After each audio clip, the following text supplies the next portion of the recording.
All right, guys, we are live. It is March Madness. Gonzaga versus Houston, number 8 seed versus number 1 seed. These, in the last 8 years, these two colleges are the winningest teams in the NCAA over that time, 219 wins apiece.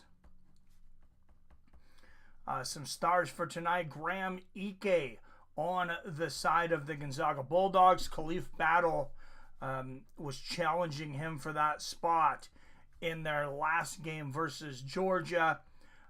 For Houston, it is going to be the graduate, Juwan Roberts, at forward. They also have some good guys coming up, some good juniors in Milos Uzan, Emmanuel Sharp, and the sophomore Joseph Tugler. Gonzaga will only have one of their starting 5 returning next year. That is Braden Huff, who is a sophomore. So they're going to be in a bit of a rebuilding phase. This is kind of do or die for them. 10 for a while at least. So Gonzaga has been in the Sweet 16 10 years in a row. Houston has been in the Sweet 16 for 6 years in a row. We're going to go to live now because I had it paused for a minute to get the Houston players' names written down. What's up, Jason Clavid? What's going on, guys? And it looks like we got some scores. We got 4-2 Houston. Gonzaga now with the ball.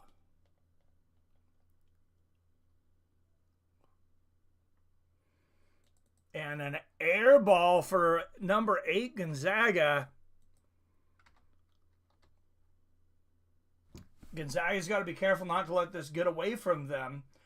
Strength versus strength. Gonzaga's offense, points per game's 86.7 at second in the entire NCAA. Houston number 1 in defense at 56.7 points per game. I know Gonzaga is, they've increased their presence recently on defense. Oh, and I think they're going to call Graham Ike for an offensive foul. Oh, no. And Graham Ike, who averages 5.1 fouls per game. Of course, in college basketball, 5 fouls you out. So this guy's fouled out a few times. If you're a Sonics fan, maybe you think of a Frank Brakowski. You go back to like Detroit Pistons, Bill Laimbeer. Graham Ike, he's a great scorer, but man, can he get in foul trouble. Houston with the ball, passing on the perimeter, steal from Gonzaga, and they're going to bring it up the floor to the corner.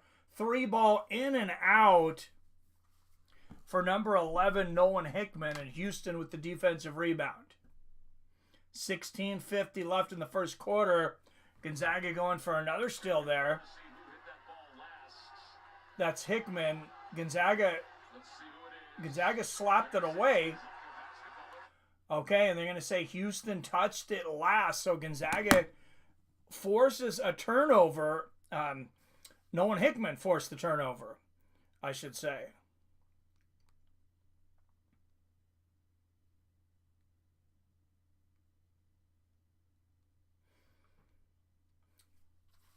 All right, Gonzaga passing the ball along the perimeter.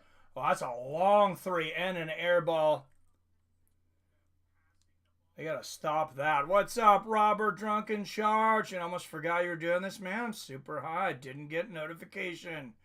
Sweet. Got the notification on all devices, Mike. Thank you, Jason. Clavid, what's up, my man? Thank you guys for making it back. You were here earlier for the whole UFC, and now you're back again. Pretty cool. All right, Houston with the ball, leading by 2, almost 4 minutes into this game. No fouls for Houston yet, 1 for Gonzaga. And that one, unfortunately, is on Graham Ike, their star player. Houston misses, gets the rebound. Three-pointer from the outside. And Gonzaga cannot allow them to continue to get those offensive rebounds. They are out-rebounding Gonzaga offensively, 3-1. Nembhard on the outside gets it to Khalif Battle, who shoots the three. That's a brick. And another thing, oh my goodness, and Houston with another three-pointer, and they go off to a 10-2 lead early. I'm kind of surprised Mark Few's not calling a timeout here. We're not even 5 minutes into this game, and they're down almost by double digits. Here's Braden Huff in the post, passes it back into Ike, out to the side. Houston, I mean, they just stick on you.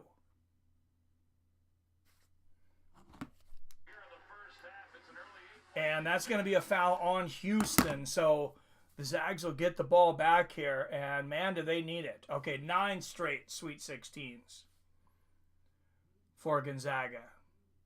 And 5 straight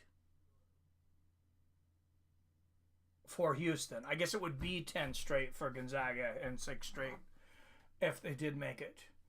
Well, I'm glad you guys are here. I'm going to send some notifications out myself. I guess I have to send these notifications out myself. I'll send one to Billy here. And Mr. PBR.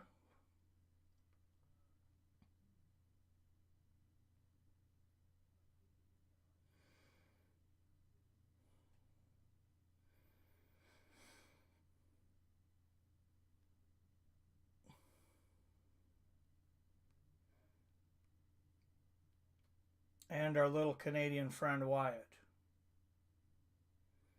Don't tell him I said that.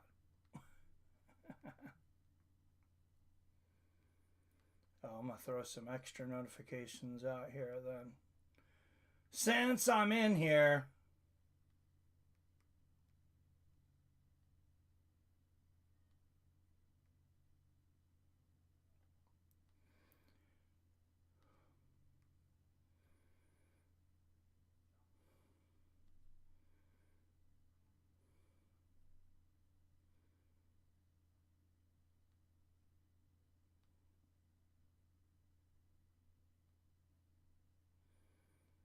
I mean, who doesn't like Gonzaga, right? Everybody wants to watch some Gonzaga and some March Madness.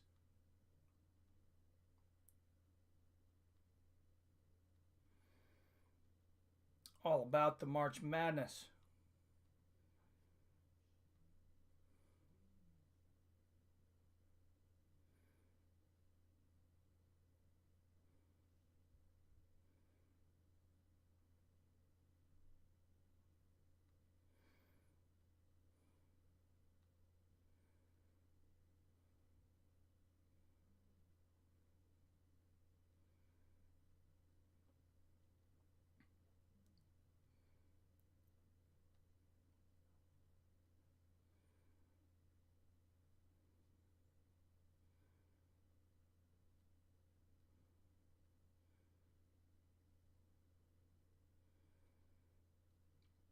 Even sending some out to some professional fighters. We'll see who we get in here.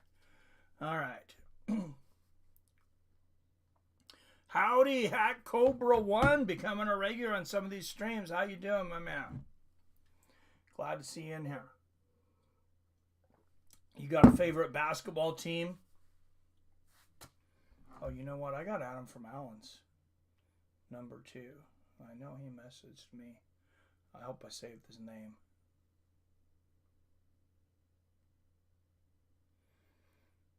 That's my problem, is I forget to save names when people message me. And I did not. So, all right, well. Oh, you're already there. What's up, my man? All right, and Gonzaga scores. They are within 6 early. 2 for 7 for the field for Gonzaga. 4 for 10 for Houston, including 2 3-pointers, and oh, they just about shot another one. Ball tipped up in the air, back to Houston. Gonzaga really guarding the perimeter now. Houston's going to have to take it inside, and they miss. That's a defensive rebound for Gonzaga, and Khalif Battle's going to bring it up the floor. There's a 3-pointer from the outside. It just misses for Nolan Hickman right off the rim. I'm here, notified, lay it low. Cheers, brother. I'm glad. Thanks for letting me know you got the notification too. And Houston with a quick score on the other side brings it 12-4. Oh, and wide open under the basket. Beautiful pass.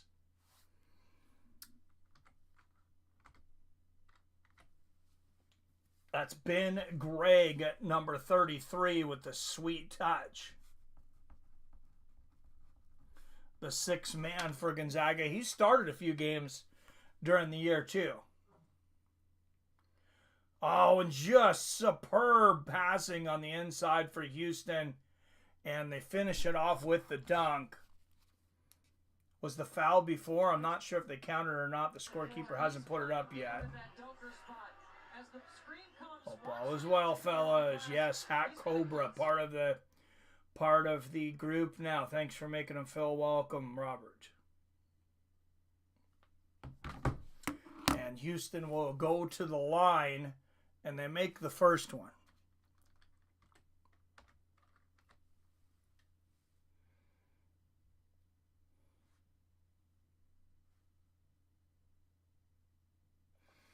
Houston is one of the best rebounding teams in the league. I mean, I don't think Gonzaga has to out-rebound them, but they got to hang close. They can't get out-rebounded 3-1. And Gonzaga, with the rebound there off of the miss,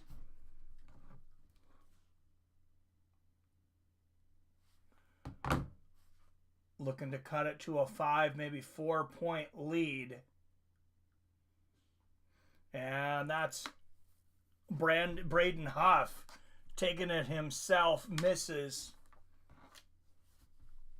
13 minutes left in the first half. You see Gonzaga 3 for 10 from the field so far, 5 for 12 for Houston. But add those 2 3-pointers for Houston. That's how you get 13-6. And the only 2 free throws in the game.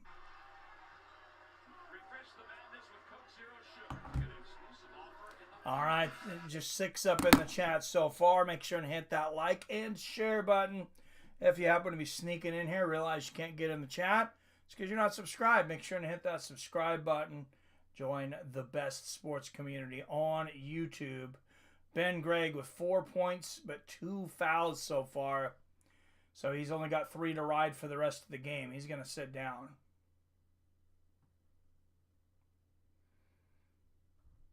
Oh, Houston loses the handle there for a minute. What a shot by number 4, LJ Cryer for Houston.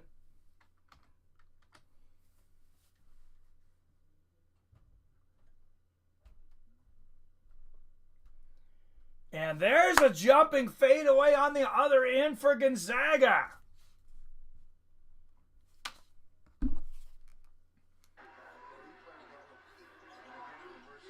Bench points for Gonzaga, 6 out of their 8. Oh my God, what a floating fadeaway. What a shot for Houston.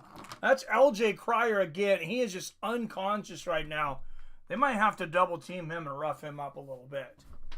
He's becoming a problem early. And Gonzaga going to the board. Houston with the defense. And a big block there for Houston. 11:42 left in the first half.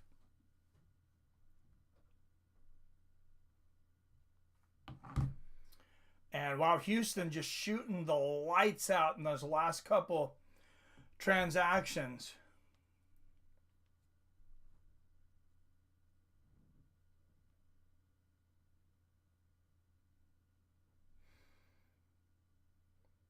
Chilling, just glad I got somewhere to go recently. Nice. Well, hey, I'll keep on keeping on streaming these games, Clive, and keep your mind busy. I need to keep mind busy a lot of the times too. So, Jason, what system do you have? Jason Kagan, you were talking about playing some UFC 5 earlier. Do you got PlayStation 5 or that piece of crap Xbox? No, I'm just kidding. The new Xbox. I just can't remember the name of it. It's like Series XS plus W. I don't know. I just can't keep track of their names. It's of all the Xboxes. If I went out and bought one, I'd probably accidentally buy the old one.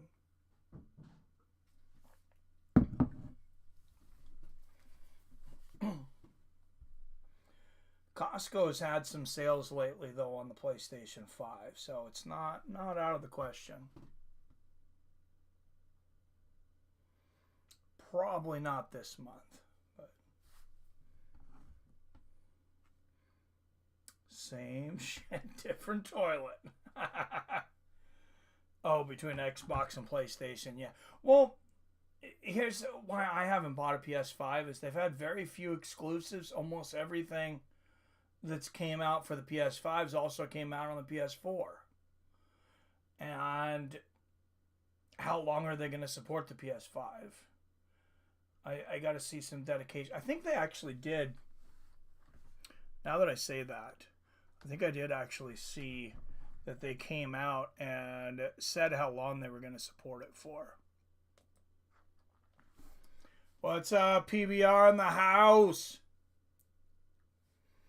Coming in, crashing the party. Hey, we're playing a Texas team. We're playing Houston. I hope you don't like them. You're a Dallas guy, right? I don't know. So far, they're whooping my Zags. It's early. But almost halfway through the first half.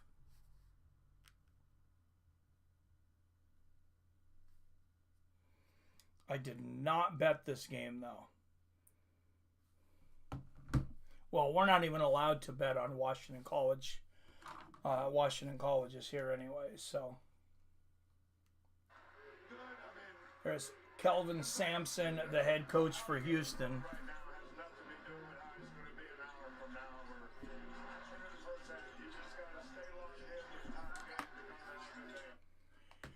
And here comes the Zags. Khalif Battle shooting the three from the outside, and it's just there. Gonzaga's, they've taken a few threes that are like that, and they're just off. And now Houston on the other side shoots a three in and out. Ryan Nemhart for Gonzaga gets the ball, bringing it up the court. He's going to shoot a three. Everybody getting three happy here. And none of them are going down. 11 minutes left. 9-point lead for Houston with the ball. 12 on the shot clock. Double team there for Gonzaga. Out to the outside. 8 on the shot clock. Gonzaga pressuring. Oh my goodness. A Jordan-esque-like move for number 21, Emmanuel. That was just too good, and Houston has a ton of very athletic players. I mean, not only are they the number one seed in this bracket, they're the number one seed overall.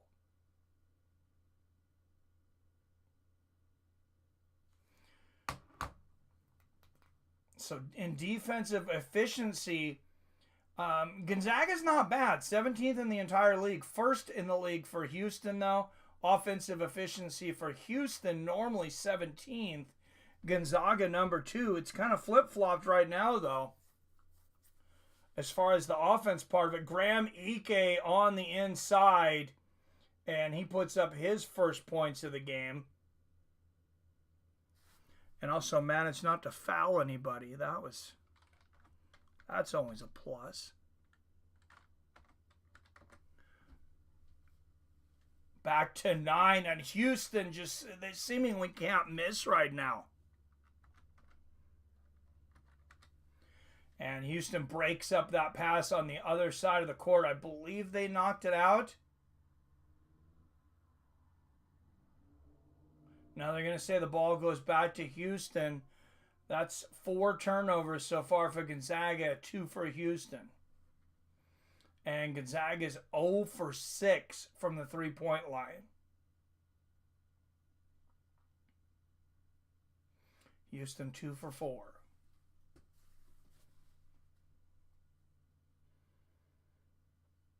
And here come the Cougars. 8 on the shot clock. Passing it out to the perimeter to Milos Uzan.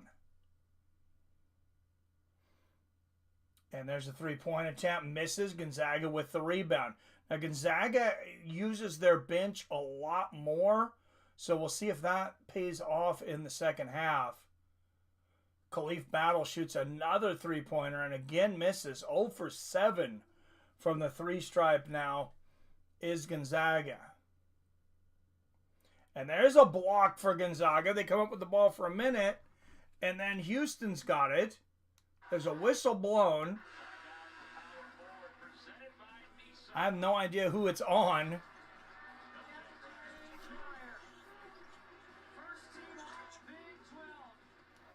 Auburn, number 1 Auburn defeating Creighton. Creighton 72-63 with 2:53 in that game. Looks like they've about got it wrapped up. Number 7 UCLA and 2 Tennessee about to kick off. Number 4 Purdue defeated number 12 McNeese earlier. And the biggest upset of the tournament so far today, number 10 Arkansas defeated number 2 St. John. Texas Tech advances with a win past Drake. And here comes Gonzaga. Passing to the inside, the outside, back to Ike, and a little baby hook, and he gets it to go. 21-12 Houston. Gonzaga with 12 points in the paint, 8 for Houston. It's pretty much been a difference of the three-pointers so far. And Houston misses again. Zaga gets it. They're going to spread the floor out. There's a rare screen from Ike. Pass it into Braden Huff, the power forward. And Houston gets the steal. Little indecision in the air for Braden Huff and a weak pass to Ike. And Houston hits the 3 on the other side. And Houston doubles them up 24-12. That's going to force Mark Few to take a timeout with 8 minutes to go in the first half. Yeah, Auburn was always pretty good, I remember. Yeah, they've been in a lot of tournaments, and they've done very well for their college.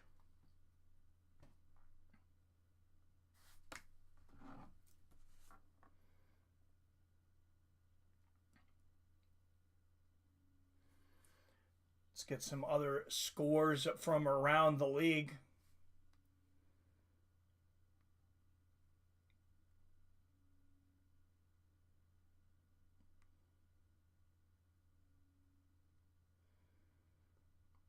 Let me get on the right page here. As I mentioned, Auburn leading Creighton. Well, only up by 7 now, but 2:27 left to go in that game. That would be a huge upset. Creighton number 9, Auburn a number 1 seed. BYU up 9 points on Wisconsin with 2:56 left to go in the first half. As I mentioned, Arkansas pulling off that huge upset, a number 10 over 2 over St. John's. Texas Tech making easy work of Drake, number 3 over an 11, 77-64. Purdue, the number 4 seed, beating number 12 McNeese, 76-62. That's how you're supposed to beat up a lower seed. But look at this. Number 5, Michigan. And Billy was told him about this, and he got really good odds on this. Number 5, Michigan, whooping up on number 4, Texas A&M, 91-79. That might be the highest score this year. Defense has been the key in this tournament so far. And I don't know that anybody scored that much. Duke might have in their first game because they blew out the other team. But once you get, where you're not number 15s and 16 seeds, you generally don't score that much.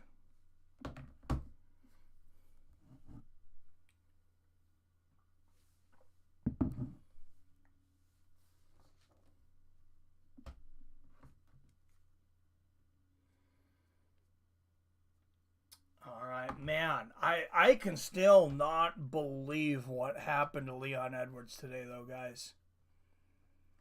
That was heartbreaking. If you're a Leon Edwards fan, like I said, I seen Sean Brady winning the fight, but that was basically because I knew of what Leon was coming off of. Dog days, Gonzaga only Bulldog remaining in the field, 5 eliminated.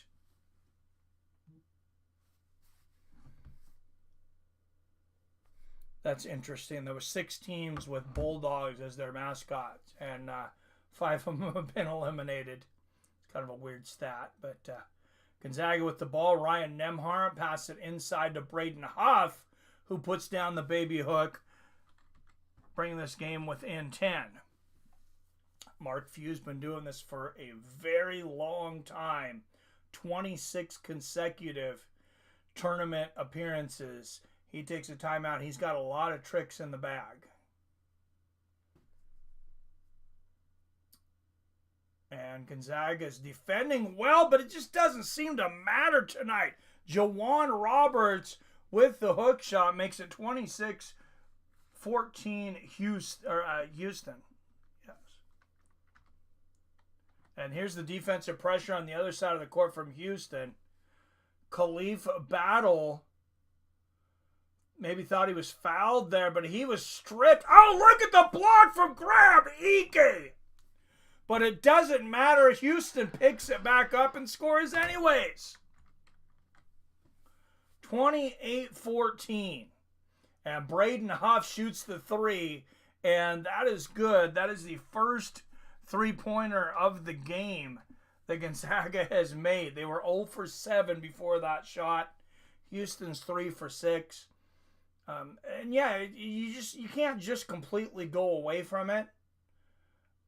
I appreciate them continuing to shoot it. Maybe not 8 times, though, when you're being outshot from 3. 8 seconds left on the shot clock. Pass inside. And that's a miss for Milos Uzan.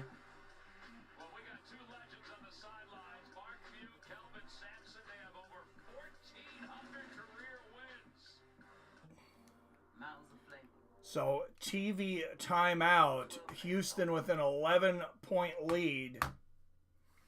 They went out to an early 10-point lead, and Gonzaga's been struggling to try to claw back in this early.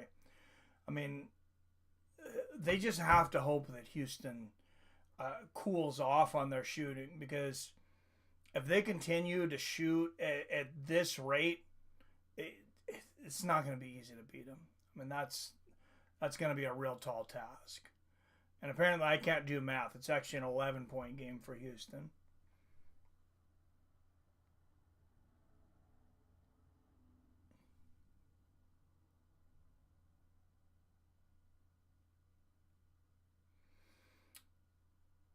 Some other games going on. Oh, no, we got through them all. The last game of the day will start in 30 minutes. Number 7, UCLA plays number 2, Tennessee. Tennessee is a 5.5-point favorite. UCLA plus 190 underdog on the money line. If you're interested in the Tennessee money line, it's minus 225.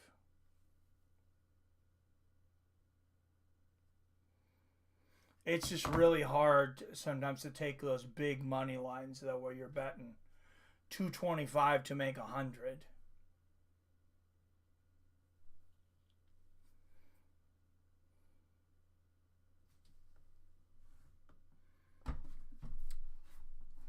At least you don't get ripped off by the judges like in MMA. like Jan Blachowicz today.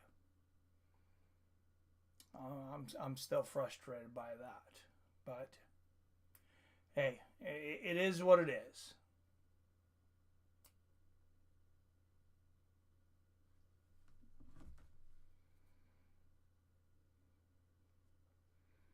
Once everybody eating, drinking, smoking, it's getting closer towards the evening. 6:15 here on the West Coast, so I know it's late. No, it's late for you, Rob. 9 o'clock over there. At least 9 o'clock's late for me.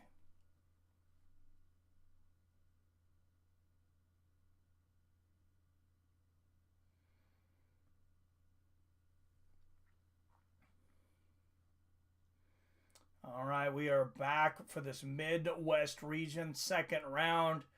They are in Wichita, Kansas. And they're going to speak to Mark Few for a moment, the head coach of Gonzaga.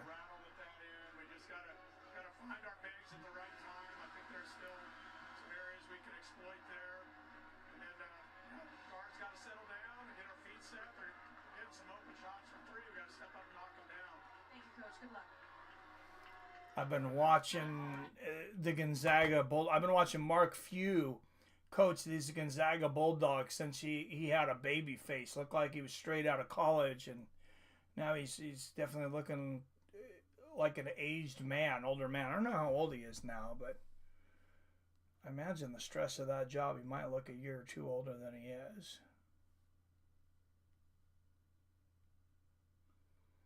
Houston with the ball, passing it out inside to the perimeter.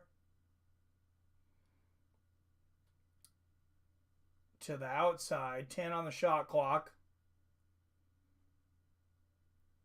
Gonzaga double teams, 13 with the hook shot. Misses, Gonzaga with the rebound. Trailing by 11. Nembhard with the ball. He's got plenty of time. He's going to take his time. A little under 6 minutes left in this first half. Gonzaga wants to at least make sure they go into the next half with a single digit. And they shoot a three-pointer from the outside, miss, and Houston gets the rebound. Gonzaga absolutely has to start crashing the boards on the offensive side. There's a three-point shot. For Houston, they miss, but they get the rebound and hit the second one. L.J. Cryer, who's been absolutely on fire, and I'm not a liar, hits that one. He is 6 for 8, including 4 for 6 from the three-point line. And there's a quick basket for Gonzaga. But you don't want to trade threes for twos.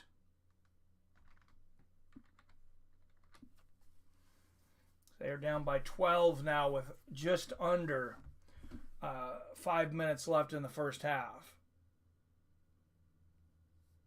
And Houston puts it up, and there's another basket. That is Cryer again. He's like on NBA Jam. You guys remember the video game NBA Jam? He's on fire.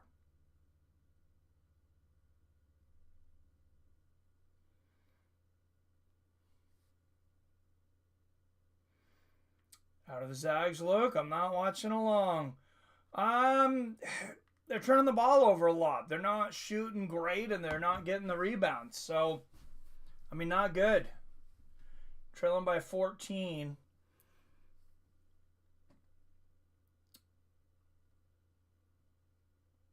At least Sharp for Houston getting a little foul trouble. 2 fouls. He's going to have to sit. Graham Ike with the ball. Passes it out to Nembhard that shoots the three, and that one's good. That brings Gonzaga back within 11. Now they need a turnover or a defensive rebound here.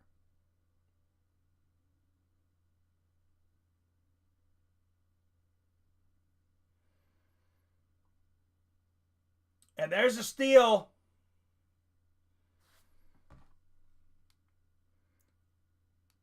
And both players fall on the ball, players from both sides, but the possession arrow goes to Gonzaga. So they'll get it back down by 11. Beautiful stroke there from Nembhard from the outside. And another TV timeout with 3:55 left in the half.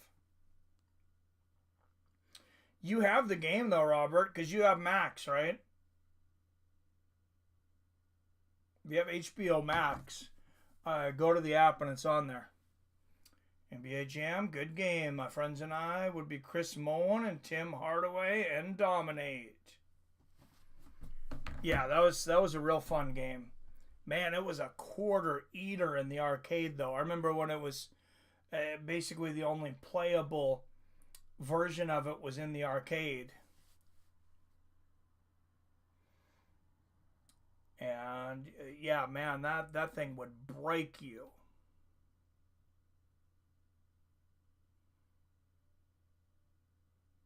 I don't ever remember being a quarter to play either. I think it's like 50 or 75 cents. You just had to keep on putting quarters in that motherfucker.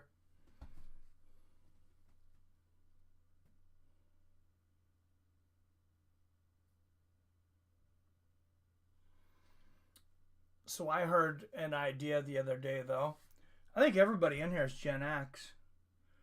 Basically. Apparently they don't promote this to younger people. But I heard an idea the other day is they should take all the old malls, when we get old enough to retire, turn the malls into retirement homes. I think that's a hell of an idea. Give us basketball courts and shit too. Give us like basketball courts, jacuzzi, and then give us the arcade. We played on Nintendo, I think. Nice. Probably Super Nintendo or NBA Jam or Super N64. I'm a millennial. I'm 31. Shmeh. I'd love to be 31, Clavid. Sega Genesis. Yes, sir. Yeah, I was a Genesis guy just because that's what came out first. And I saved it for a Sega Genesis. There's no way I was going to get enough money to also buy a Super Nintendo. I feel you, Cloud. Yep. I don't know. There's parts of it. Like, I feel like I'm young for like a third of the time.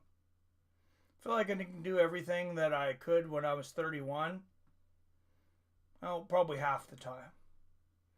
I just need more rest.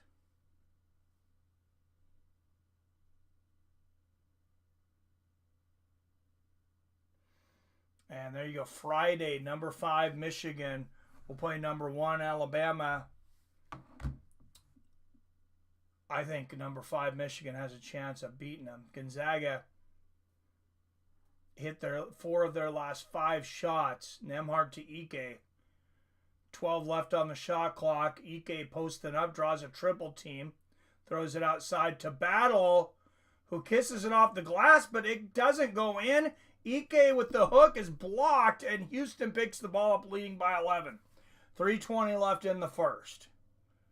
And it is a block party in this first half. 2 blocks for Gonzaga, 3 for Houston. Like I mentioned, 2 of the best defensive teams in the nation. 2 of the best defensive and offensive teams. There's a little pass inside. 4 seconds left on the shot clock, and Gonzaga gets the rebound. Braden Huff. They need him to crash the boards a little more, and Huff was calling for the ball on the outside. Nemhart's like, get in. And Gonzaga closing the gap on the rebounds. It's now just 16-14, and then they miss an easy layup.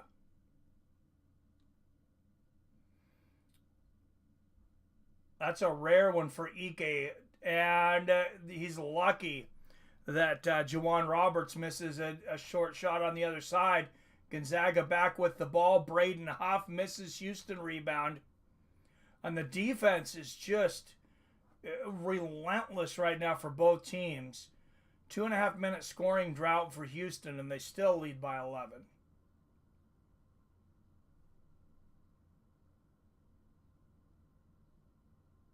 I said it would just Oh, and Gonzaga with the steal and a beautiful behind the back pass. Khalif Battle takes it all the way. And Gonzaga gets it down to single digits. 4 points for Khalif Battle on 2 for 7 shooting.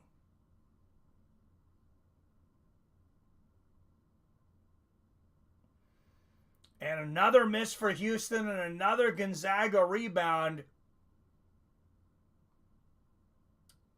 Nembhard with the ball, 20 on the shot clock, and I think there's going to be a timeout. Here's our game summary. A good start for Houston. And Gonzaga started out cold from beyond the arc. They've hit it the last couple. They've turned it over 6 times.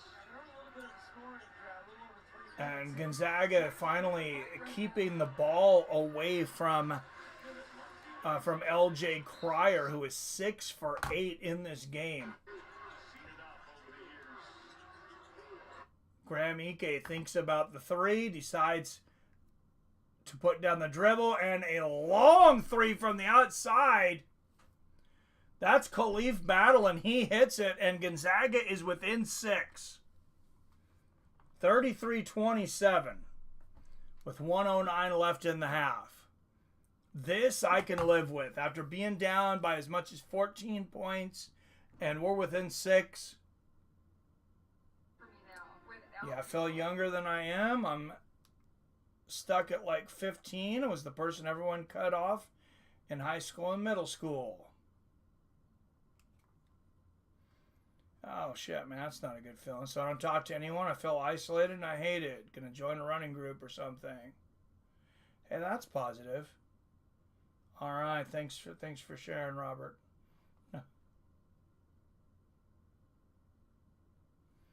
OFC. Is that of course?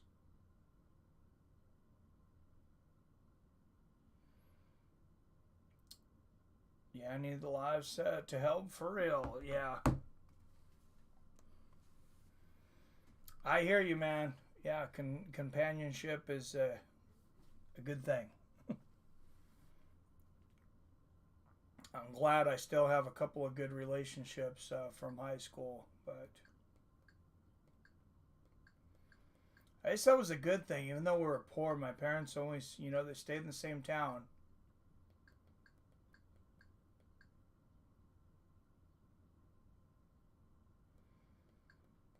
And I see the blessing in that now.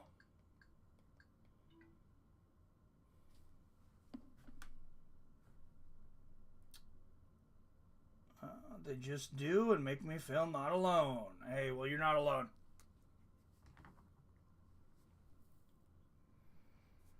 You got the Fights with Friends community, sir.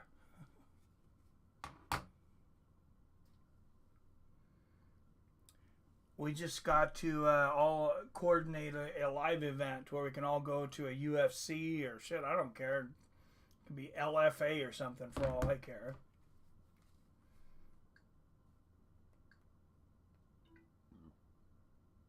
Those are cheap tickets, too.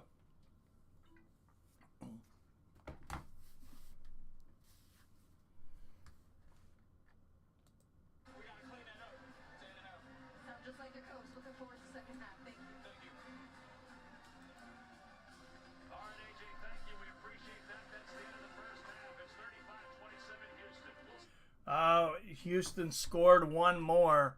For some reason, my Roku reset itself. So Gonzaga goes in by 8. Definitely could have been worse. Like I said, trailed by as much as 14. And Houston started off on fire. Gonzaga was cold. Obviously, it's not optimal, but we can live with that.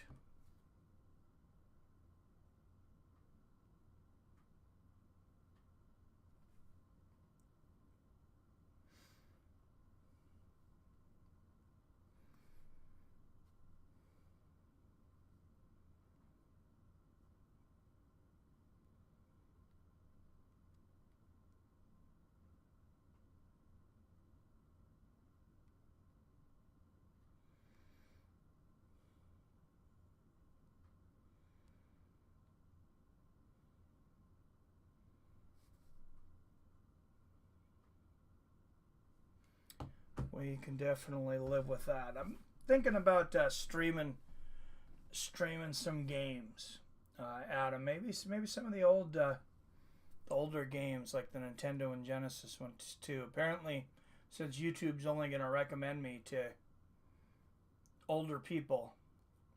You're not older, Clavid. We got you and Wyatt. Billy's younger than I am. I think he's 8-10 years younger than me. I don't think he's 40 yet anyways. Not sure where he is, but...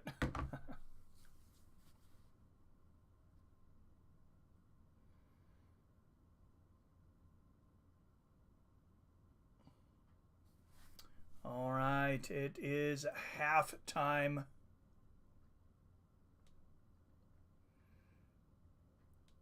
I'm going to go get a little something to drink. Let's put a timer up, and I'll be... let's take a little 10-minute break for the half.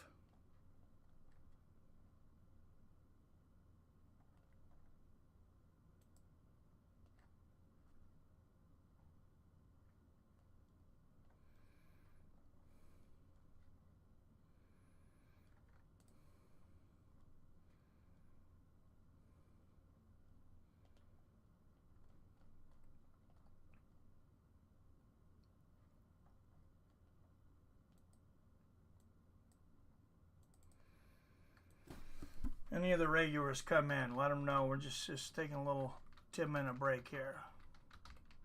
If you guys could leave your streams running, if you leave, I'd appreciate it.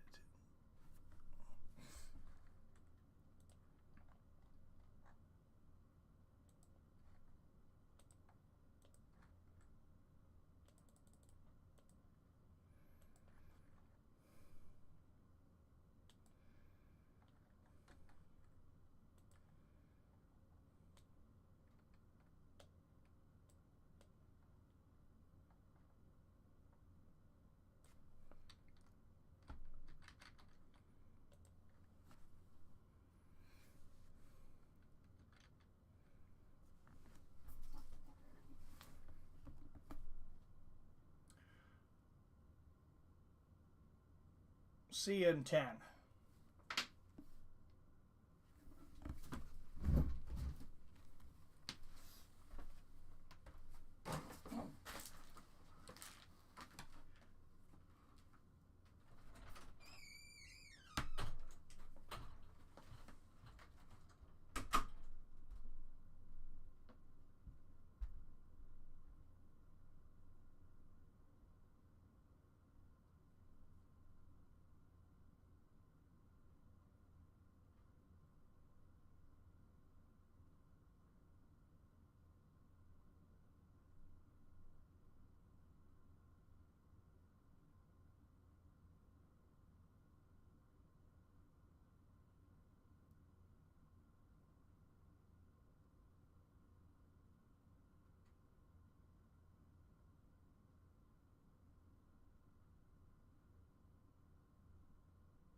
We're back.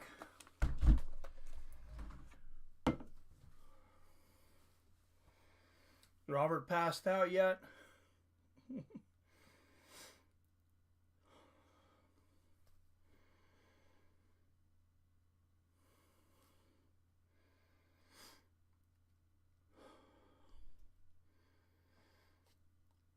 All right, 5 up in the chat. Don't forget to hit that like and share button. I think halftime is just about over. Whew. But it's all good. I still have my buddy for a little bit.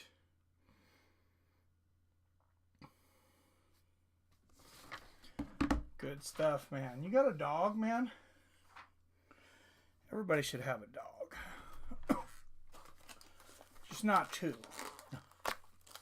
And don't get a female dog. No, I'm not being sexist. Female dogs are just a pain in the fucking ass.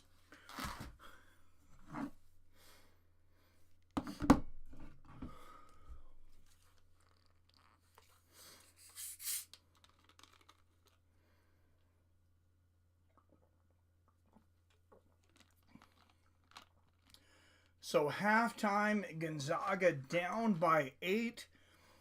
But really the last 5 to 10 minutes of that first half was a totally different game. I think we could feel the momentum shifting towards Gonzaga some. They really, decreased that rebound advantage for Houston. They have to take care of the ball a little better. The defense has been really good. It's easy to not see that your defense is playing well when you're playing literally the number 1 defense in the nation. But Gonzaga's played very good defense.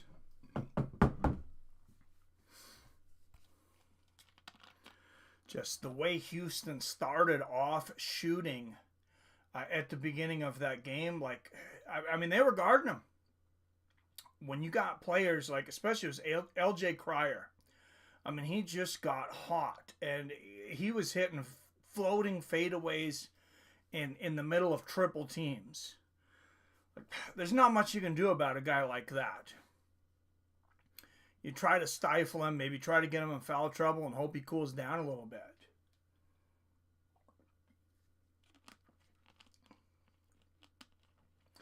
And I think Gonzaga did do that. They started to keep the ball out of his hands. That was, part of the little mini comeback. What's up, Billy? Not gonna lie, fellas. I went to smoke a joint at the end of the fights and got so high I just realized the game is on. That's great, Billy. That is such a fights with friends response.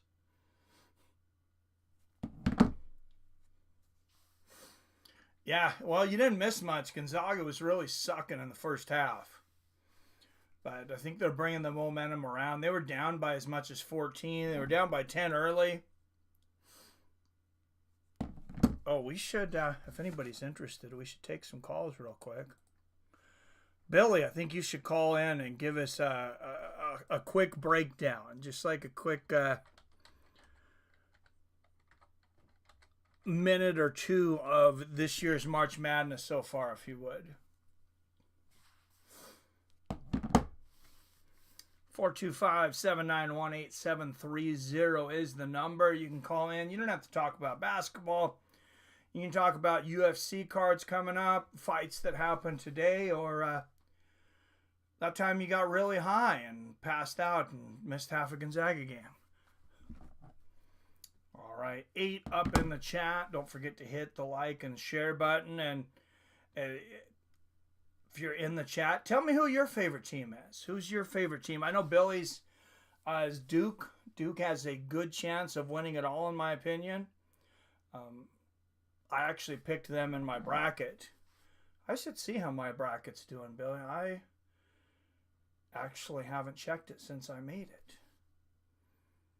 I know some of my upsets won. So let's see. How do we tell my picks? View picks. So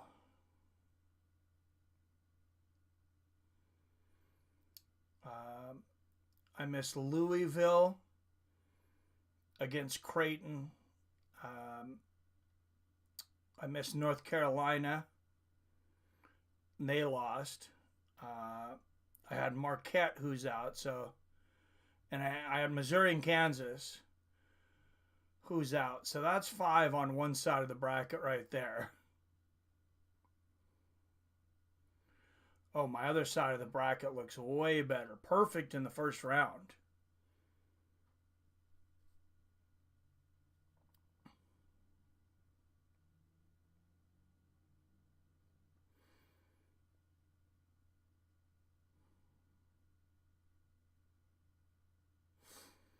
I did not pick McNeese to beat Clemson, so that was one loss on this side.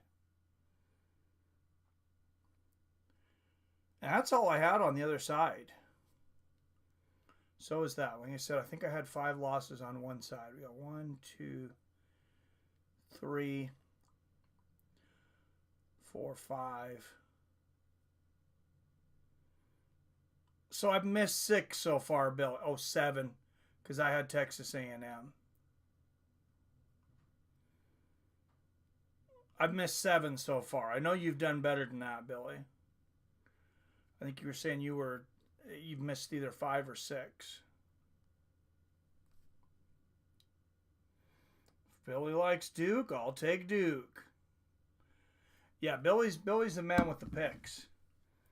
All right, there's some stats. 4 of 8 from 3 points for Houston, just 3 of 11 for Gonzaga.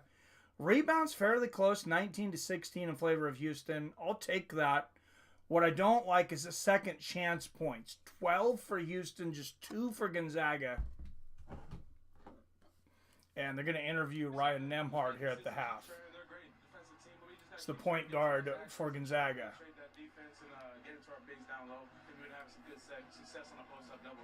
Thank you so much. Good luck.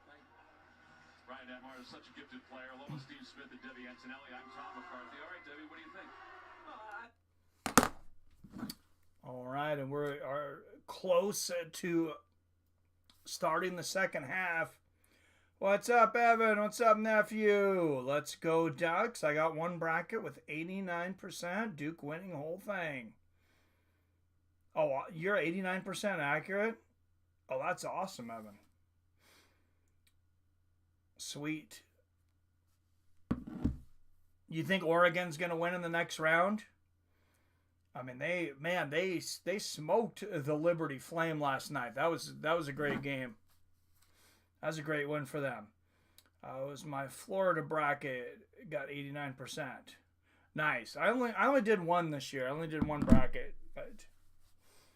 And here's some highlights from the first half. Graham Ike on the inside, doing what Ike does. He was less accurate than usual though.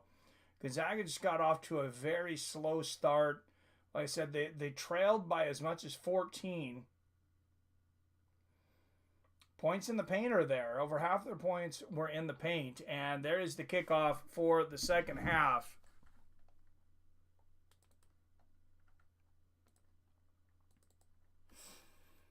Houston will start with the ball.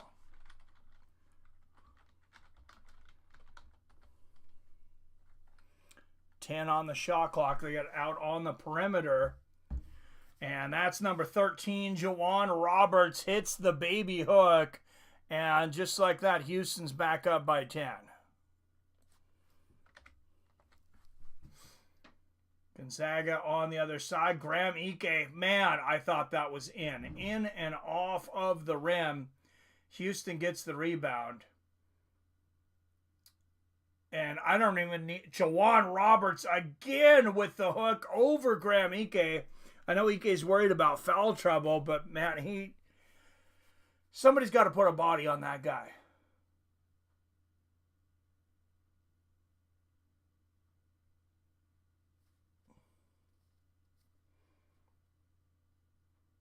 And Gonzaga misses again. Houston with the ball.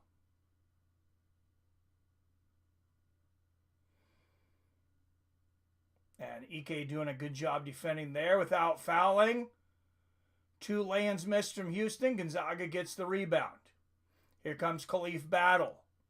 And he's going to take it the whole way, but he's stripped at the last moment from number 13, Juwan Roberts. Think Oregon going to win next matchup? I hope they do.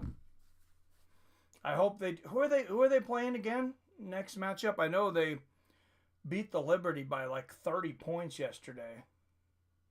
So Juwan Roberts, 10 points tonight, 7 rebounds.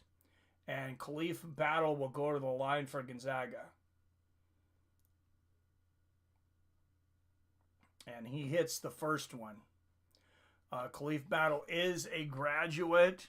So this tournament, I know I've talked about it before, but it's kind of his NBA interview. And he really treated it like that in the last game. He was dominant. And he hits both free throws to bring Gonzaga back within 10. Now, Gonzaga, they need some steals. Obviously, hold on to the ball a little better. But what they really need is those second chance points. They need to get those offensive rebounds. See, they're pressuring Houston from the outside. 10 on the shot clock. Tipped up in the air. Oh, reset of a shot clock had hit the rim. You see second chance points 12-2 in favor of Houston. My goodness, they just cannot stop Juwan Roberts, who hits another hook to put Houston back up by 12. Braden Huff gets the ball under the basket. Nice little hook shot for him. Gets Gonzaga back within 10. But they cannot be content to just trade baskets with Houston. I mean, they got behind very early, and they basically traded baskets since. And again, Juwan Roberts, the same move every time. It's just that little baby hook. I think I know it's early in the half, but I think Mark Few needs to call a timeout just to address who is guarding Juwan Roberts. And there's a 3-ball for Gonzaga. That's Ike. Not exactly the biggest 3-point shooter, but he hits that one. Maybe I was wrong. Maybe you don't call the timeout, because they answered quickly. Gonzaga within 9. And a quick double team. 12 on the shot clock. And the wide open 3, though, in and out. Houston with 2 offensive rebounds, though.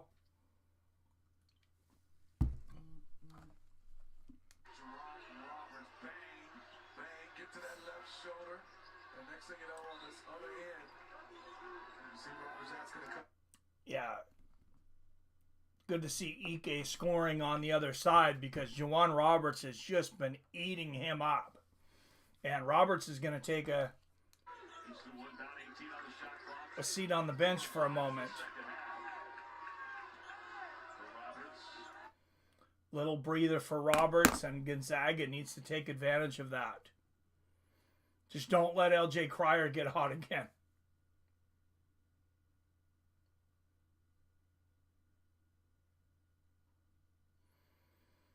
Cryer's out on the post. 5 on the shot clock for Houston.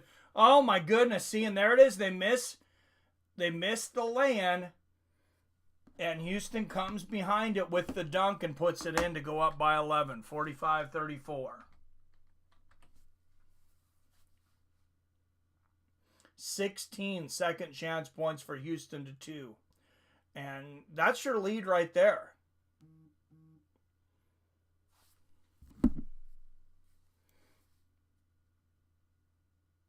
Against Arizona. Let's go Houston. You're rooting for Houston? My nephew is rooting for Houston? You mean let's go Gonzaga? I think you spelled Gonzaga wrong, Evan. You might want to think about that. Gonzaga within 8, and Houston hits a 3-ball.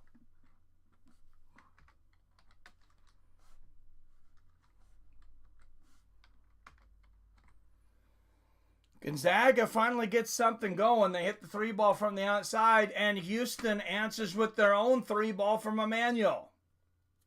Back to an 11-point lead. Timeout here in Kansas. You graduated from high school, Evan. You know how to spell Gonzaga.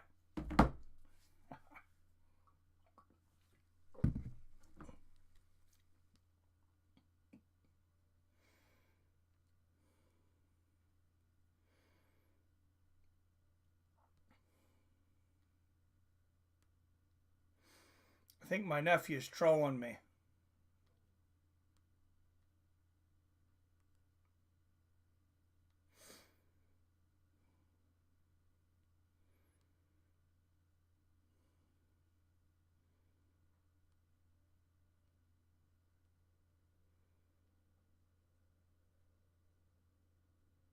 Oh, yeah, number 5, Oregon against number 4, Arizona tomorrow. Arizona, 3.5-point favorites.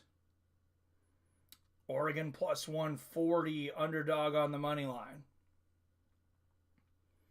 11 watching, playing great and great team.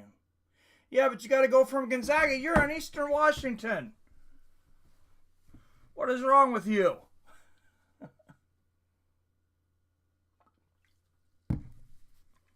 How can you not be rooting for Gonzaga?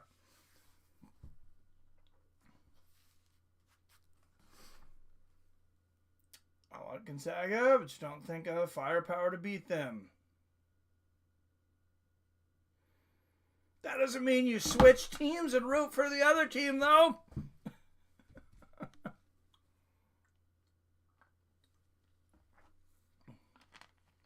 Fair weather fan over here in my own family.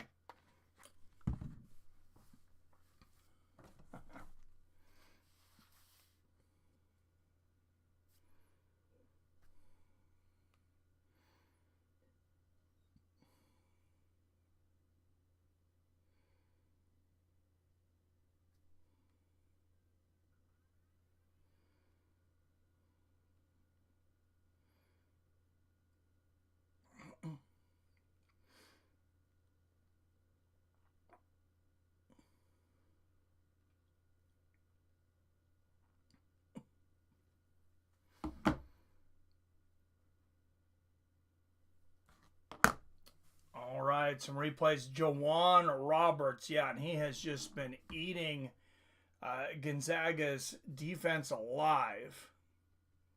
Yeah, I like Graham Ike too. He's a good player.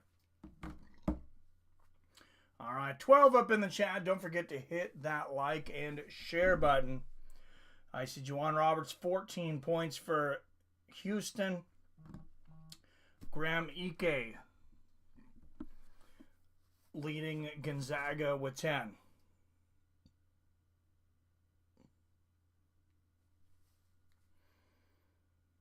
And Houston misses the free throw and rebound Gonzaga. They've been getting the defensive rebounds. They just can't get the offensive rebounds. And battle inside to Ike, and Ike scores. Back within 9. If Gonzaga can start to get the offensive rebounds, they can work their way back into this game.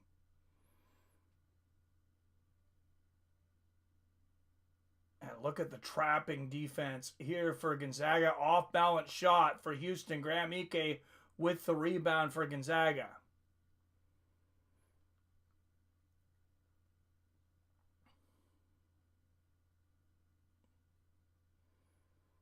Ryan Nembhard on the outside into Braden Huff, who's immediately double-teamed. Houston, Saturday night is all right for a fight. Brace yourself for all. And I believe that's going to be a foul on number 11, Joseph Tugler, for Houston. Yeah, Ike's a stud.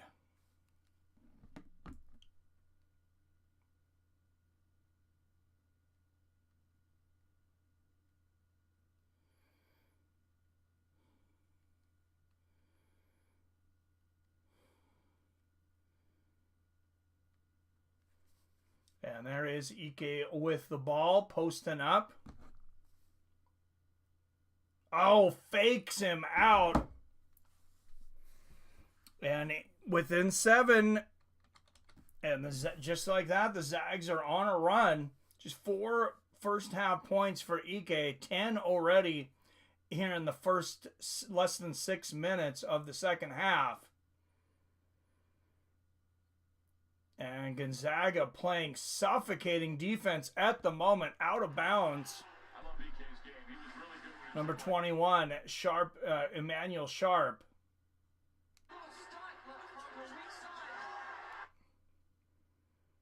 I'm not sure who that's out on.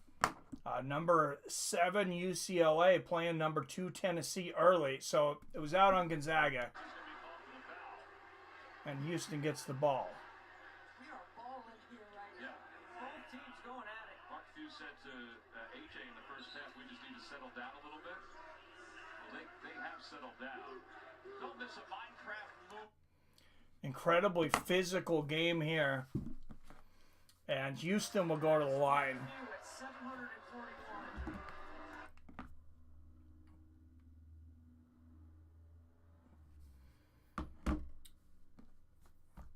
And Emmanuel will hit the first of 2 free throws.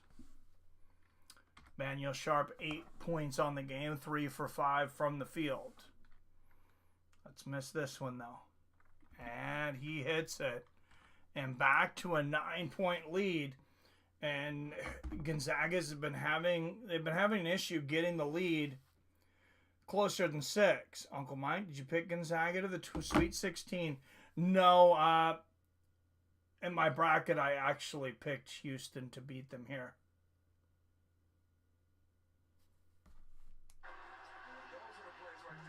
And Gonzaga missing 2 in a row. We would call that a coach's assist because it's not going to be an assist for. And Houston will get the ball back. Just when you think Gonzaga is making their way back into the game, they make some mistakes like that. And they give Houston an easy bucket on the other side. And Houston's back up by 11. Inside to Ben Gregg. Quick score for him. 52-43. But you got to be honest about this. Gonzaga's just not played good enough to win.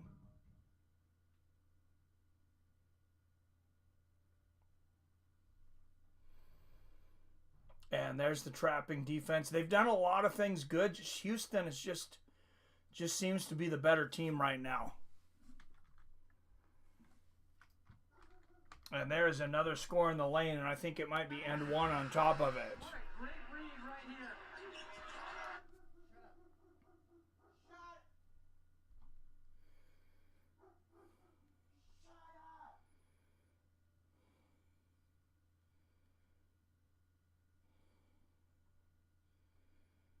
Emmanuel Sharp once again at the line. He was just here.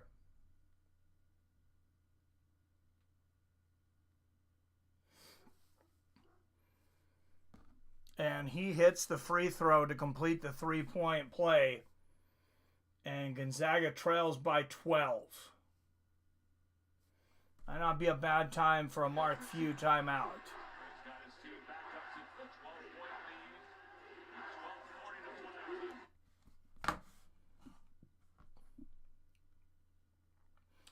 Nembhard on the outside and whistle blown.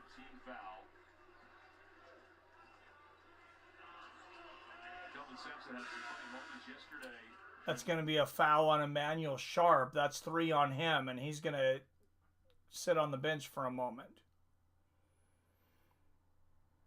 And he was just getting hot. That's a big loss for Houston. So Sharp and Roberts have combined for 18 of the last 20 points for Houston, and they're both sitting down. And there's a 3 for Gonzaga. Back to a 9-point game. Let's see if they can take advantage of Houston's 2 top scorers being on the bench. And they throw it into Juwan Roberts, who has also hurt them. And 2 misses for Houston and 2 offensive rebounds. 11-4 offensive rebounds in favor of Houston. And there's the 3 ball for Houston, and it is good. Milos Uzan, and this game really slipping away from Gonzaga as Houston is outscoring Gonzaga 19-2 on second chance points.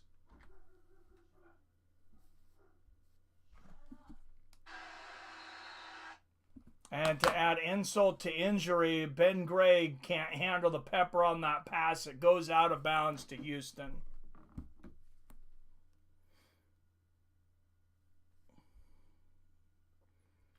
Leon Staffy Edwards. Hey, good call on backing out of that bet, though. Second a signal now and then, but I'm 100% tuned in. Hey, good to see you, King James. Man, yeah, it's going to really need a Cinderella performance from Gonzaga to come back in this one.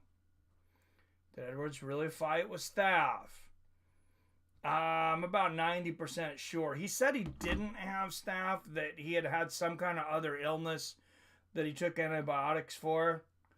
But I seen a picture of a huge mark on his chest before he took those antibiotics, and it really looked like Staff.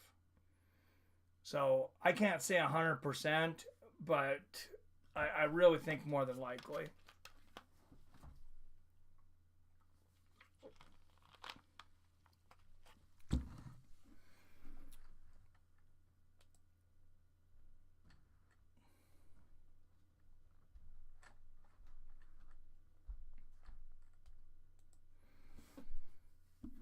You see Molly McCann retired, Wyatt?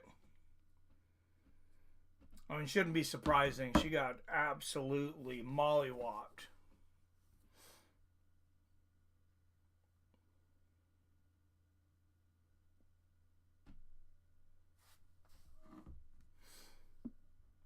BYU is up 14 versus Wisconsin, the 3 seed.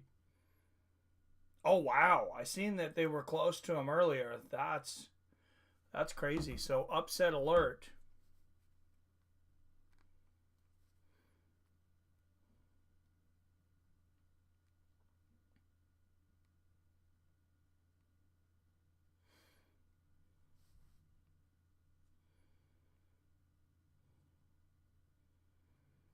Yeah, 70-59 BYU with 10-10 left in the second half. That would be a pretty big upset. 6-3.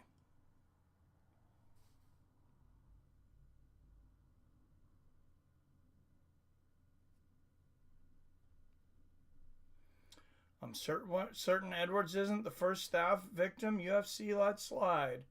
Oh, no, we've seen a couple. I mean, where does Kevin Lee fit into this, you know? It's legendary that he fought Tony Ferguson with Staff back in the day, and we've seen it on a couple other fighters. Like, we've had our suspicions. By the way, I just thought of that. I need to message Kevin Lee. He just needs to embrace that and make a podcast called Where Does Kevin Lee Fit Into This?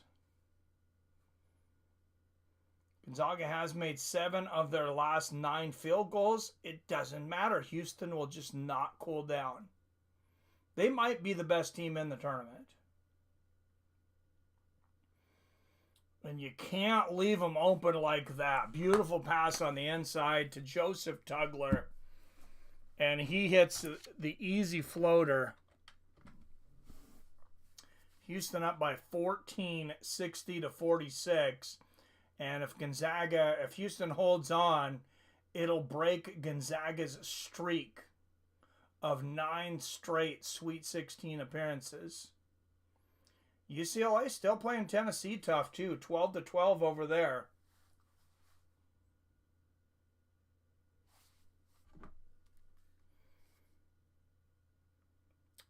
Probably should have let Kevin Randleman fight when he had a full hole in the armpit that came out his back.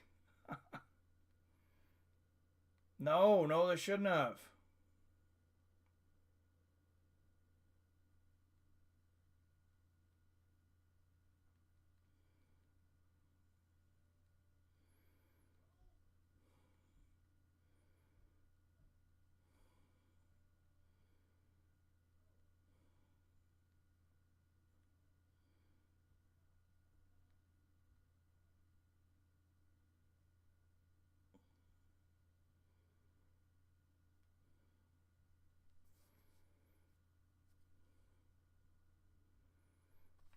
And, yeah, Kevin Randleman, he was a monster back then, though. Juiced to the gills. All right, we got an official review here. 11 minutes left in the game. Nathan Farrell are the officials. And they're going to confer right now. 8.5 minutes left in BYU and Wisconsin. BYU leading by 11. Which sport would you put that play on? It's a legal block because it's in front and above the waist. So I'm all right on the football end. I don't think it's overly excessive. It is some big guys banging. Is it unnecessary? Is he looking at him and unnecessary? You don't read intent, but it's unnecessary. And Joseph Tugler shoving an elbow into Graham Ike. excess, right? Just based on excess to say flagrant, it is unnecessary. They're going to watch the review. They're reviewing this to see if it's a flagrant. You're going back after someone. It's not a big lower the shoulder, but there's something there. To me, it's right on that edge. I think you could support a flagrant, but I also can see with some. I like flagrant one there. So to me, it kind of fits right at that edge. And I'm going to tell you why. So Graham Ike is one of these guys. He does not flop. He takes the hit on the button. I almost guarantee you, if he'd have fallen over, if it was another player that fell over, they wouldn't even have the review. They would call it a flagrant.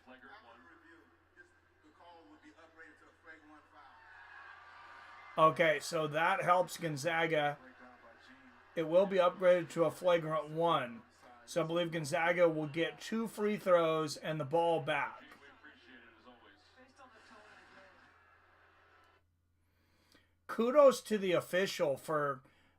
the officials for calling it the same way.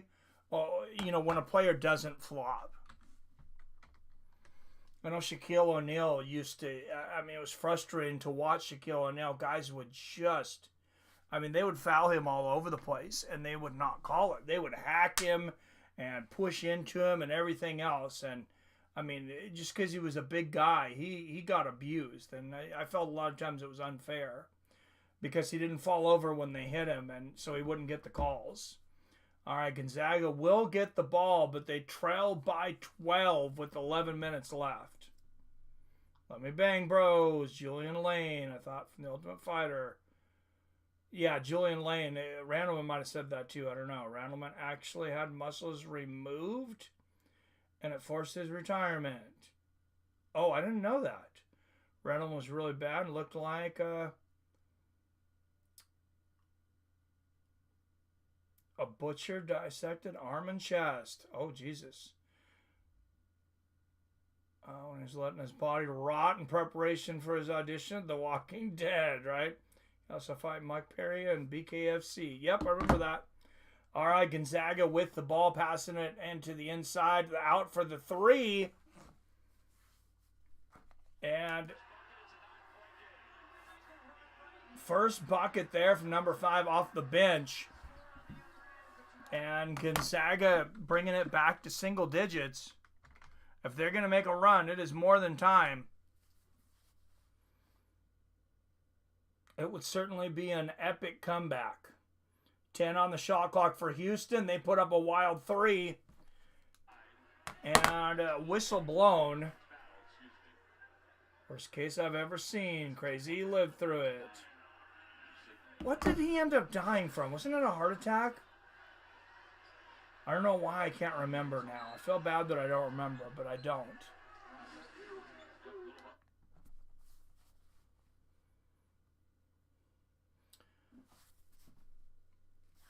Yeah, for those that didn't hear earlier, and we just got to say it again, R.I.P. George Foreman. Like I said earlier, one of my role models, not for growing up, not for what he did in the ring, but what he did more outside of the ring, and all the boys' homes in Texas that he had built to get kids off of the street, give them somewhere to be, to play basketball and, play sports and keep them off the street from being in gangs and things. He really donated his whole life to that, and it's one of the things he spoke about the least. 10:02 left in this game. Houston with the ball leading by 9.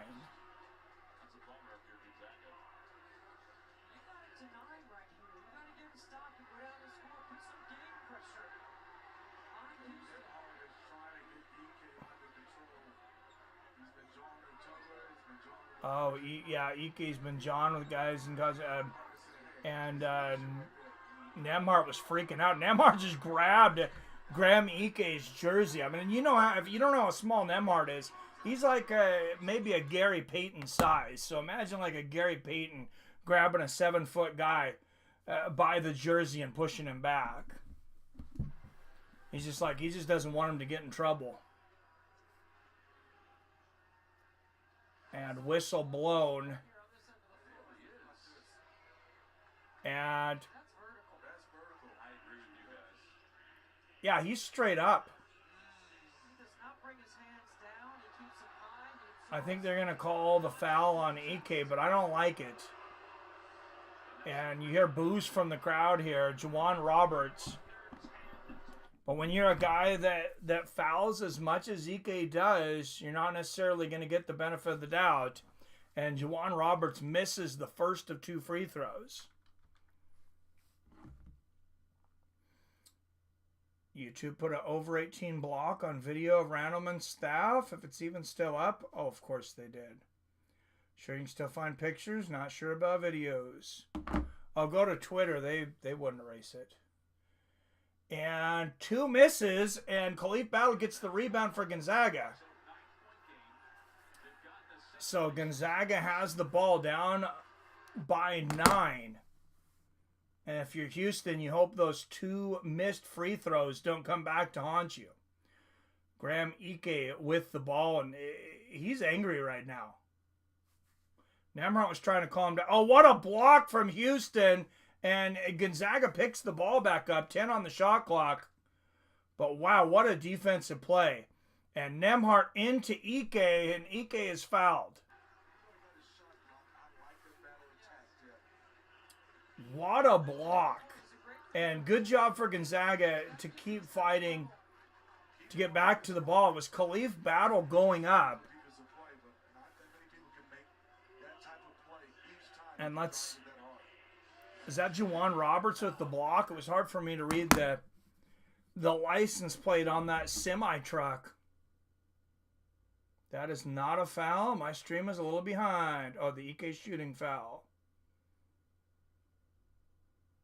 Yeah, you talking about Ike going to the line or the foul they called on him? It's 17 points for Ike. He hits the first free throw. And both of them, and Gonzaga, I think this is the closest they have been in the second half. 60-53 Houston. Houston with the ball against Ike. Yeah, I didn't think that was a foul either. And Gonzaga double teaming and trapping. Their defense is all over the place right now. And Houston still buries the 3. Are you kidding me? L.J. Cryer, 5 for 8 from the 3-point line today, being double teamed. I think he had 4 hands in his face, and he still buries it. How do you stop that? And Braden Hoff on the other side lays it in for Gonzaga. But back to 8, and that's the way it's been ever since. Houston went to an early 14-point lead in the first half. Every time Gonzaga's started to have a little bit of a rally, Houston comes back, and there's a quick lay-in.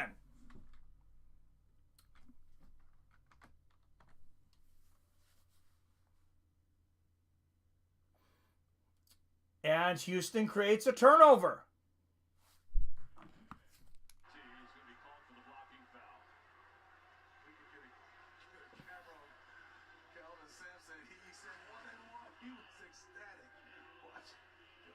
And Vincent gets the blocking foul. He was not set, even though he gets ran over by L.J. Cryer.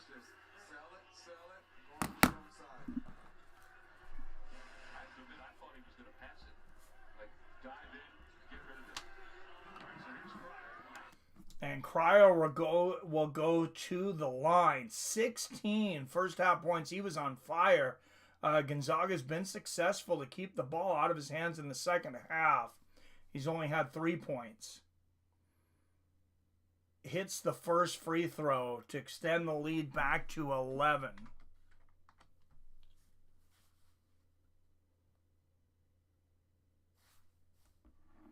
Seven fouls for the day on Gonzaga, 5 for Houston. Geez, you're 3 possessions ahead. Gonna back the fights with friends. Stream up. Oh, that's a good idea if you're spoiling. I never thought to tell somebody that. Just back it up a little bit. Yeah, that's a change that I'm ahead. And there's a 3 from the outside for Gonzaga. And that is good. Khalif Battle bringing it back to 9. 7:45 left in the second half. And if Gonzaga can't come back in this game, it is not for a lack of trying. And Houston nails another 3-pointer from 5 feet behind the arc. And once again, it's L.J. Cryer, who is 6 for 9 from 3-point land. I mean, it's hard enough to stop a team when a guy is 6 for 9 from the 3-point line. Then you add the fact that they're 10, 12 points behind or more on second chance points.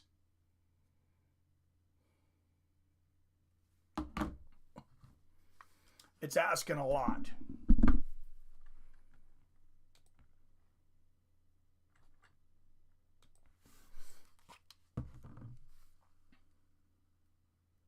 All right, a commercial break here. Let's look at some scores from around the league.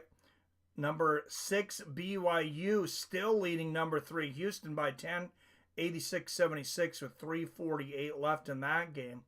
Looks like that's going to be a likely upset. Number 7, UCLA, still holding on to a lead against number 2, Tennessee.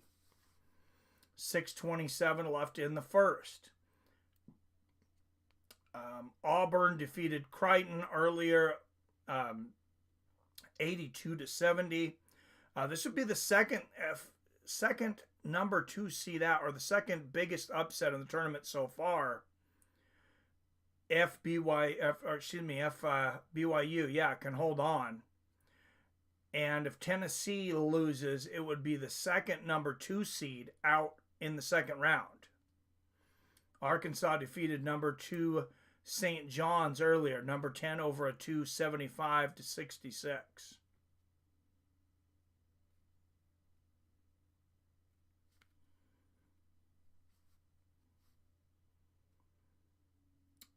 F it, we ball. No spoiler from me, Robert.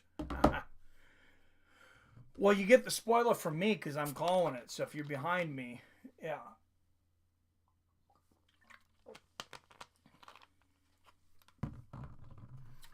All right, yeah, not looking good for my Zags at the moment. Beer me.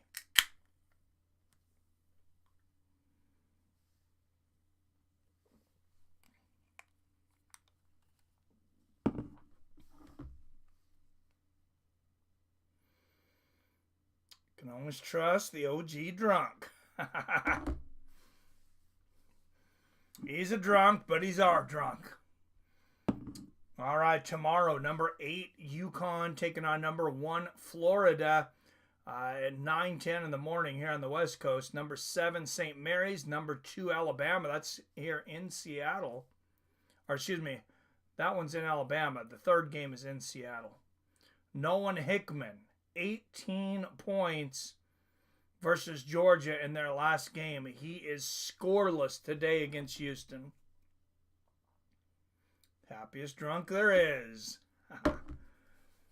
All right, Gonzaga back with the ball. Braden Huff on the perimeter. Passes it out. Back to Huff.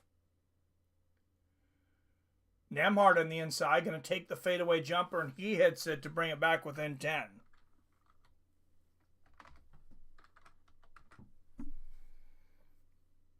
And the game clock dropping down below 7 minutes. Houston has made their last 5 field goals despite the relentless pressure of Gonzaga, and they miss one there, and Gonzaga gets the rebound. Nemhart driving deep and then decides to go back out. Back to Braden. Inside to Graham Ike, who is fouled. I don't think the basket's going to count. Sweet 16. Both these programs very familiar with it. 10-point lead for Houston. All right, somebody's Sweet 16 streak is going to snap. Gonzaga's been there 9 years straight. Houston, 5 years.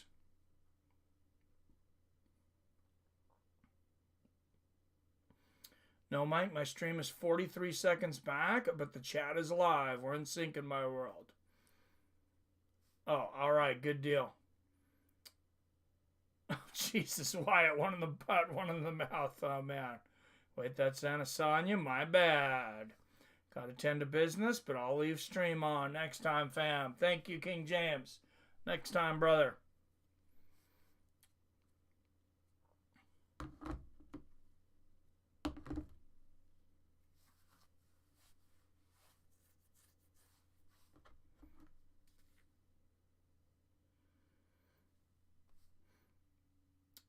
All right, yeah, big games happening again tomorrow.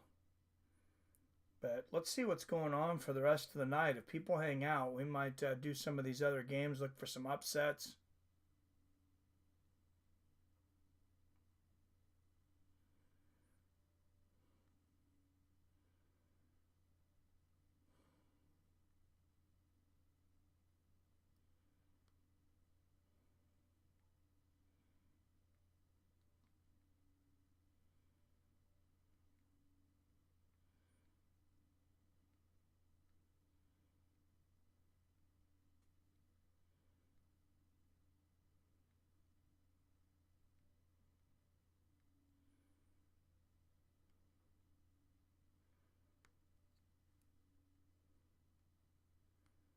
Let's see what's on the docket for tomorrow. I know Billy's Duke is playing tomorrow. So starting at 9:10 in the morning, we mentioned number 8 UConn challenges number 1 Florida. At 11:40 a.m. Number 9 Baylor, number 1 Duke, as we'd mentioned.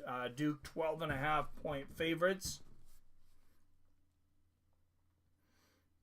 Illinois and Kentucky playing at 2:15 on CBS, and the number 6 seed is actually the favorite over number 3 seeded Kentucky. I'm surprised by that, especially since I think Kentucky's got a very good team. St. Mary's, Alabama will play at 3:10 p.m. Number 7 against the number 2 seed. St. Mary's barely squeaked out their win. 4:10, we got Colorado State and Maryland. 4:45, we got Ole Miss and Iowa State. 5:40, New Mexico, number 10 New Mexico against number 2 Michigan State. And then number 5 Oregon versus number 4 Arizona.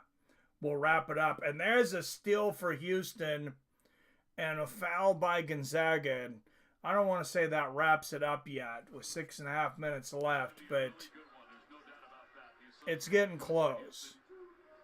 If yeah, let's do some more. Got to get my weekly dose of Fights of Friends. All right, sir. We will do some more.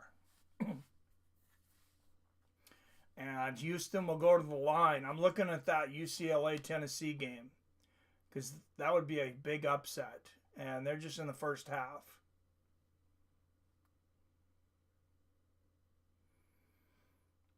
And the first free throw is good for L.J. Cryer.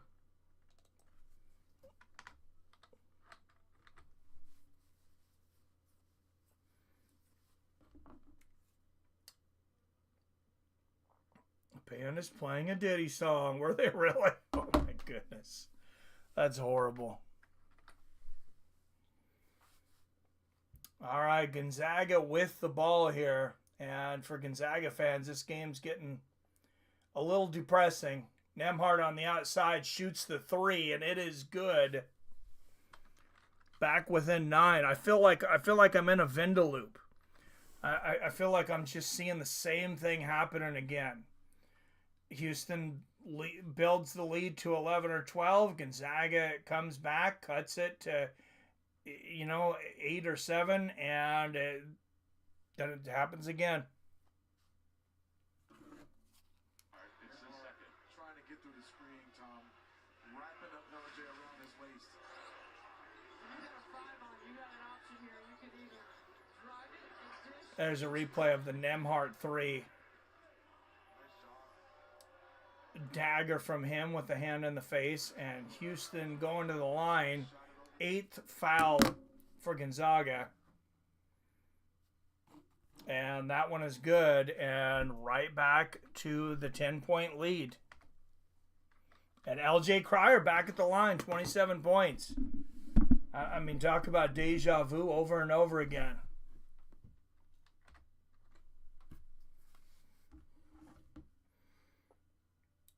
Come With Me, the song you did for that early 2000s Godzilla movie.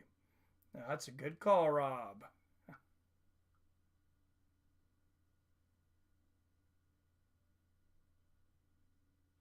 Oh, Dirty Boxing live on YouTube and Yoel.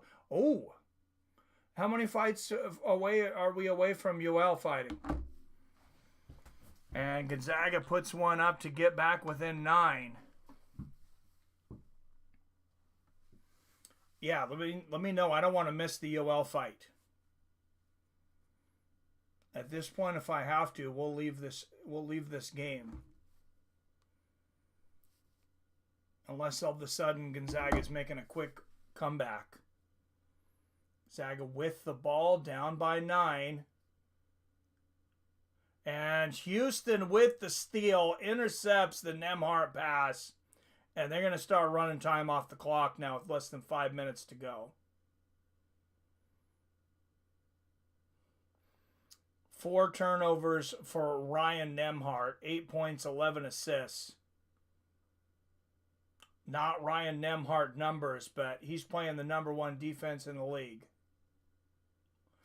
And look at that. Jawan Roberts has just been practically unstoppable in the post. And he hits another hook. I mean, Houston is just that damn good.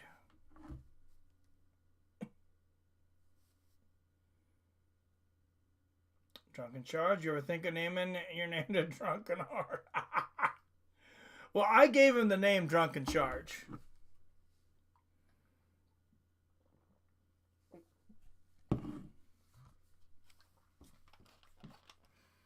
Oh, that's funny. No, I was curious when Yoel was fighting, though. I wanted to make sure to not miss the Yoel fight.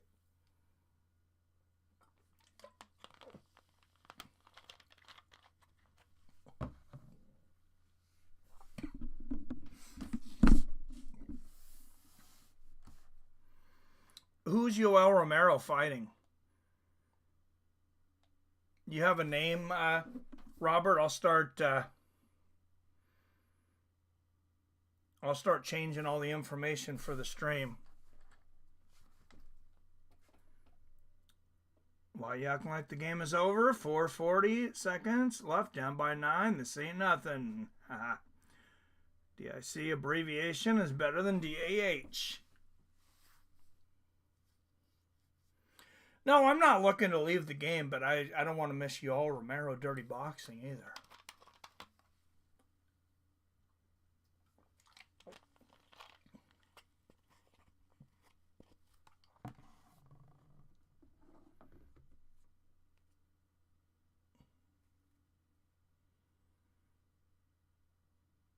I got it wrong. Then drunk is hard.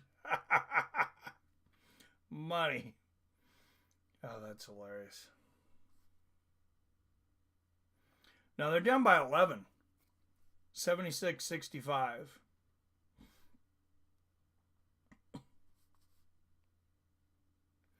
I just don't see Houston making very many mistakes. I mean, Kelvin Sampson, their coach, he has just got them completely dialed in. They've rarely lost focus the entire game. Let you know when Yoel is on. Okay, maybe the fight before. so I have a second to set up. I'm going to look that up, though. Yoel Romero. Let's see who he's fighting.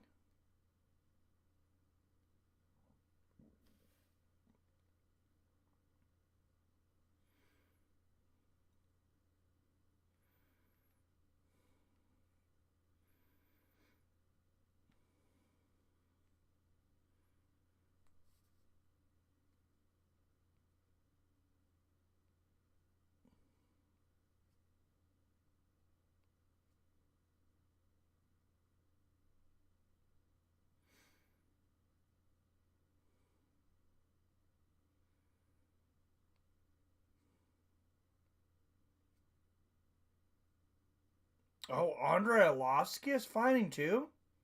Yoel Romero versus Ras Hylton at heavyweight. Heavyweight Yoel Romero? Oh man, that sounds dangerous. All right, Houston with the ball in an 11-point lead. Ike all over Roberts at the moment. 5 on the shot clock, and Houston's going to shoot another 3. Rattles in and out. There's another offensive rebound, though. And Gonzaga can just 12-5 in favor of Houston offensive rebounds.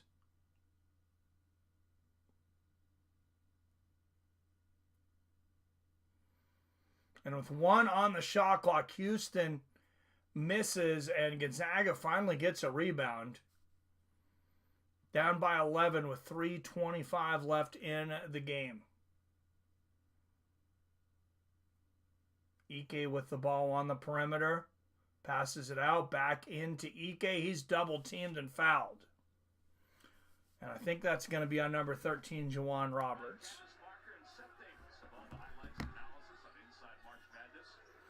Oh, yeah. Romero and Ras Hylton is the main event.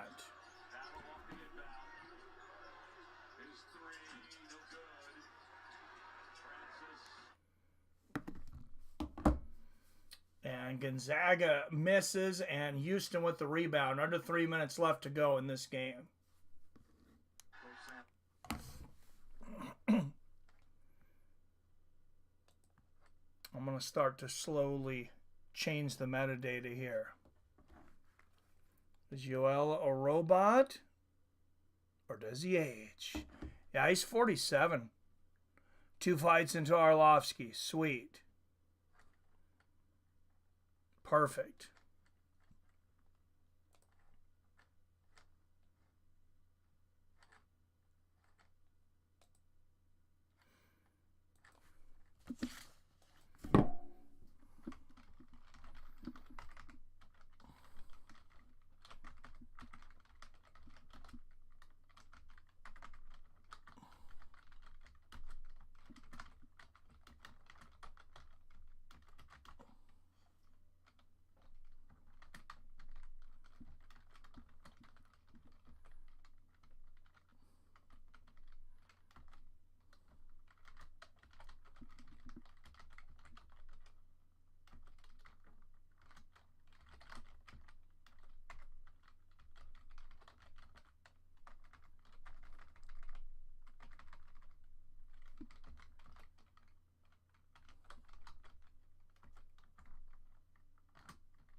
I'm excited to see Yoel Romero fight.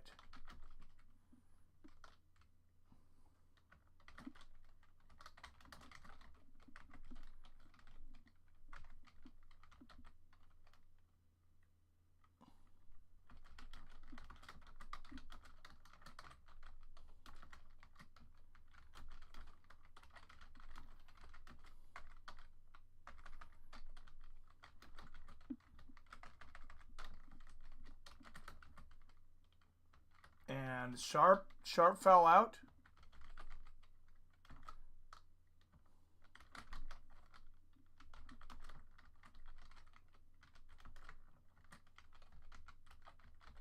How old is Arlovski? He might be older than Yoel. He's right up there. But we all know Yoel's not human. 8 seconds left on the shot clock. And Gonzaga calls their final timeout with just 2:33 left in this game.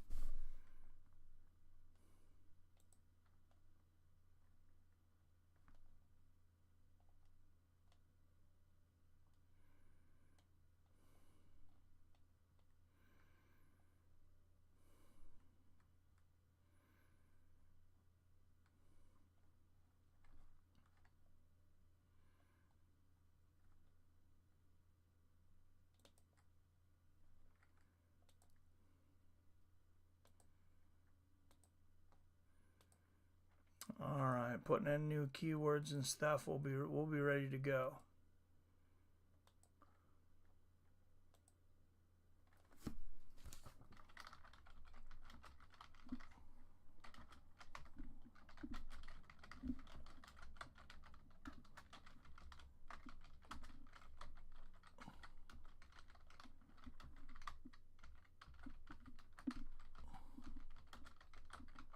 Heavyweight Yoel Romero, though. That should be fun.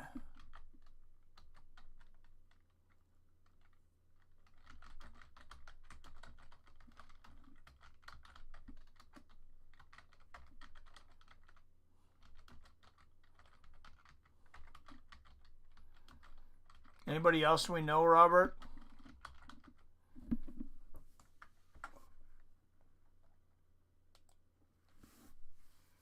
All right, Gonzaga with the ball coming off of the timeout. Shoots a three. Whistle blown, 5 seconds left. So Francis with the foul. Nembhard will go to the line for three. Gonzaga right now, make these 2 free throws. And get you set your defense. I like the little trap they had. So 8 points for Nembhard today. Season 76% free throw shooter on the season. And he hits the first.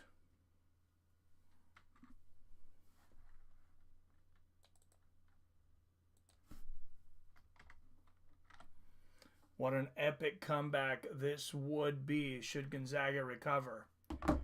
And he hits both. I thought he got fouled on a three. I would thought he was going to the line for three. But 76-67, and if you're Gonzaga, do you start trying to foul some of the worst free throw shooters over at Houston? Maybe bring in some guys from the bench that can absorb some fouls.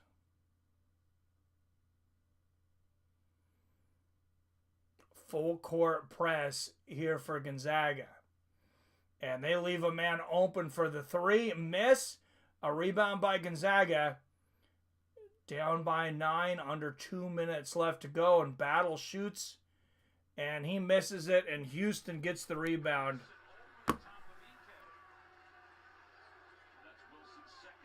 Oh, but but the foul is on Houston. Wilson reaches over the back of Graham Ike, and Gonzaga will get the ball back. There's the foul.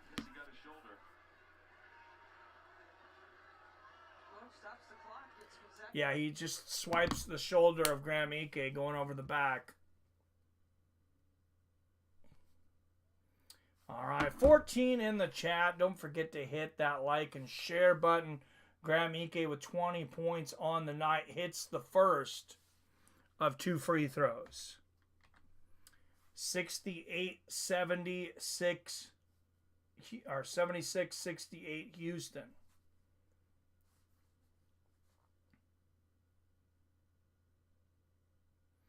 Big free throw here for Ike.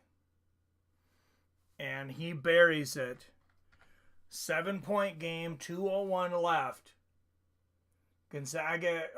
Houston has missed 5 of their last 6 field goals. And Gonzaga's pressure certainly hasn't hurt. They have been urgent. double teaming almost at full court. They are all over the place. 10 on the shot clock.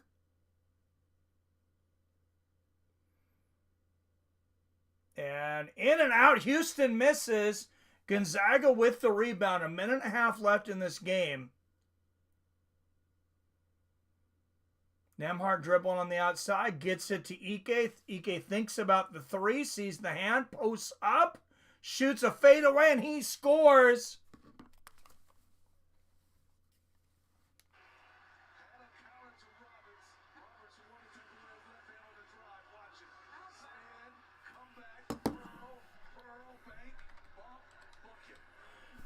And Gonzaga within 5.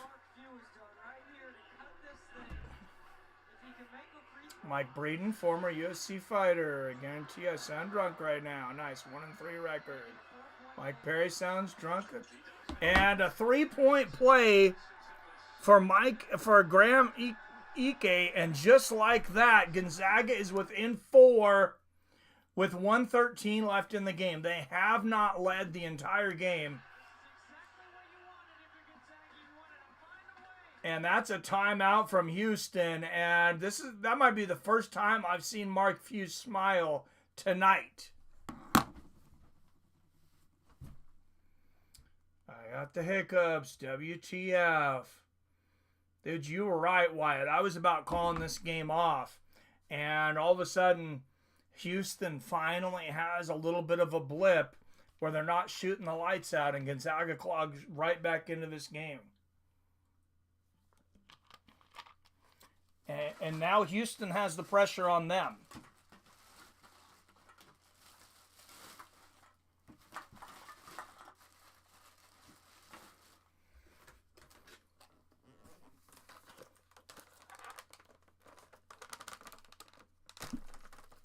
And you see Gonzaga losses this season. They've given up a couple of leads.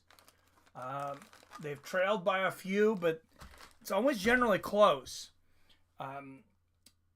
The line on this game was Houston by 6.5. 7-0 scoring run in the last minute 20 for Gonzaga. And Houston with the ball. Inbound pass at full court. Gonzaga full court press, and they've had that for a while now. And Graham Ike almost stealing the ball there. They will look at it, which, is smart.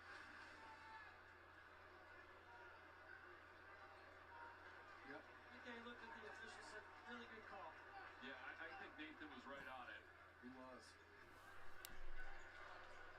Oh, wow. Yeah, and Ike's hand is the last one to touch it, but that was close. I can see why they wanted to look at the review.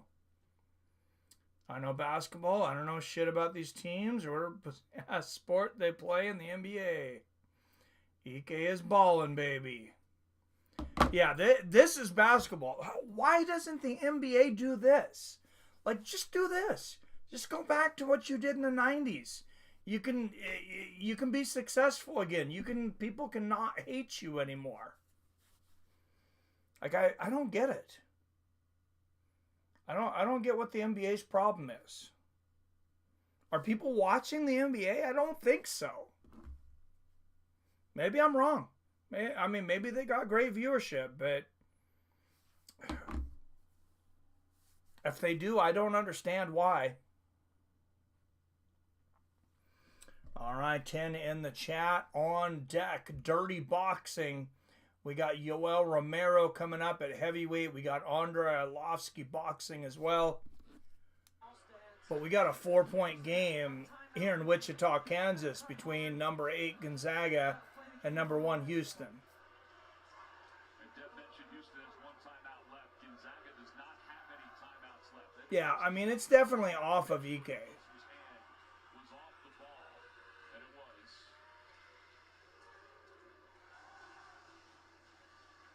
Yeah, that's Ike. That's what it took that. But you got to review it. I didn't know until I seen the slow-mo. I'm surprised it's taken this long, but maybe they're looking at the clock too to make sure that they have Snowing here? What? Snowing? Every second Oh, Lord. is a cherished second of this. When the shit hell is spring gonna hit? I'm sorry, Phil. That sounds frustrating, man. All right, 14 up in the chat. Hit that like and share button. And stick around for a heavyweight Yoel Romero in Dirty Boxing. Okay. So they'll add an extra second. Thank you, Pat. Okay, so they wanted to know what the time was. 1:02 left in the game. Houston will get the ball to inbound, leading by 4. And Tennessee, number 2 Tennessee, has broke away from UCLA a little bit at the half, 32-25. Houston has not scored in 3 minutes and 26 seconds.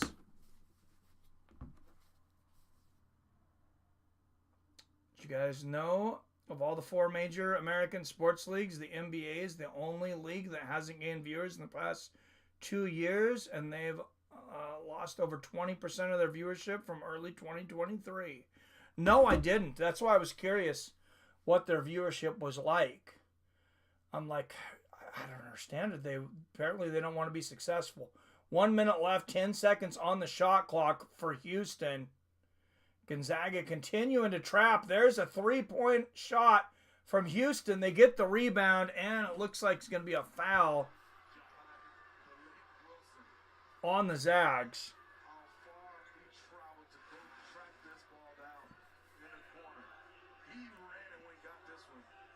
Wow, what a vert. What a vert on Wilson to get that rebound, though. And Khalif Battle, oh, you can tell he's very upset with himself. Malik Wilson, 72% free throw shooter. Misses the first one. This is a lot of pressure here, though. This is not a guy that sees a lot of game time during the regular season. Now, if he misses, can Gonzaga manage to get the rebound? Breeden wins. Oh, nice. And he hits the second, and Gonzaga will get the ball back down by 5. So they don't need a 3, just a quick score. 45 seconds left in the game. And they're going to get it into the star, Graham Ike, who spins the corner, and he is fouled. 38.7 seconds left in this game.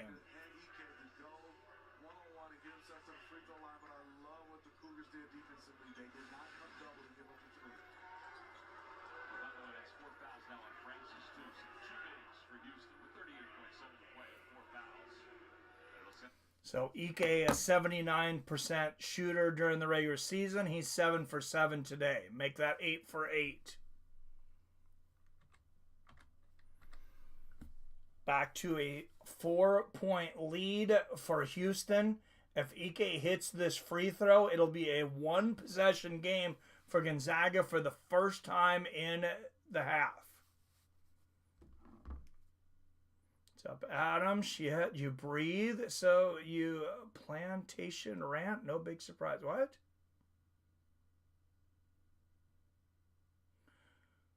Oh, missed my plantation rant. There we go. It's a 3-point game with 38.7 seconds left. Can Gonzaga keep up the defensive pressure? Will Houston stay cold? It's snowing in New York. And it's cold in Houston right now. Triple team out at full court. And he falls over! Gonzaga gets the ball! And it's up! It's good! Are you fucking kidding me?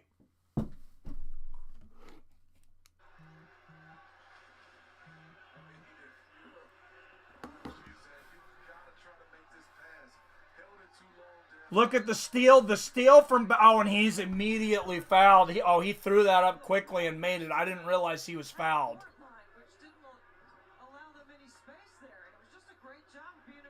Wow, and Battle heaves that from full court and made it. Unfortunately, he was fouled before. I didn't have my sound on, so I was wondering why he heaved from full court. Khalif Battle, 93% free throw shooter during the regular season. He's 2 for 2 tonight. No worries. Thanks for being here, PBR. 77-75. This free throw would make it a 1-point game. Should Ike make it? If he misses, Gonzaga needs to be on those boards quickly. Does he miss it on purpose with 21 seconds left? And he makes it, and it is a 1-point game. Gonzaga trailed by as much as 12 points, I think, within the last 4 minutes.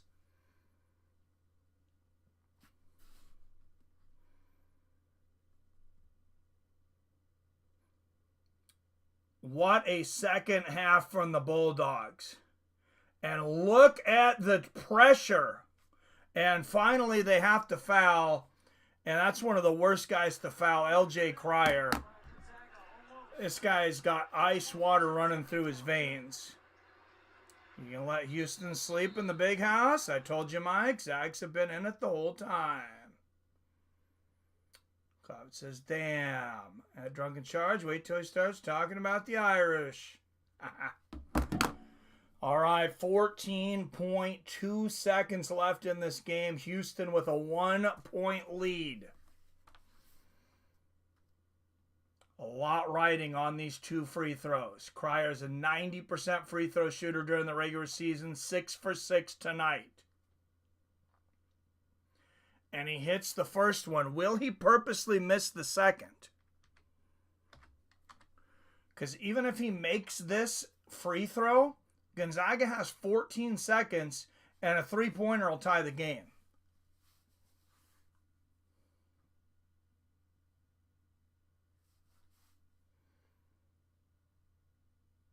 No pressure, Cryer. No pressure, buddy. Oh, it's just your entire career on the line. You won't miss it, will you? And he makes it. 3-point game, 14.2 seconds. Nembhard brings it up, throws it in to Ike. Almost stolen on the sideline, and Khalif Battle, I believe, was fouled with 2.1 seconds left, and that might do it for Houston.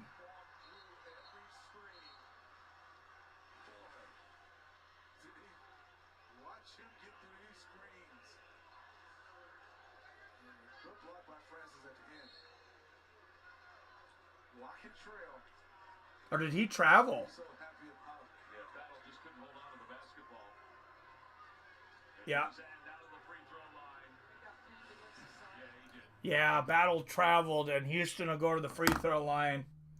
Milos Uzan, 76% during the regular season.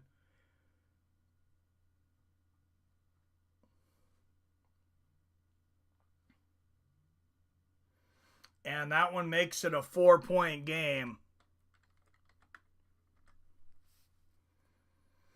So Gonzaga will most likely cover the 6.5 points. But it looks like the miracle is over. 5-point lead for Houston. Gonzaga's going to heave it up. And the Houston Cougars defeat the Gonzaga Bulldogs 81-76. That's probably it. Shitty. Arlovski on after this fight. Then Yoel. Uli Diaz versus Brian Maxwell up next. Oh, I like Uli Diaz. He's a bare knuckle guy, right? These two guys fought in BKFC 5 years ago. Yeah, okay. Well, isn't Uli Diaz the guy that had like a 2-second knockout? Man, they made it fun at the end, though. You know, I'm not so upset because I had kind of accepted the loss a while back. And then, you know, yeah, they made me excited again for a moment. But,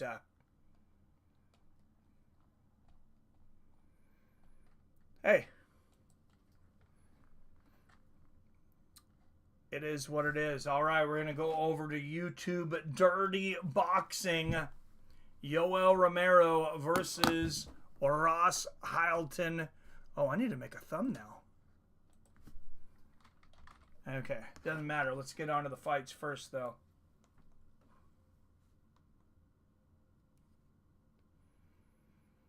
Man, that was fun. Even though my team lost and they're out, that was really fun there at the end.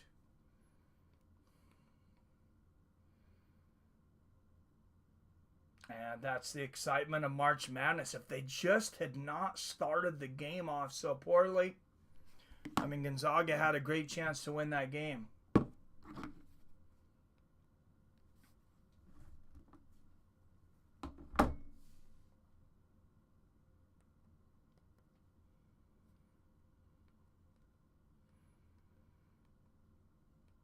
All right, dirty boxing. Let's see if it comes up right away. Dirty Boxing Championship. There we go.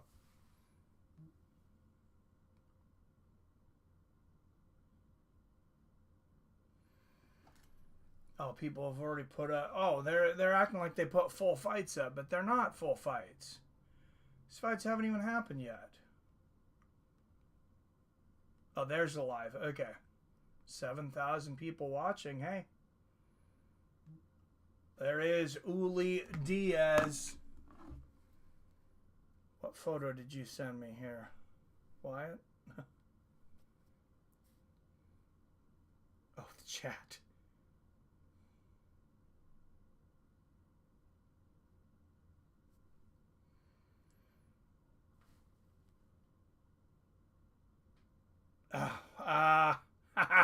Now I get what you were talking about, why you guys were talking about that.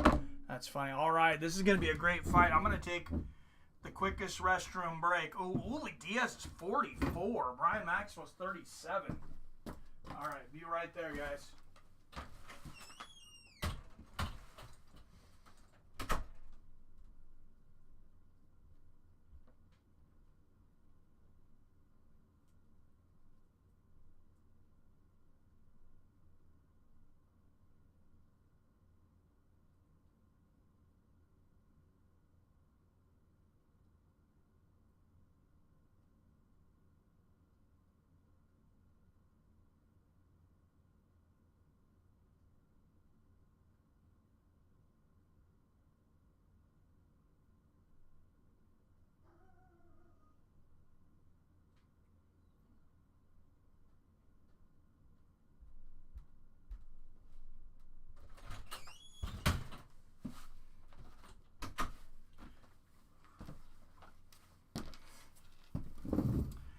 All right, here we go. Dirty Boxing Championship, the first ever aired anyways. I think they have one private event that was not televised. Are these 3-minute rounds or 2-minute rounds?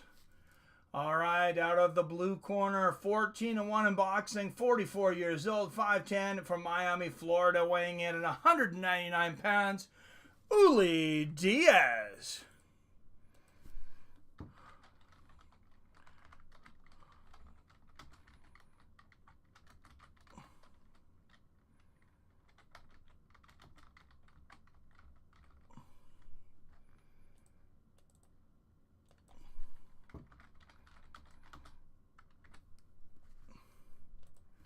Somebody wouldn't mind getting in the on the Fights with Facebook Friends page and the chat and let people know we're doing dirty boxing.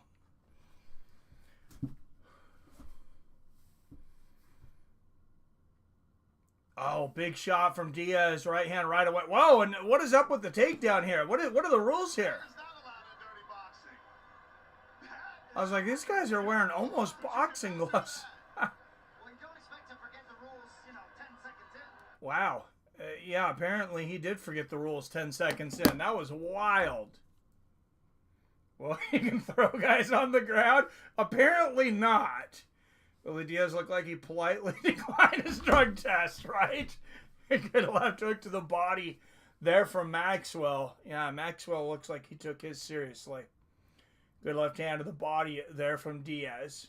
Oh, what a right hook from Diaz. And he is playing Rock'em Sock'em Robot. Oh my goodness! You can't do that! Are you kidding me? Can they do this? Oh, this is fucking wild! Oh Oh my God, this is all fucking legal? Oh, this is incredible. This might be my new favorite sport. Oh my God. Oh my God, this is fucking awesome. Dude, it's MMA. Wyatt, it's MMA without the grappling. Oh, this is the greatest shit ever. The ground and pound. Wait, what? I don't know.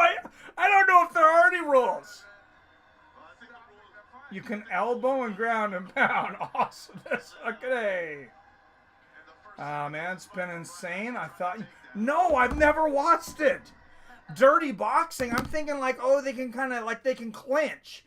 I'm thinking, oh, they're going to be like boxing and clinching on the ropes. I was like, I'm not sure how excited I am about this. Like, everybody's going to look like Magomed Ankalaev. Holy shit, this is fucking wild. There was one rule he did break. They didn't seem to care, though. I mean, there's no points off, no disqualifications. Oh, my. Oh, my. What rule, Rob? I'm shook. Dude, I did not expect this. This is not what I thought I was tuning in for at all. Oh, people are definitely going to die. This is wild.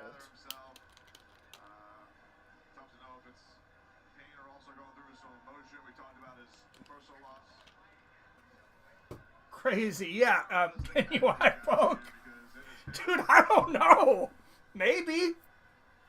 All right, if you guys aren't watching this live with me on YouTube, type in Dirty Boxing Championship and it should come up right away.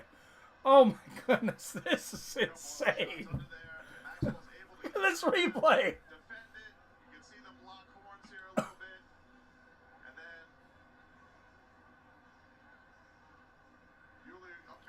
So basically he can beat on him. One guy can beat on the guy. Just the guy getting beat on can't grab onto him to defend himself. Wow. Champ Chris Weidman, baby. Headlocks and shit. Damn. It's been a night of finishes. Imagine what Yoel is going to do. Oh my goodness. Can wrestle down to ground and pound. Yeah, this is a wild sport. I'm ordering a Dirty Boxing Championship shirt immediately. I am not joking. This is freaking awesome. Just please don't anybody die.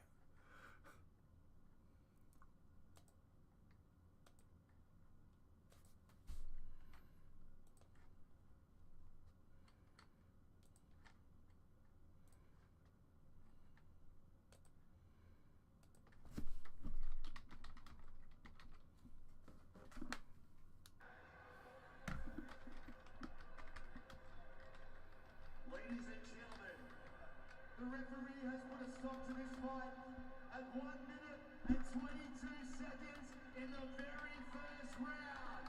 For the winner by TKO, Ulysses the Monster Diaz!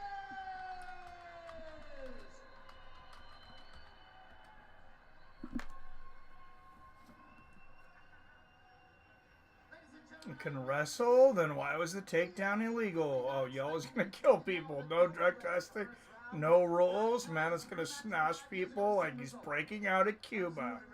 Dude, we have to now. We have to see like 2-on-1, 2-on-2. Oh, there's got to be gang fights in the cage, in the ring.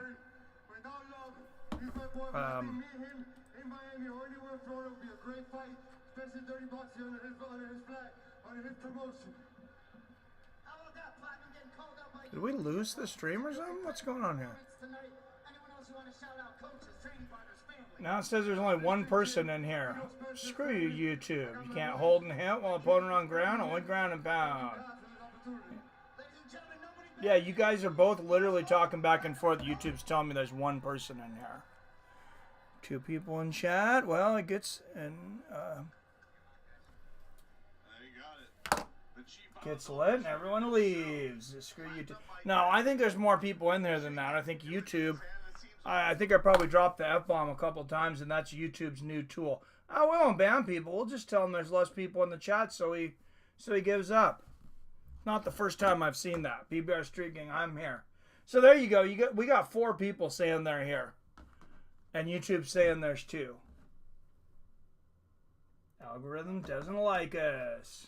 Fuck the algorithm.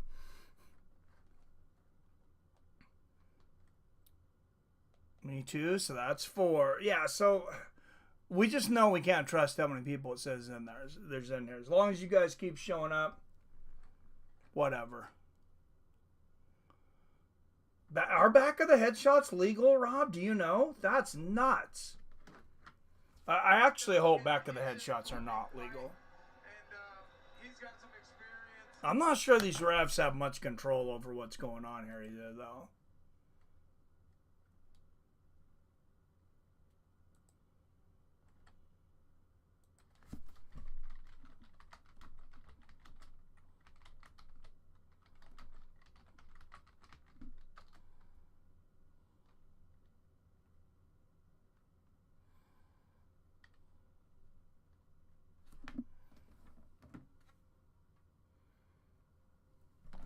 See what Mike Perry says about it here. Appreciate that from him. So shout out to Yuli. Congratulations on the win. But this is my league for a reason. It's been a night full of surprises, and now we get to our co-main event. Tari Stones from the Bills there joining us here at Dirty Boxing.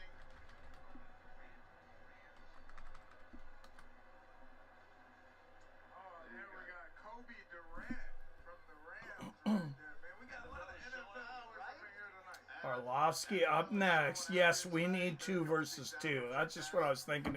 This is like gonna be like gang fights.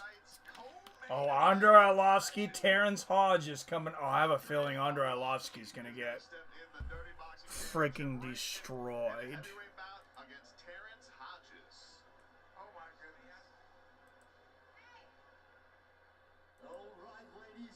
I mean, I hope not, but this guy looks dangerous.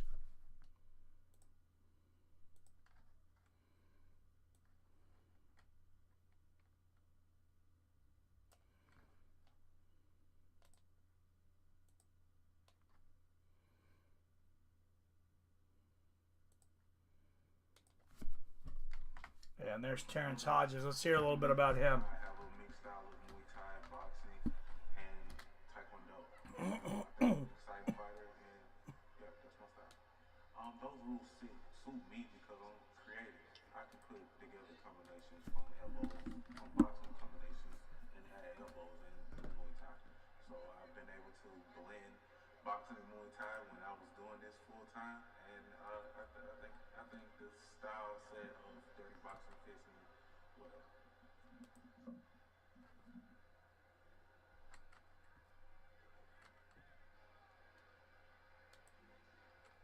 So I believe the scheduled opponent just backed out. I'm sure he recognized the next name that was thrown his way, Andrei Arlovski. Really fascinating career. Good head on his shoulder. Played football. Has a lot of experience doing a lot of different things. Trains out of ATT.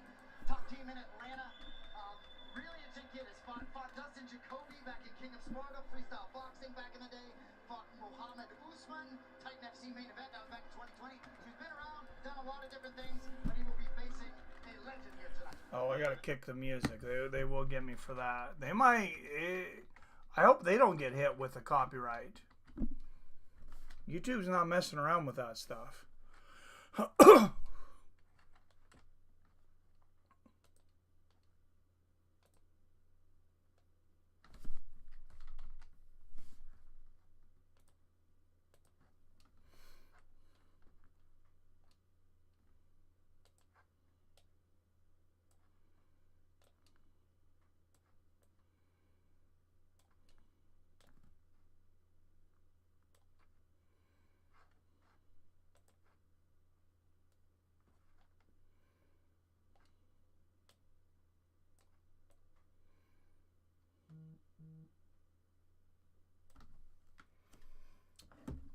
Dirty boxing is Jones's world, and we're just living in it. Maybe Jones will fight us, but on this, eye poke to oblique kick to spinning back of the head elbow, followed by curb stop finish.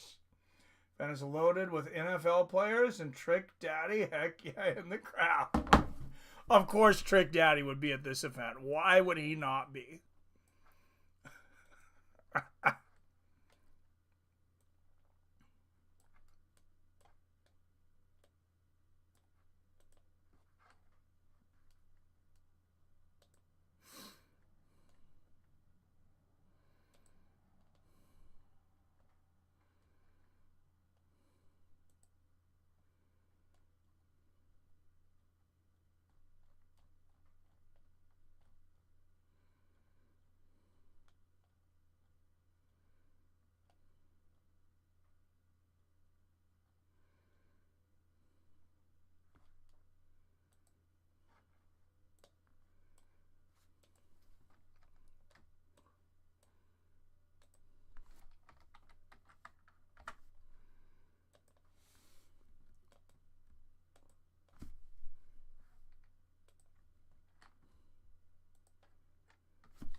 Yeah, I didn't get that the dirty boxing was part. Like, it's dirty fighting.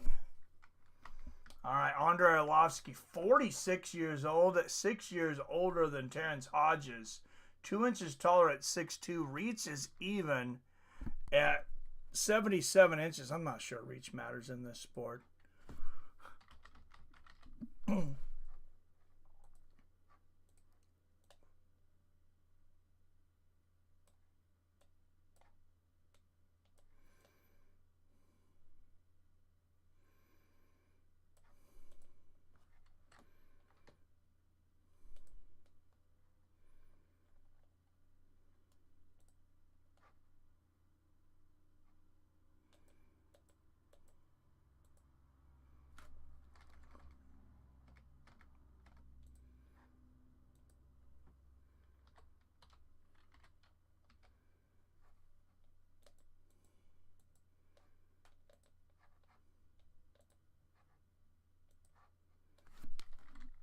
All right, out of the blue corner, 40 years old, 262 pounds, out of Atlanta, Georgia, 2-7 in MMA. Oh no. Oh no. 2-7 in MMA. Is this going to be a murder?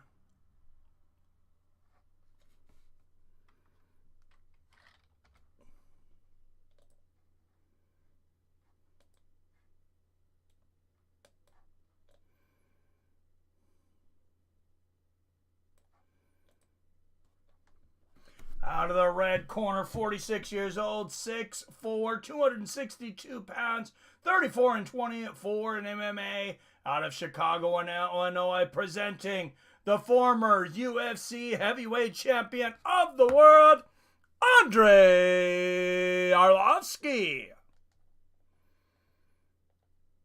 Oh man, are we ready for this, guys? Can we be ready for this?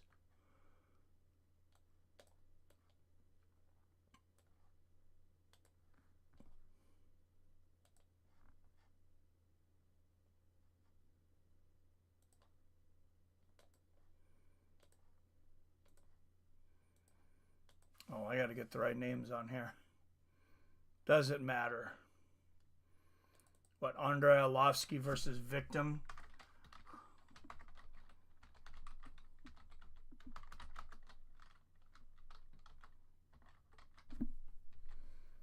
Oh, big right hand from Hodges. There's a 1-2 from Arlovski, and Hodges with the uppercut.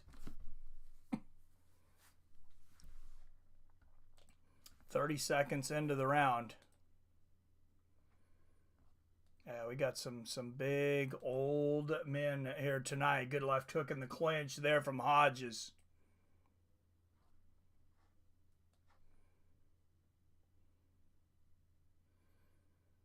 Oh, another right uppercut from Hodges. There's a right hook from Arlovski. Remember when Arlovski's chin was gone like 15 years ago, and then he learned how to box and stopped getting hit? Oh, big combination from Hodges. Yeah, these guys are swinging like wild, drunken barroom brawling right now.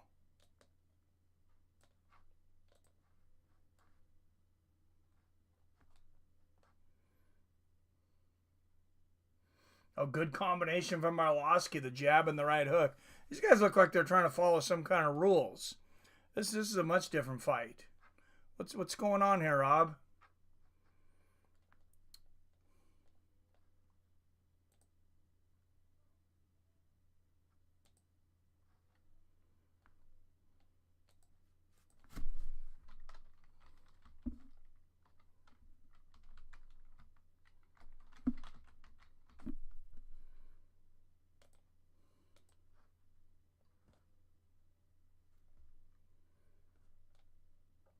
.55 seconds left in the first. Oh, big right hook from Arlovski.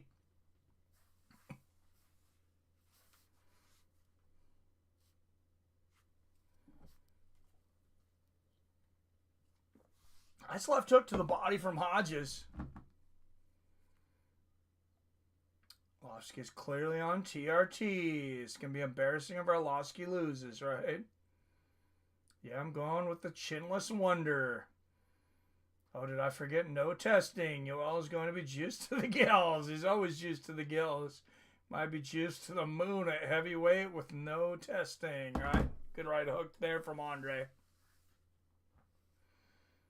I mean, both guys are already sucking wind.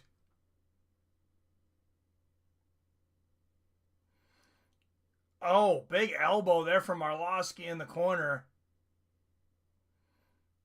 Looked like Hodges blocked the second elbow. Leave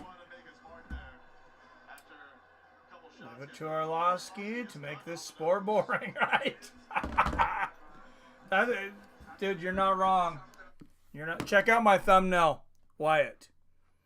I just put up a thumbnail for this event. I had to do it quickly, but check it out.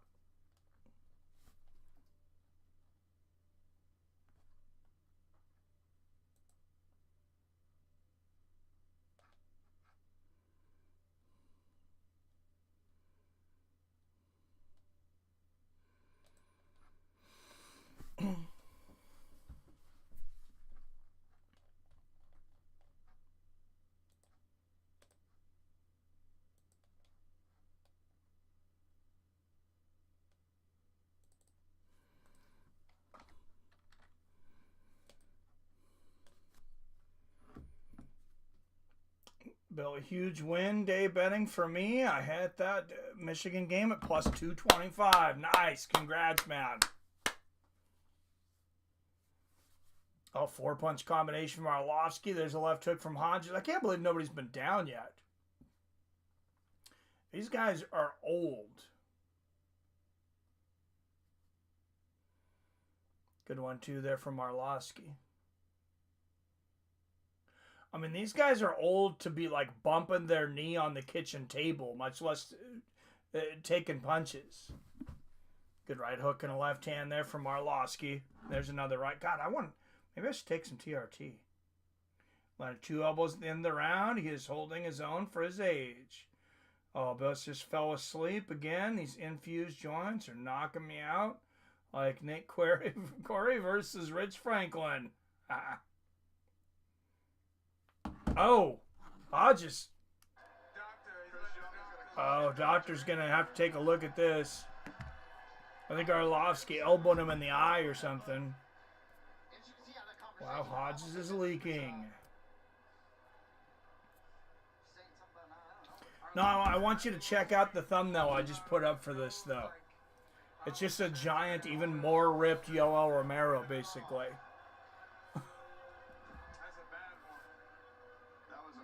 Doctor has to come in. That's a gash. Billy, you missed the fight of the year. Yeah, that was definitely wild. Oh, they have doctors here? I didn't realize they had doctors in this sport. Yeah, there's another nasty elbow from Arlovski.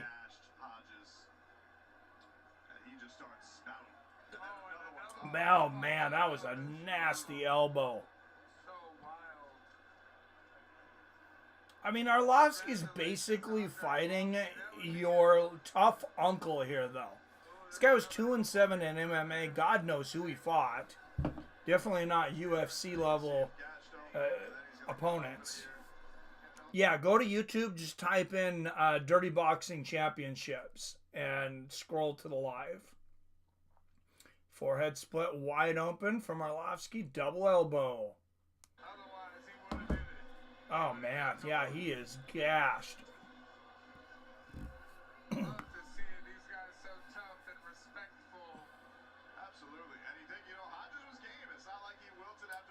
They need to get Mario Yamasaki and Steve Mazzagatti as referees.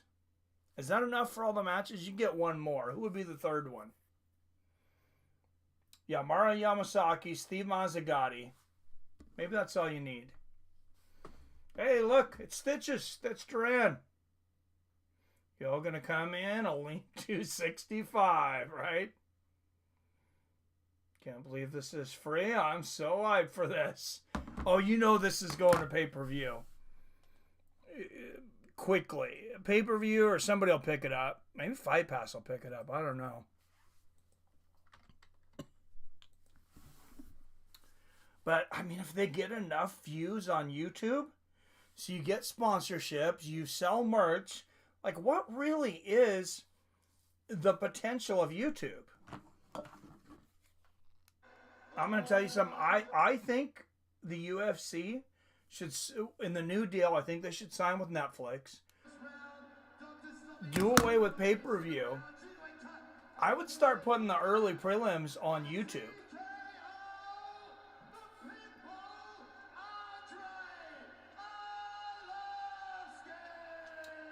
Make the deal. If you watch the whole thing on Netflix, like that's fine. You know, you can watch everything. You don't have to change channels. But also put the early prelims on YouTube.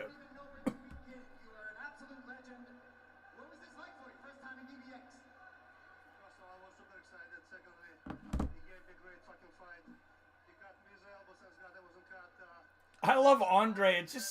It just seems so different when he swears.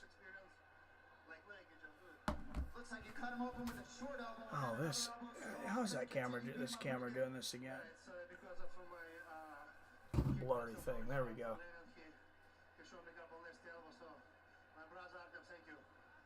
So you've been at this game so long. I know you still got more in front of you. What's next? Like paired rules for putting the first one on YouTube. YouTube's woke ass ain't letting them do another old roided man, no rules fighting event. YouTube gonna shit themselves when they realize what they streamed.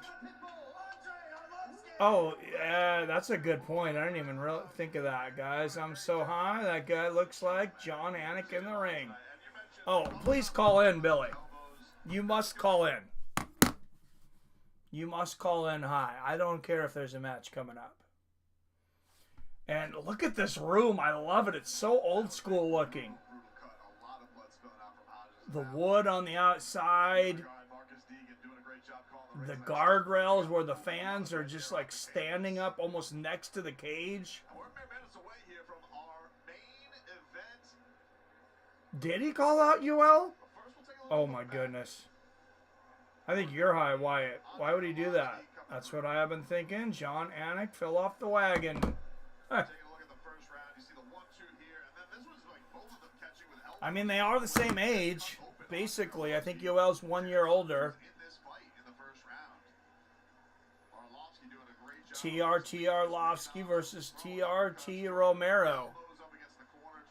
And I mean, if you're going to do TRT, okay, if you're going to do TRT, or you're going to do an old person's league, make your age, whatever it is, over 38, over 42, whatever it is, and then have those guys, TRT, don't give them roids, but have like the big time TRT like the UFC did there for a while. But maybe even more. What are they, 4 times? Let them have 8 times. And buy it for them just in case they can't afford it.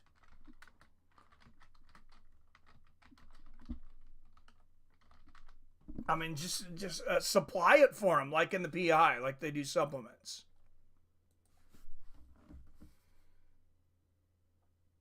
Arlovski ought to do some bird hunting. Does he like bird hunting? TRT Romero. This is going to be a TRT on of our EPO boxing. Billy is cooked. Come on, Billy. You need to call in.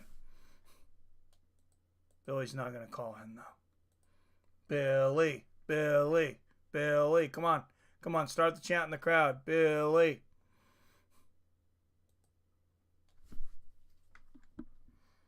Probably where Masvidal keeps his private jet. How does Masvidal have so much freaking money? He fought the same as everybody else. He didn't make shit till the end of his career.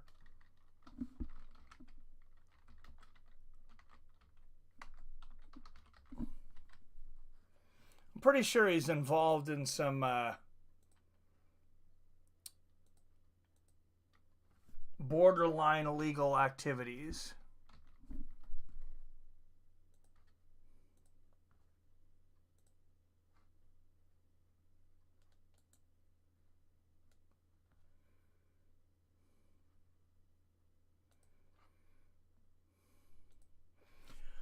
All right, guys, he's coming up. There he is, Yoel Romero. 47 years old.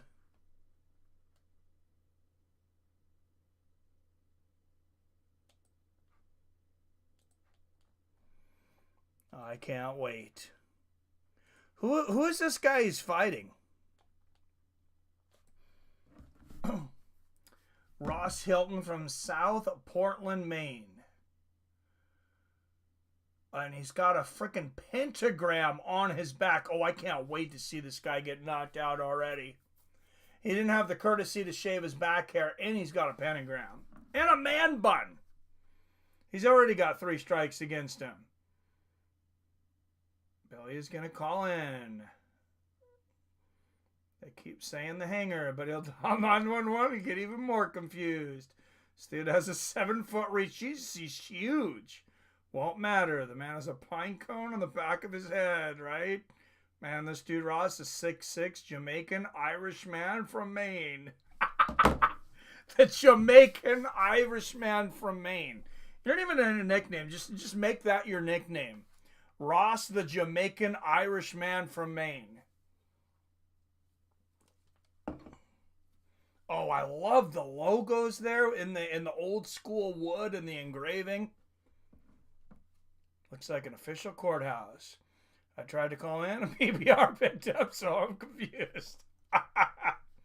Yeah, PBR is definitely not here. Make that his legal name, right? Jesus Christ, this guy's a freak. Like, he doesn't even look like a... Why would you do that to the back of your head?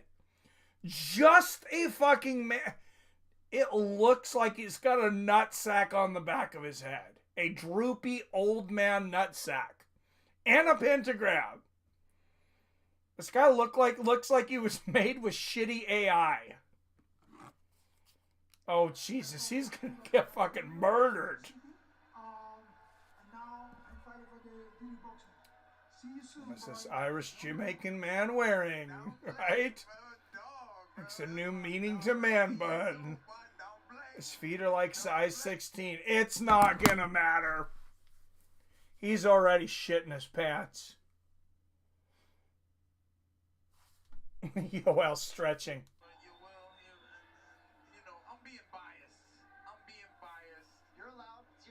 but he made it, did he, boxing? You know what I mean? We heard Yoel say the one time against Soldier of God. I like his red pantyhose and red tennis shoes. I mean, like, seriously, like, this guy's, like, not even a real human.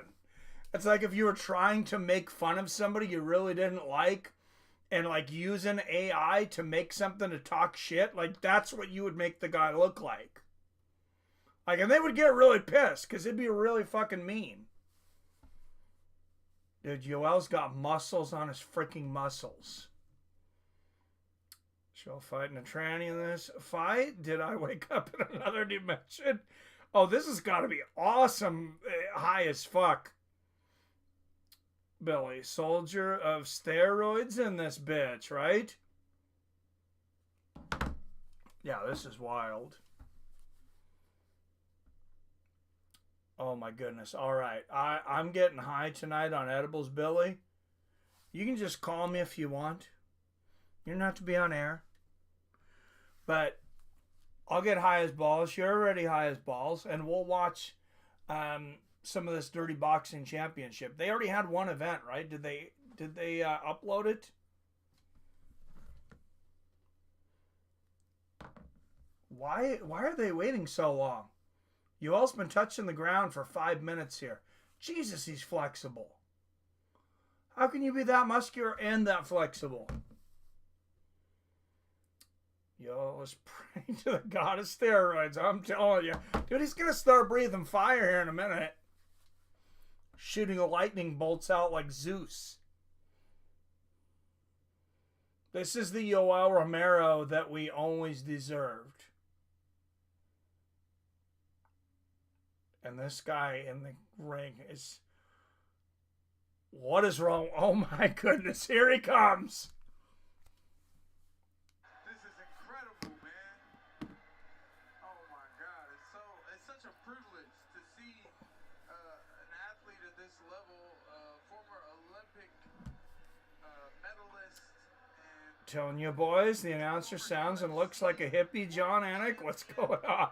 Jamaican leprechaun tranny. You were killing it tonight, Rob.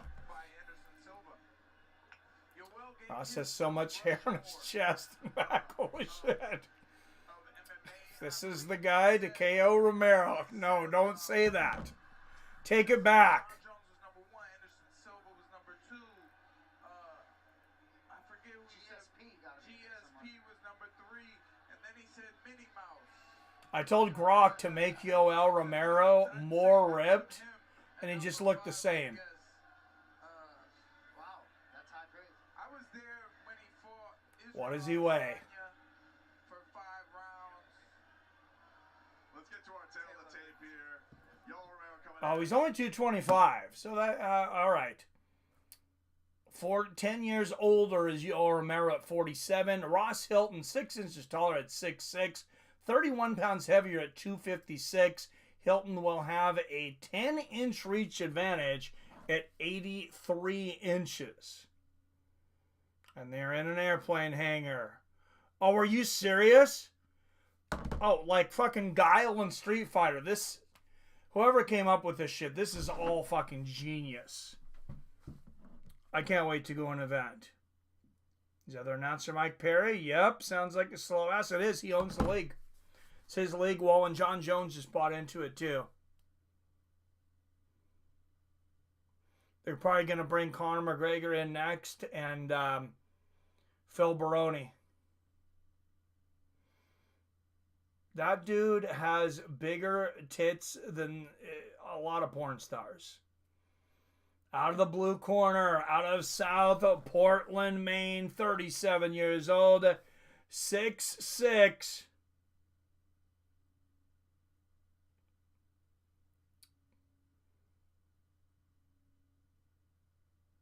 Where is it here, Rob?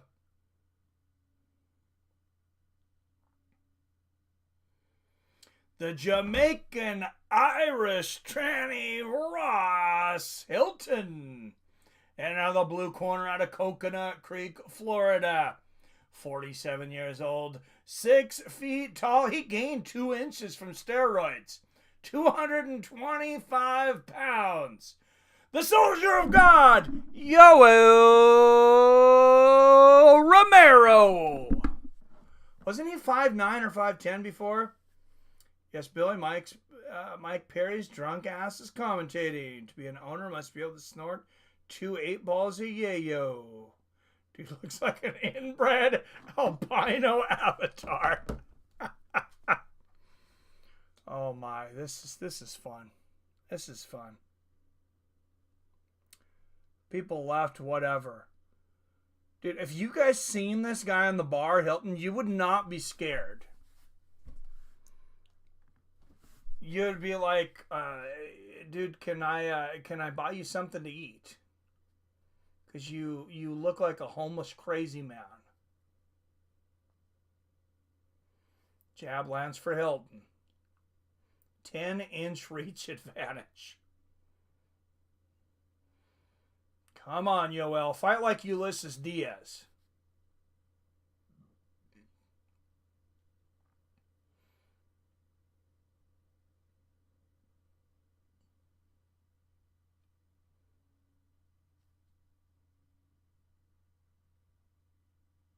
Yoel might be so muscular he can't move.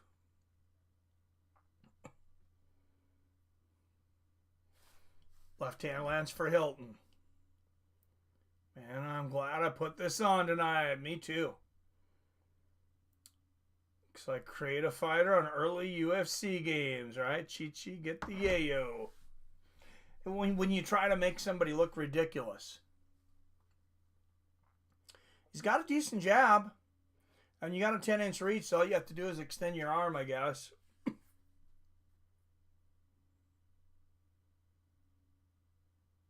Or 10-inch reach advantage. Telling you, no way Yoel Romero is 6 feet tall, though.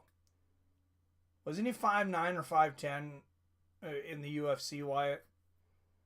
You're the height guy. Shoes don't fit him. You can see they're too big. Man has on clown shoes, for fuck's sake.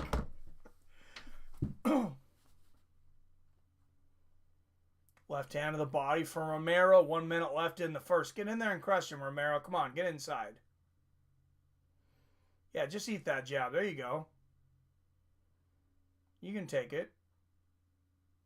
You're 47. You're not going to have head movement, dude. You're not going to be able to dodge punches.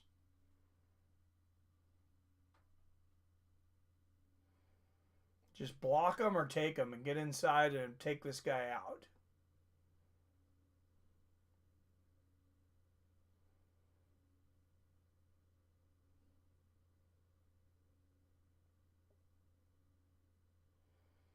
Left hook lands for Romero. There's a straight right from Hylton. Oh, and there Yoel explodes. Lands a combination. Right hand for Hylton. Sadly, Hylton might have won this first round. Yoel really didn't do much of anything.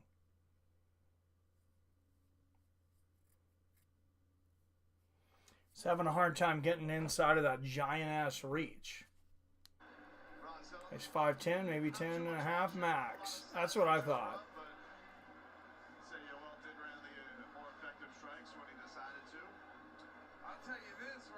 Can't stop looking at that thing sticking out the back of his head, right? Dude, Ronald McDonald on his way to the pit plane hangar. Right? Suck my dick and balls after not shaving all winter.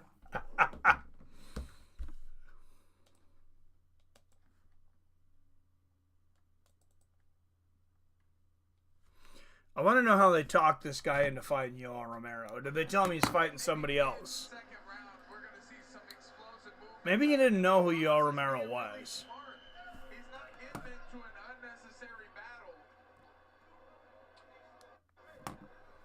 Oh my God, Mike Perry sounds like brain damage on the mic.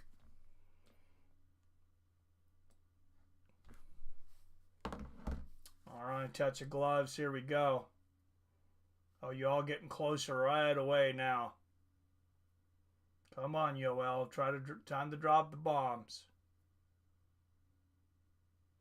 There's a right hook for Romero.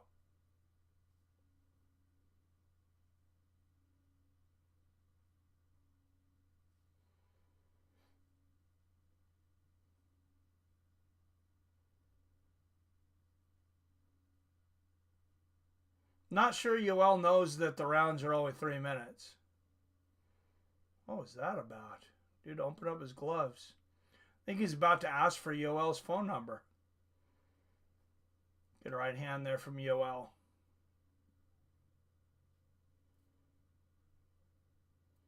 Double jab. Romero's on the inside. Now go to the body, dude. Punch that body. Dude's got the great granddaddy bod.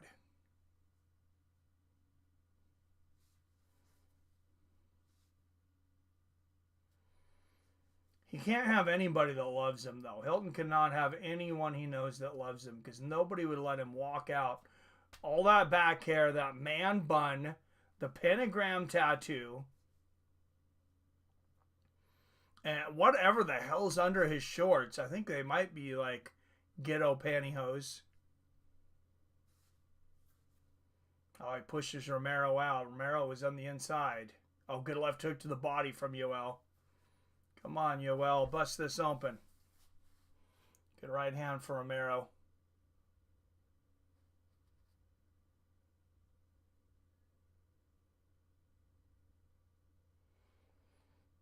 Right hand lands for Hylton. 1 minute left. Come on. Yoel's on the inside. Come on, Romero. Oh, he's doing the cross arm block. He's doing the George Foreman. Oh, there we go. Okay. Did Hylton just throw a standing hammer fist? I'm pretty sure he did. And he looked like a little kid when they're coming after you and going like this.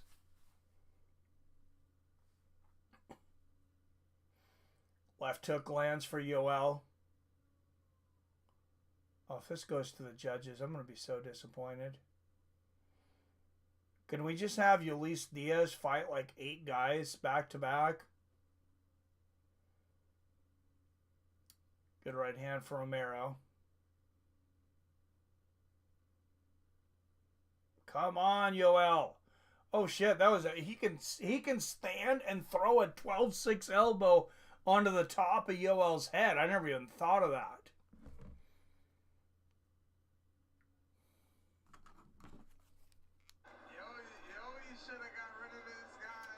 Wyatt's going to be sitting on the crap for 2 weeks now. Going those damn shoes. What the fuck? Tried to warn you about the shoes. Thinking it's really time, Sylvia boys. Look at his stance. Perry doesn't try to be perfect when he gets in the ring. When I step in the ring, I'm like, if you're ugly, I'm gonna get dirty if I'm gonna get you out of here in no time. Like, that's my goal, especially, you know. Perry is just like completely incoherent. I want to get you up out of there. So, you know, I'm gonna go in, and if you cut me or something, that's fine. It's only gonna make me madder, and I'm trying to knock you out. I want to see how Yoey comes out this 3rd round. He's got to give us the show now. Yoel 2 rounds. Did he just call Yoel Yoey? Good right hand from Romero. Oh, there's a left hook for Romero. And there's another one. Yeah, he's got to take him out this round. Come on, Yoel. Sell the show. There's a good elbow from Romero. Right hand to the body. Oh, there's foot movement. There's head movement. Maybe he should fight Jake Paul. Oh, that was lame. Oh, I don't think Yoel knew that he could have punched him when he was on the ground there. Could somebody please start explaining the rules to Yoel in Cuban? Because when he fought that one time in Bellator, he didn't even know that it was a 3-round fight. He thought it was supposed to be a 5-round fight. There's a right hand for Romero. What is up with Hylton with the standing hammer fist? That is so lame.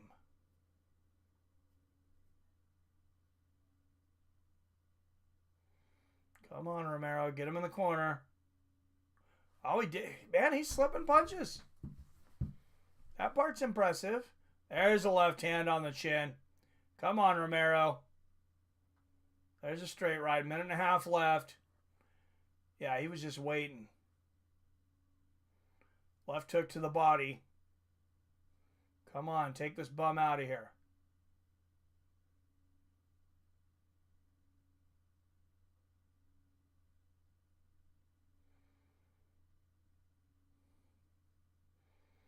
Hylton's landing quite a few shots here. You also just pick him up and power slam him right now. They're not going to disqualify him. He's landing some big left hooks to the body. And there's a right hook to the body. Go upstairs now and make this guy fly. He is 40 pounds bigger than Yoel. There we go.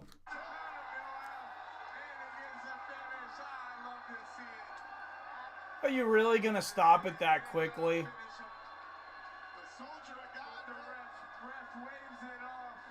Lame stoppage, though. They should have let him get back up. I know they want a knockout there, but lame stoppage. Rigged. That fight was fake. Dude, it looks so fake. Cuban, you mean Spanish, Mike. That was weak. Prest Perry said actual words just now. Yeah, that looked horrible. So ground and pound could only happen after the opponent was knocked down from punch, Mike Perry just said. So the refs let you ground and pound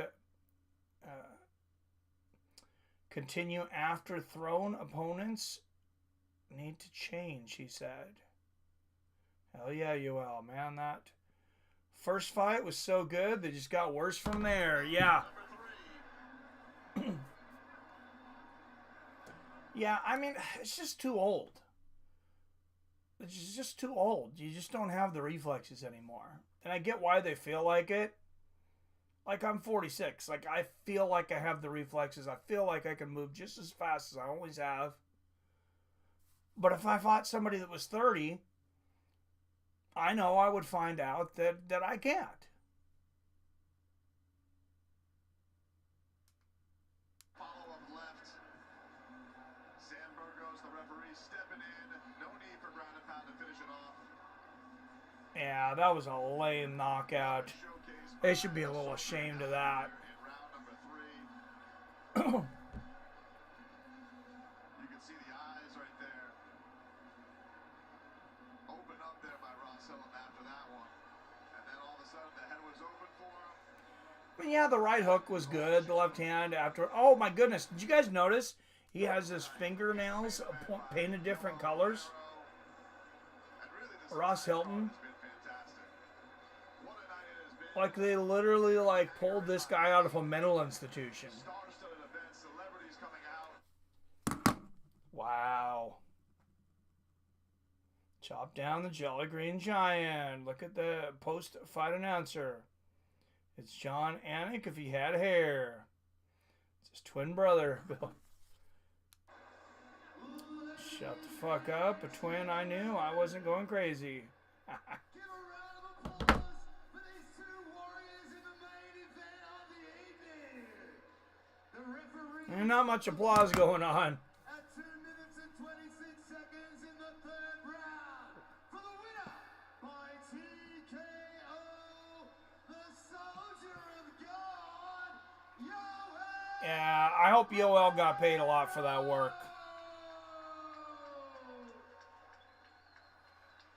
Is that John Jones in there? Yeah, look at Jet's Bones. Oh, Bones is high as shit. He's got the inside sunglasses on. He's really high. Oh, dude, that is John Anik. They just put a wig on him. You ain't lying, Bill. If they tried to make a guy look like John Anik with more hair, that's what AI would make.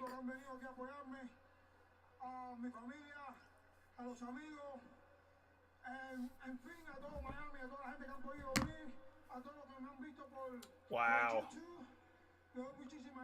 So, Phil, is Jason still in there?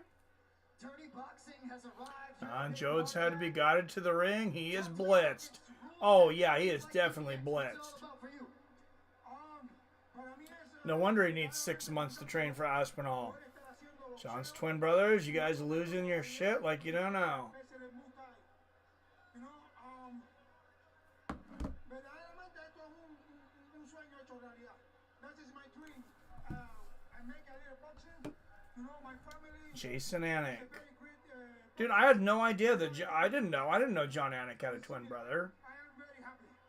Such an honor to watch you compete. Nobody like you. Ladies and gentlemen, the soldier of God, Yoel Romero.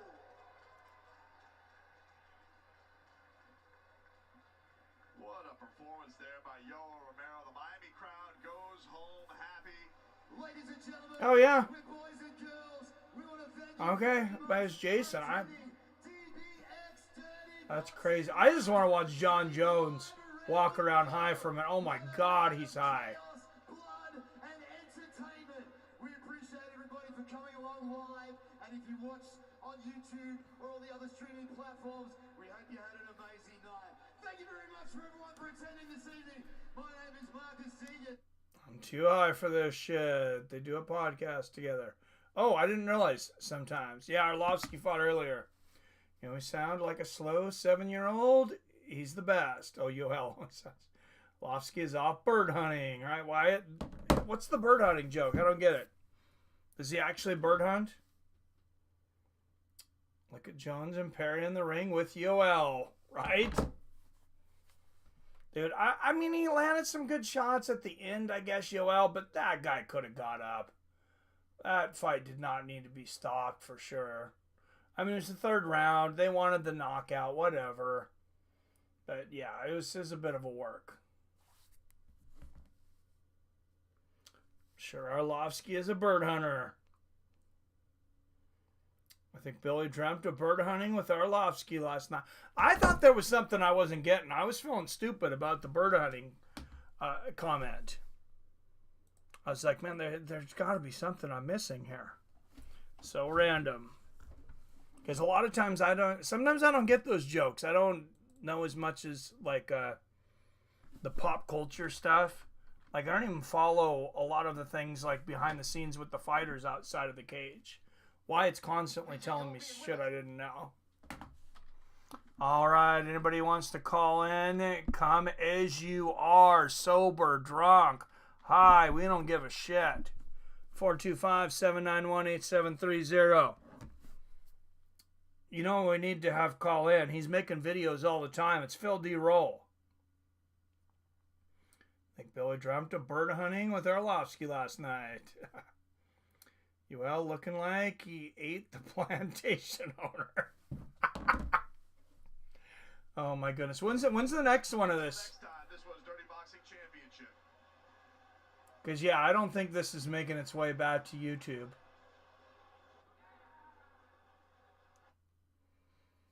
Because if it does, what's the difference between this and just street fighting? Because it's in a ring? I guess I put gloves on.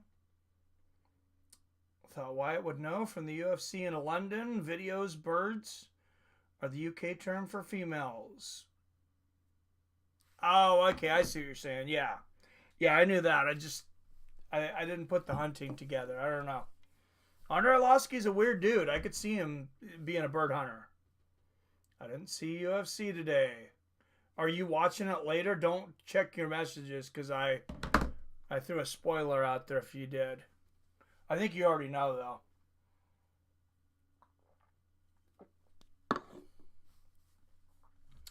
Trying to think if there's anything worth... I'm trying to think what's worth watching. You were on your own tonight. Yep. Yes, I was. I'm trying to think what fights were worth watching. Let me tell you. I don't know if you're going to go back and watch any of it. Yeah, I already know. You know all the results? Edwards versus Brady. I mean, I don't know. Might be worth watching, I guess. It's just a dominant performance from Brady. I am curious what you think of the Jan Blachowicz-Carlos Ulberg fight, because I thought Jan easily won that fight. 2 or 3 rounds. They gave Ulberg unanimous decision 29-28. Holland and Nelson is worth it too, just because Kevin Holland actually fought for once. And he beat the shit out of Gunnar Nelson. And then Jordan Vucinic and Chris Duncan, you're going to see the lowest freaking IQ moves like ever.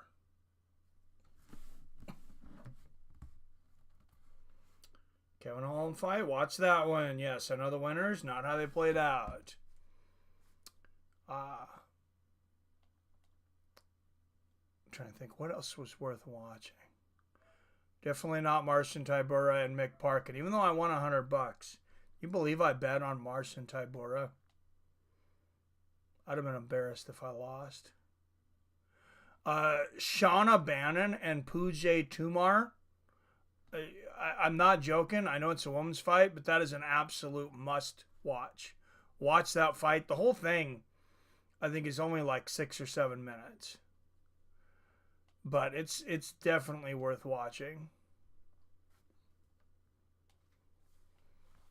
My favorite female fight of the year so far was Shauna Bannon and Pooja Tumar.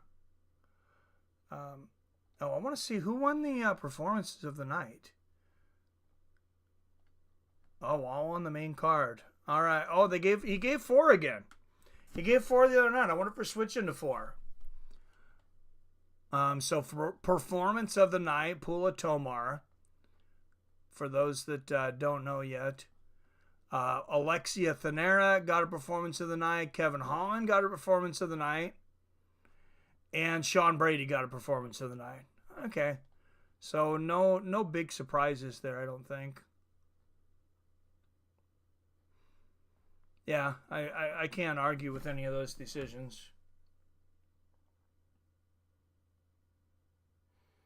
Can't wait to watch the great Molly the Meatball. You can see Patty the Batty crying in the crowd when she retires. Well, Meatball Molly retired, so there goes PBR's chance of scoring with British lesbian that is an active UFC fighter. He already did, Billy. We had a whole live stream celebration. Oh, yeah, he missed it. Oh, damn, I missed. I bought champagne and everything.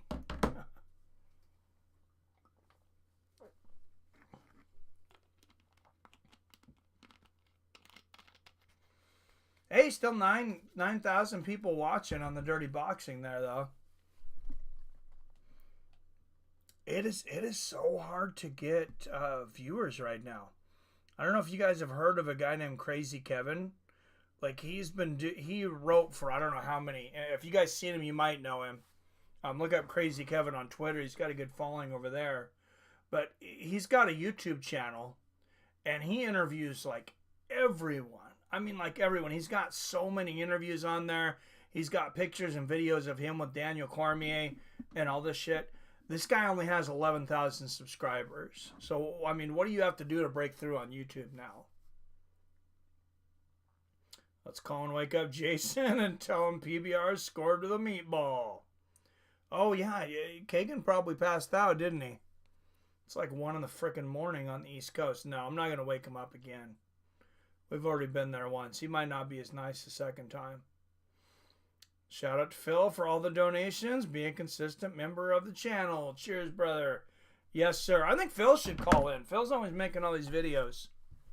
Why don't you call in, Phil? And let's look at some of these UFC cards coming up, too. We previewed next week's, but there's actually some decent cards coming up.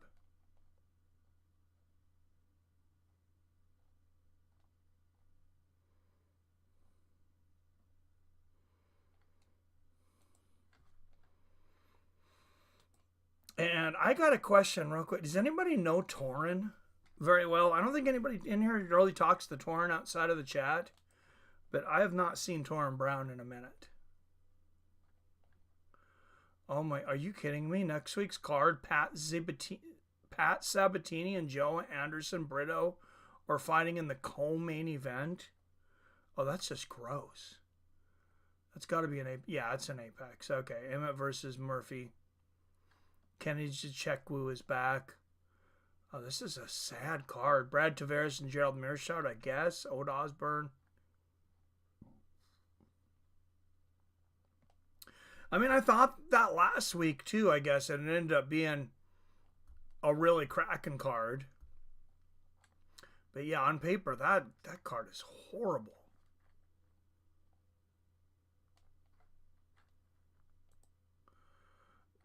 Oh, that's kind of cool. You can scroll through events like that. I never noticed that. And then I think there's a week off. No, not yet. Maybe it's after the pay-per-view. All right, UFC 13 is fire, though.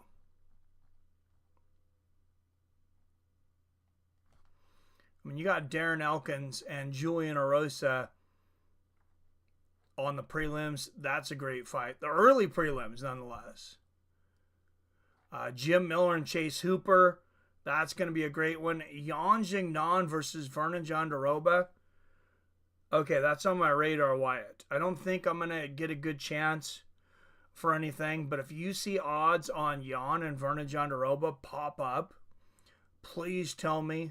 I will bet big on Yan if they are anywhere close. If Vernon's not a 4-1 underdog, because Yan's going to beat the shit out of her. Dan Ige and Sean Woodson, that's a pretty good fight. Nikita Krylov and Dominic Reyes. Reyes finally worked his way back up to the top of the prelims. They were putting him in the early prelims there for a while, which was just disgusting. But this main card is fire. Patricio Pitbull, first fight in the UFC. They put him against Yair Rodriguez. Jeff Neal taking on Carlos Paredes, which I think Paredes has won like 6 or 7 in a row, like all by knockout. Bryce Mitchell and John Silva. Of course, you guys seen Gene Silva call Bryce Mitchell out. I think he's won like 4 or 5 in a row by knockout too. Michael Chandler against Paddy Pimblett. I know everybody keeps making fun of me for betting on Chandler. I got faith in him in this fight though. And then the vacant featherweight title. Alexander Volkanovski, Diego Lopez, because you couldn't make it max again. They fought 3 times. They gave Volk the victory every time. I don't think you could do it a 4th time. Not right now, anyways.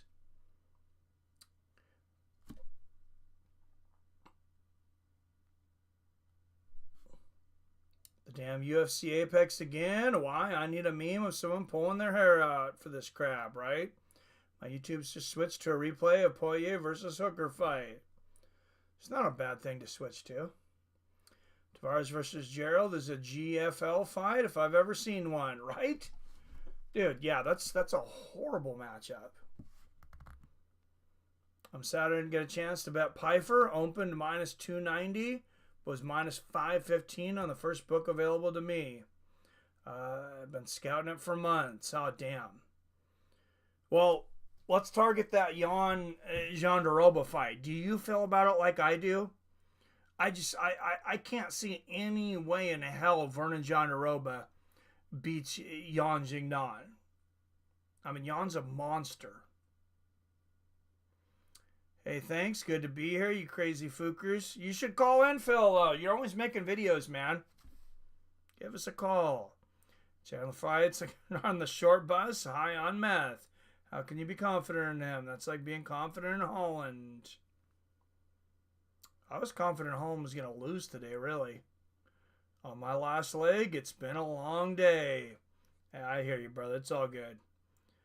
Patty is going to sub Chandler. I've been calling it for months. Well, see, man, I don't know. Charles Oliveira didn't sub him, and Paddy Pimblett got his ass kicked by Jared Gordon. I hope he's real depressed about the Molly McCann thing, and he goes on a bender.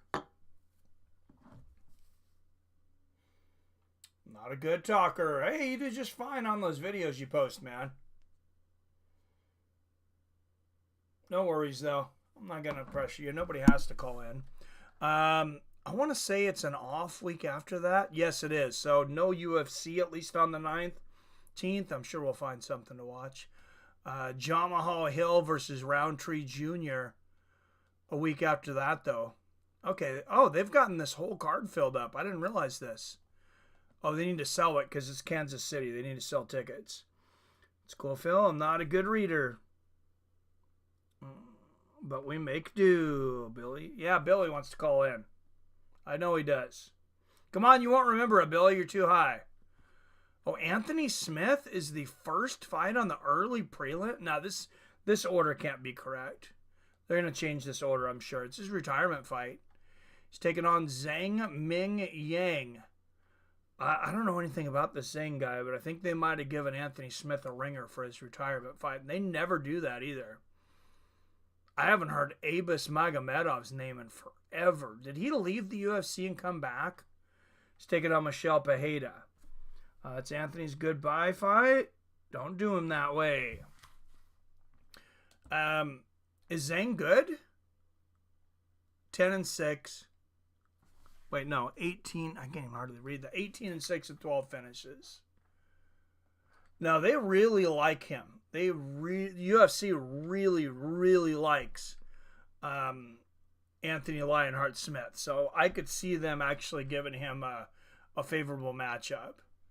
Yeah, like I said, Abus Magomedov, though, I thought he was out of the UFC. Giga Chikadze, David Onama. Yeah, this is a good card. As long as they don't Seattle it and knock off most of the good fights. Ikram Alishkarov and Andrei Muniz. That's another firefight. Polyana Vienna. I don't remember this Jacqueline Amarim lady. But Chelsea Chandler, Jocelyn Edwards. I think they might just have the order of this backwards. Matt Schnell and Jimmy Flick. I think they do. Till you get up to here. Randy Brown and Nicholas Dalby. Brown, they're both fun fighters to watch. I think Brown's got more in the tank than Dalby, but I have to look at the ages. And then, so I got a question for you, Wyatt. What do you think about Jamal Hill and Khalil Roundtree Jr.? I know that you thought Hill was going to beat Yuri. So what do you think about him against Khalil? I'm not like being mean or anything. Like, I have no idea what to think of it. Then we got Sanhagen and Figueiredo. Oh man, they've really got this booked out for a while. I hadn't really looked ahead. Yana Santos and Misha Tate. Hey, that's a favorable matchup for Misha. How old is she now though? Like 37? Be nice to see her get a win though. If the odds are anywhere near like minus 200-ish or better, I think I might actually bet on Misha against Yana Santos. She sucks. I mean, Yana Santos is not good. I think she's married to Thiago Alves. Or Thiago Santos. Why would I say Alves? When her name's Santos. Santiago Ponzinibbio actually got a win the last time. Doesn't seem like it's been that long since he fought. He's taking on D-Rod, who's always a wild card. You never know what's going to happen with Daniel Rodriguez. Wyatt says, man, I don't know about Hill. He seems to have lost his mind on social media and in the cage. Roundtree, first round KO, headshot dead. Oh, there's no way in hell I'm betting on that fight. Roundtree and Hill. Because Hill should win that fight. Like, skills-wise, you know I'm not the biggest Hill guy, Wyatt, but I got to admit, Hill's much more skilled than Roundtree. And I think Pereira, well, I know Pereira took that fight a little compromised, or it probably wouldn't have been as close as it was. I think he had the flu. Featherweight Trevor Peak and Zhongling Li. It's a decent matchup. Marina Rodriguez, Joanne Robertson, Junior Tafa, Tuco Tacos. Wait, did Junior Tafa drop to light heavyweight, or is there somebody with a super similar name that was like 280 pounds? Am I crazy? –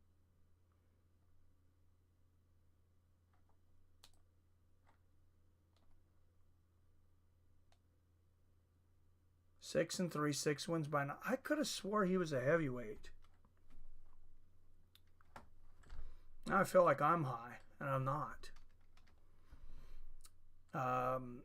Anything else? Oh, Dontel Mays. God, that guy is So boring, but heavyweight division sucks so bad. I mean, it sucks so bad. I bet on Marcin Tybura today, and I won money. Taking on Thomas Peterson. That guy seems somewhat familiar, too. Rainier DeRitter and Bo Nickel. All right. Wyatt, you want to call in and talk us through Rainier DeRitter and Bo Nickel? Because I don't know what to think about that fight. I feel like Bo should dominate him, but he's the toughest guy Bo's fought. We really haven't seen Bo be even close to tested against anybody. I think Sandhagen beats Figueiredo. I think that's a really bad matchup for Figgy. I'll be interested to see the odds on that too. Although unfortunately Sandhagen's not what he used to be. Let's all agree the day UFC goes in Azerbaijan, we all go to see it. Don't worry, guys. It won't happen, right? Probably will. If he has mental right, I think Hill could do well. Both guys have mental issues, but Khalil has some momentum based off a loss. Let that sink in. Think it's really close, but I'd go Khalil right now. Oh, yeah. Jeremy Stevens has got a fight booked. Give me a second to figure that out. I need a Googler. I need a designated Googler during streams. Really need a young Jamie, but I can't afford one because I never make any money at this.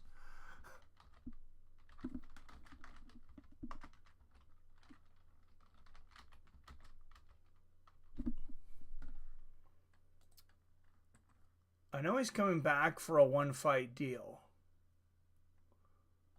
But yeah, I have no idea who the hell he's fighting. Can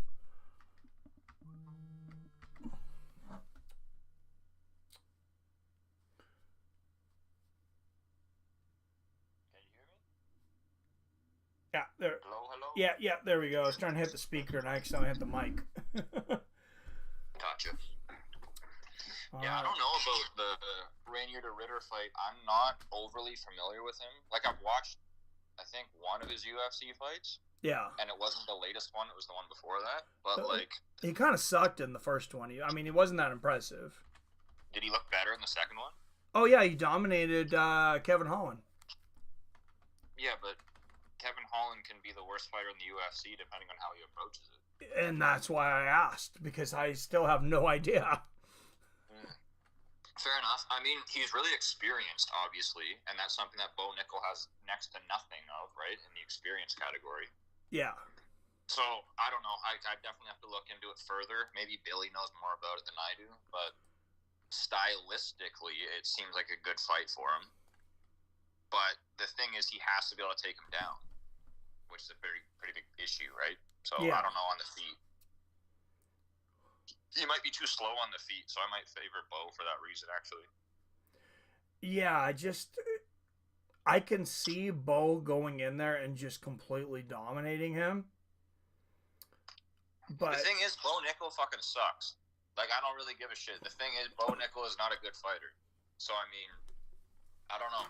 Like, I understand the building him. They're doing it like a boxer, doing it the same way they did with Sean O'Malley. Because realistically, with Sean O'Malley was a good fighter. And everybody knew he was just a good fighter, but they gave him years and years and years to develop, and then he became a great fighter by the time he actually got to the top, and it worked really well. Yeah. But you know me, my biggest problem with the whole thing is why are we giving special treatment to anybody? Fuck that. That's not how it should work. Well, you know why, because they think they can market someone. Okay, but I hate it, and you know that. I hate it so much. It's so stupid. You got guys who I don't even like at all, like Tony Ferguson, who went on, 10, 11, 12 fight win streak, some crazy thing like that. And almost everyone liked him. He was a very likable fighter. That's one of the craziest things about that. Yeah, so I was in the vast minority on that. And even I am like, dude, give the guy a title shot. And then we wait too long, and then he's washed, and he's going to be, Chris Benoit in a few years? Like, he's fucked in the head, and he's still fighting. It's a mess. Oh, yeah. There had to have been something behind the scenes with him and Dana or somebody that we didn't know about, I felt like. Yeah, but they do that to other people too. Like a friend of mine told me earlier after I learned about the Leon result that he doesn't think Leon's gonna get like a fight for a while, just like they did before. Because Leon won, what was it, 9-10 fights in a row before he got a title shot. Yeah. And then he also had to spend, what was it, 2 years like just waiting because they wouldn't give him a fight. Remember that? Yeah. So yeah. Yeah, which is so weird. And Dana always said everybody gets offered 3 fights a year. I would like to talk to fighters and get their side of that story. Oh, maybe if that's what he says, but I mean, you can't trust what Dana says. But what's the offer? Yeah. Hey, do you want to fight the number 24 guy in the world? It's like, dude, I've won 9 fights in a row. What are you talking about? Oh, we just have to offer you 3 fights. So you turned it down. I'll let everybody know you turned down the fight we offered. It's like, okay, Yeah, thanks. yeah. Well, I'm gonna be honest. Like, if I'm like super skilled and I feel like I'm just gonna blast through some of these guys, once I'm making a little more money, sure, I'll go out there and fight. Let me go blast this guy for $200,000. But 100 you better grand. get paid. Yeah. Yeah. Anyway, I don't want to avoid the chat because I know that can be frustrating with people that are in here. So why don't you read a few off? Yeah. Billy says, who is Stevens fighting? Oh, but yeah, my computer, it's back on now. My computer freaking OBS because my. Oh, now it's gone. Yeah, it's kind of. I've never seen that. It's like flipping out. Let me try to. Flipping out like crackhead Tony Ferguson. Yeah, see if I can stabilize this. Okay. All right, Billy says Tony is sucking dick for crack on Fremont Street. Yeah, I seen that. Yeah, pretty much. I mean, there's got to be a lot that we don't know about going on with Tony. Because remember when he was like flipping out and saying that there was like a chip inside of his leg and a bunch of other crazy shit. Like his wife was scared of him and.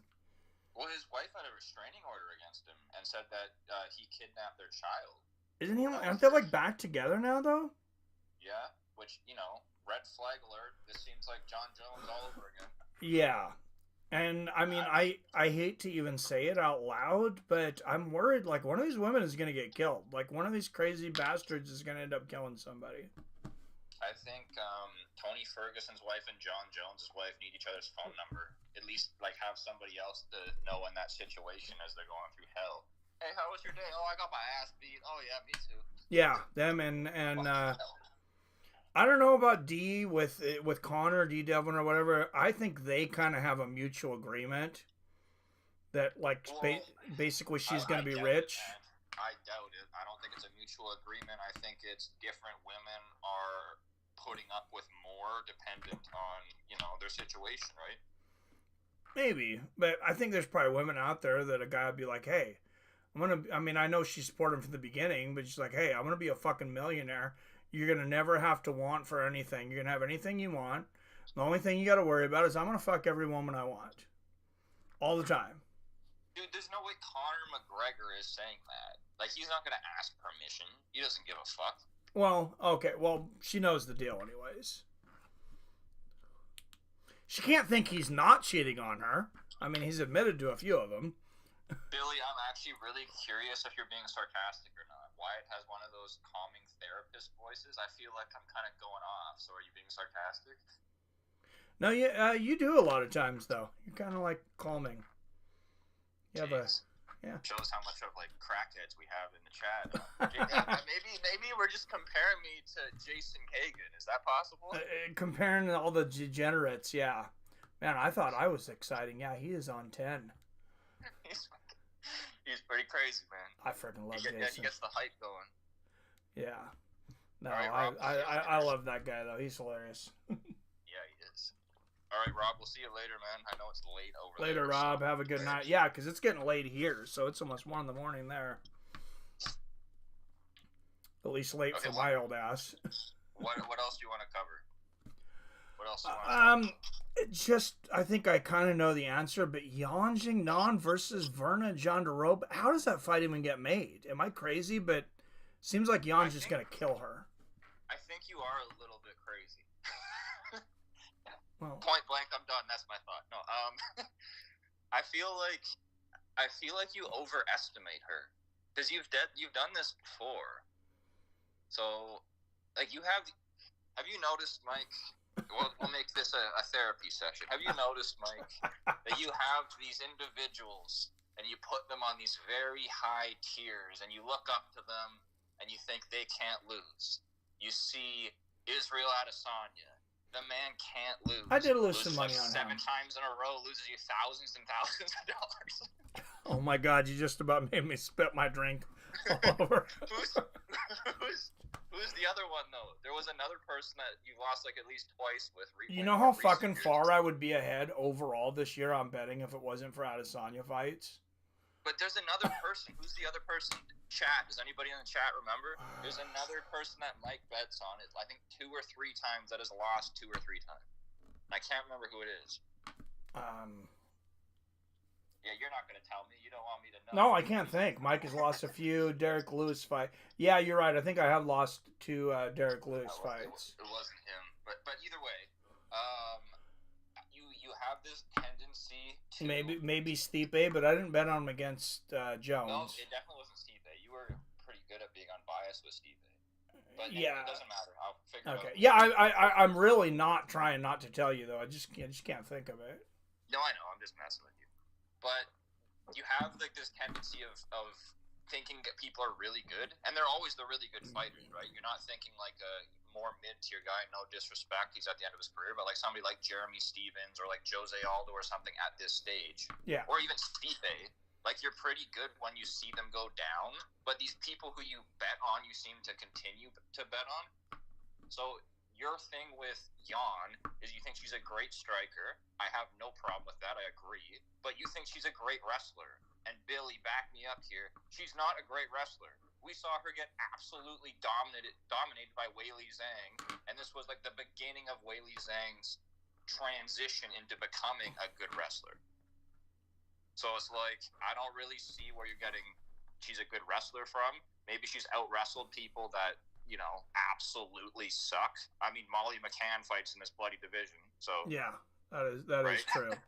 Yeah, I might have to look at her a little bit more, but I just Verna Jandiroba, to me, like, how in the hell... I mean, I know how she's in the UFC, because, let's be honest, most of the women fighters are not very good.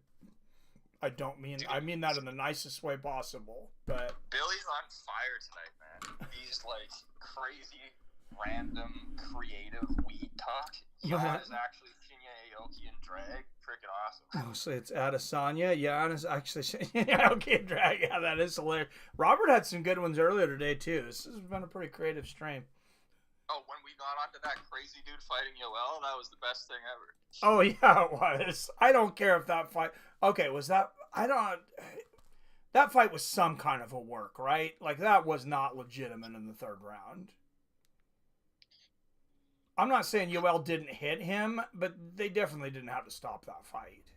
All right, well, here's my question to play devil's advocate. Sure. Can you tell me the rules? Because you can. And I don't think anybody can. That's a good point. So they're doing their best not knowing what the hell the rules are. They had this fight earlier, the one that we loved that Billy missed. Billy, you got to find a way to go back and watch it. It was the greatest thing I've ever seen. Diaz versus Brian Maxwell, I believe. Billy, you can actually probably go back on their stream and rewind and watch it. So highly, highly recommend. It was amazing. Yeah. But they see that fight, and they mess it up completely, right? Very, very clearly they screw it all up. Because there's rules that even Rob knew in his drunken state that he's like, hey, this is all messed up. They did this wrong and whatever. So, and they knew they messed up. The guy was getting hammered in the back of the head, thrown on a takedown. Like, it was just bad. Yeah. Oh, yeah. That was awesome. No DQ, you get the win. Yeah. So they probably got some flack for that. So, like, don't let fights go that long. Call shit. So I think that might have been what happened. Do you remember Ulis Diaz in bare knuckle boxing? I don't know. The guy fights like that. He always fights that wild. He's a fucking maniac. I love it. Like, yeah, he doesn't give a shit about... I'm pretty sure he has either a 1 or 2 second knockout, too. He knocked a guy out... Because you know in bare knuckle boxing where they toe the line and they're right in each other's faces? Oh, yeah. So, yeah, look it up. It's like 2 seconds. He just blasts this guy. That sounds like it could be dirty. Like some Floyd Mayweather against... What's his name? Not Victor Ortiz. Something Ortiz. I think it was Victor Ortiz. Is it? I think you're right. Yeah, I think you're right. No, it's Victor Cruz. No, never mind. Yeah, you're right. We got it. Okay, I gotta maybe challenge Billy on this. That was more rigged than Tyson Paul fight. No, disagree. I'm on Mike's side of this one. Can't Yeah. get behind you on that. I guess I gotta ask you what you think, Billy. Do you think Tyson was holding back, like some people say, that he could have knocked Paul out? Because I don't believe that in a million years. I think it goes both ways, though, to be honest with you. Like, I think if it was a real fight, I think Jake Paul would win. I know a ton of people disagree with that. I think he would have knocked Mike out. Yep, but I think they both held back at different points in the fight. That's my opinion. Yeah, if Mike held back at all, that really pisses me off. I think he held back earlier on. He might have. Yeah, either way, yeah, I was definitely disappointed in him for that fight. I don't think he was like quite himself. I think he was still shell-shocked from the entire universe seeing his naked butt. Oh yeah, well of course he wasn't himself. He's 60 years old and he was in a wheelchair for like 6 months before the fight. Man, it happens, man. You gotta fight through the pain, baby. Billy says Jake held back from knocking Tyson out. Tyson didn't hold back. As zero knees. Yeah, no, okay, totally so agree. Like you're on our side, but you think it was less rigged than. Maybe you're just being sarcastic, honestly. Everybody here is so fucked up. I don't really know what the hell's going on. So. I think he held back from knocking him out 100% because I think he could have knocked him out in at least the last 3 rounds. 100%. I'm just saying it seems like Billy's on our side on that. The thing that he's not is the fight being rigged tonight. But I feel like everybody's being so sarcastic and crazy. Nobody really knows what's going on anymore. So. Yeah, I mean, I think Jan actually landed those shots. I don't think the guy, said, I'm going to raise my eyebrows and then you hit me with these 2 shots. I don't think it was like that. Wait. Where does Jan fit into all this? Oh, Yoel. Okay. Did I say Jan? Sorry. Oh, Billy says Jan. Jan. Oh, the Jan is actually, so yeah. Yoel. Sorry. But isn't it Yui according to Mike Perry? Yui Romero? yeah, Yui or Yoey. Billy says the fight tonight was rigged. He took a dive. Dude, that guy was on hardcore DMT. He didn't know what the fuck was going on. He definitely looked like he was on something. I'm not saying you're wrong, Billy. You could be totally right on that because the guy was just so fucking weird. He was the weirdest person I've ever seen. I mean, he was fucking out there. Like, I've seen people on shrooms that definitely seem less out there. Okay, you can't tell me he didn't rob Ronald McDonald in the back room before he went out there and came out in his shoes. You can't tell me that. Who came up with this shit? They're like, let's see if we can find a guy with a hairy back. He's got to be 6.5 feet tall. He's going to have a pentagram tattoo on his back. The back of his head, he's going to have no hair except for a hair that looks like a hairy dick and balls on the back of his head. Then he's going to paint all of his fingernails different colors like a rainbow, and then he's going to smile like he's half retarded. Oh, don't forget, hey man, you can't forget the Ronald McDonald shoes. Yes, oh yeah, shoes that don't fucking fit right. What the fuck is that? Pantyhose. Oh no, I forgot about the pantyhose. There's so much to work with here. There's gotta be a way to make a video on this guy, and I don't feel bad. We need him in the UFC. Oh my god, dude, I should fuck. No. Let him wear Ronald McDonald. Would it be mean to invite him for an interview on the show? No, dude, he should be our national mascot. Oh, dude, we're Ras Hylton. Ras Hylton, we got to get this motherfucker on the show, and it's definitely got to be video. We should make him the official picture for Fights with Friends. Oh, we're going to hell for this. No, I'm not even kidding. He's fucking awesome. I've never seen anything like it. Modern human. Okay? He definitely would fit in with some people in our community. He's post-nuclear war human being right there, okay? Oh, Homo sapien post-nuke. Billy says they timed it out. Okay, now you go down. Stop talking shit about him. Says stop talking shit about him, Sylvia. He is having a confusing time. Yes. He's transitioning, all right? He's transitioning. Dude, I don't know what he's transitioning to, but... Oh, my God. If we make him the mascot, MMA Guru will begin hitting on you. Not a good idea. Well, perfect. Let's make this whole thing just a big, crazy circus show. Yeah, because you see, MMA Guru had 6,500 fucking people watching his stream today. He's had more than that in the past. But I mean, this is an early morning fight night. Like, half the people forget that there's even fights when they have them this early. But keep in mind, he's based out of the UK. I thought of that right after I said it. Yeah, so that helps a lot. There we go, Mike. Come on, man. Get with the program here. Yeah. Hey, I'm older than you. I'm just a little slower. Or a lot slower. You've also been streaming for like 20 hours. Yeah. Yeah, the Gonzaga one and this one. Yeah, I'm kind of glad I don't do prelims anymore, though. I'll do like 2 prelim fights, but like 3-4 hour streams are perfect. All right. This is random, but if you're into it, let's just try it. That sounds scary. If I'm into it, what is going on here? Hey man, just let it be. Just let it be. Okay, so obviously Billy's still in here, Phil's still in here. Looks like we have 7 people in here. I want one of you guys to give us a fantasy MMA match, and then we're all going to debate it. Anybody, anytime, any period in their career, and let's see if we can agree or disagree or get who's the guy's name with the clown shoes? I don't even remember his name. Ras Hylton, Rashylton. Yeah, maybe we can like get him in the mix. Who knows? Ras, isn't Ras RAS? Isn't that a perfect fucking name for this guy too?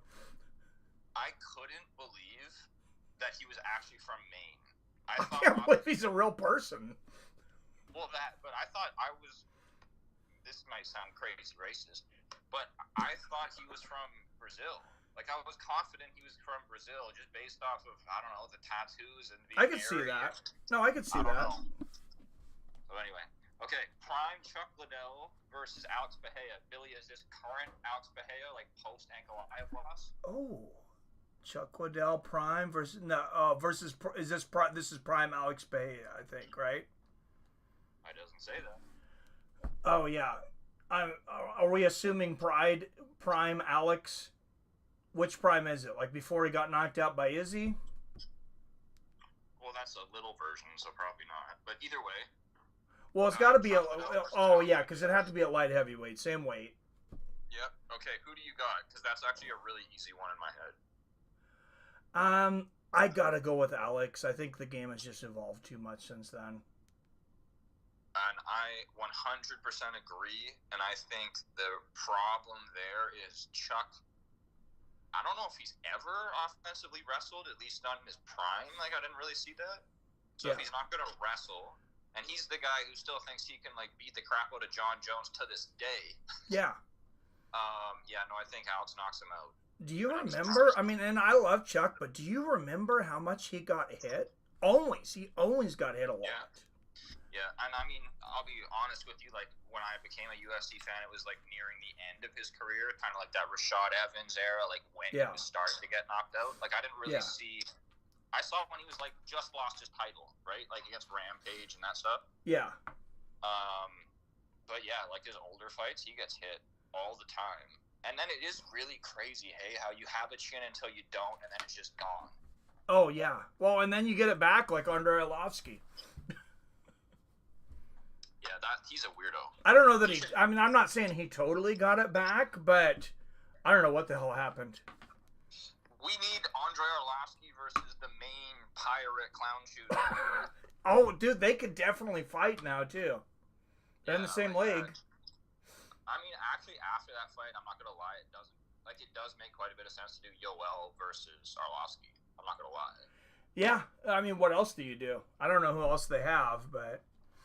Yeah, anyway, okay, next one. Thank you for doing this, by the way, Billy. Yes, thank you. Jose Aldo versus Ilia Topuria.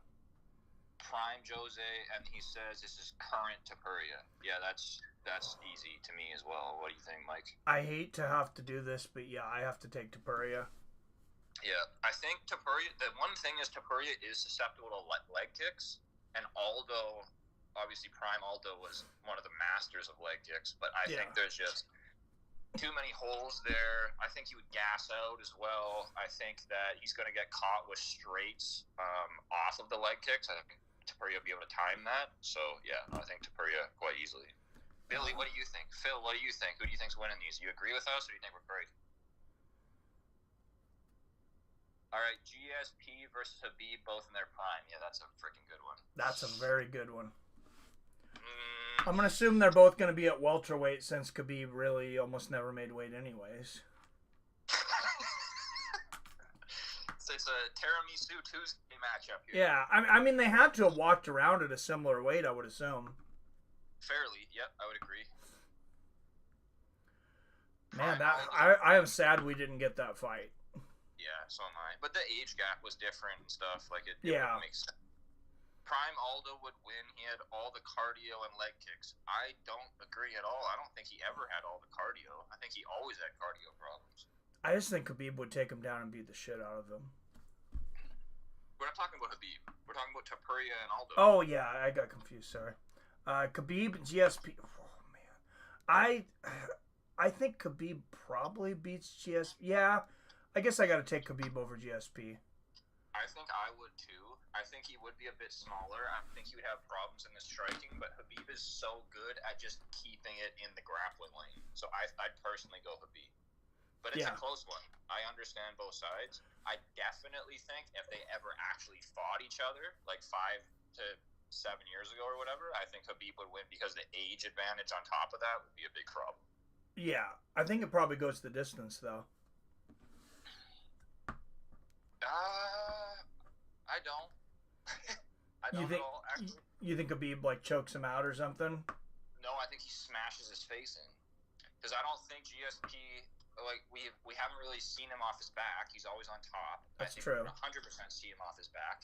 And GSP, as good as he is, as good as he was, he's never declared himself a fighter. He's always declared himself an athlete. He has tapped out to strikes before. I think he's quitting. Who did he tap out to strikes against? The other Matt. Did he little Matt? Oh, Matt Serra? Oh, I didn't remember that he tapped. I thought he got knocked out cold. No, he got knocked down and tapped immediately. Oh, I don't know why I misremember that. But Prime Bader versus John Jones. Well, we seen that fight in the UFC. Oh, Prime Fader. I'm sorry, I can't read. I think you said Ryan Bader, or did you? I said Prime. I thought it said Prime Bader, like Ryan Bader for a minute. No, Prime Fedor versus John Jones. Jones. Fucking yeah, against all my. Unfortunately. Yeah, it's Jones. Prime Kung Lee versus MVP. MVP all day. Yeah, that's not close. Yeah. I could see Fedor defeating John Jones, though, especially the Jones that showed up against Dominic Reyes or Thiago Santos. I mean... Oh.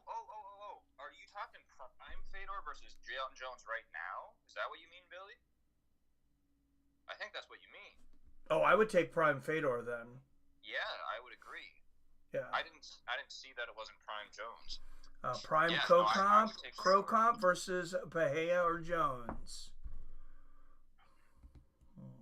Well, which one? I guess we'll do both. Prime Krokop versus Bahia. I think that's Bahia. What do you think? That's an interesting matchup. Even though, like, overall, I feel like Bahia had a better career and was a better fighter, but stylistically, that could be interesting because Krokop did a lot of the same things. He was more athletic with the kicks. He was a K1 champion. I think Bahia probably wins it, but I'm not super confident in that one. I'm confident just because of the style matchup. Because Krokop's bigger. If Krokop decided to take him down, I think that could be his path to victory. I don't think he would. No, I don't think so either. Back then, Krokop also, I don't think he would be that much better than Bahia on the ground anyway, just because of how the sport has evolved. Yeah. And I think Bahia catches him on the feet. I just think he's a superior kickboxer. And he's also, like, longer, right? Longer legs, longer arms, taller. Yeah, I mean, like I said, I lean towards Bahia, but I mean, Marco Krokop, he won like how many K1 tournaments? I mean, he was a really good kickboxer before he came to MMA. And I will, full disclosure, say that I have not seen a lot of Pro Cop fights. Like, Yeah. I've seen the big ones. I've seen him fight Fedor and a few other people, but it's not like I was around watching him live. So, Yeah. Prime Mighty Mouse versus Prime Figueiredo. Oh, is this like a weight? Well, no, they were both at flyweight, I guess. 25. Mighty Mouse. You know, that's actually a good fight just because there is a really big size discrepancy despite the weight class.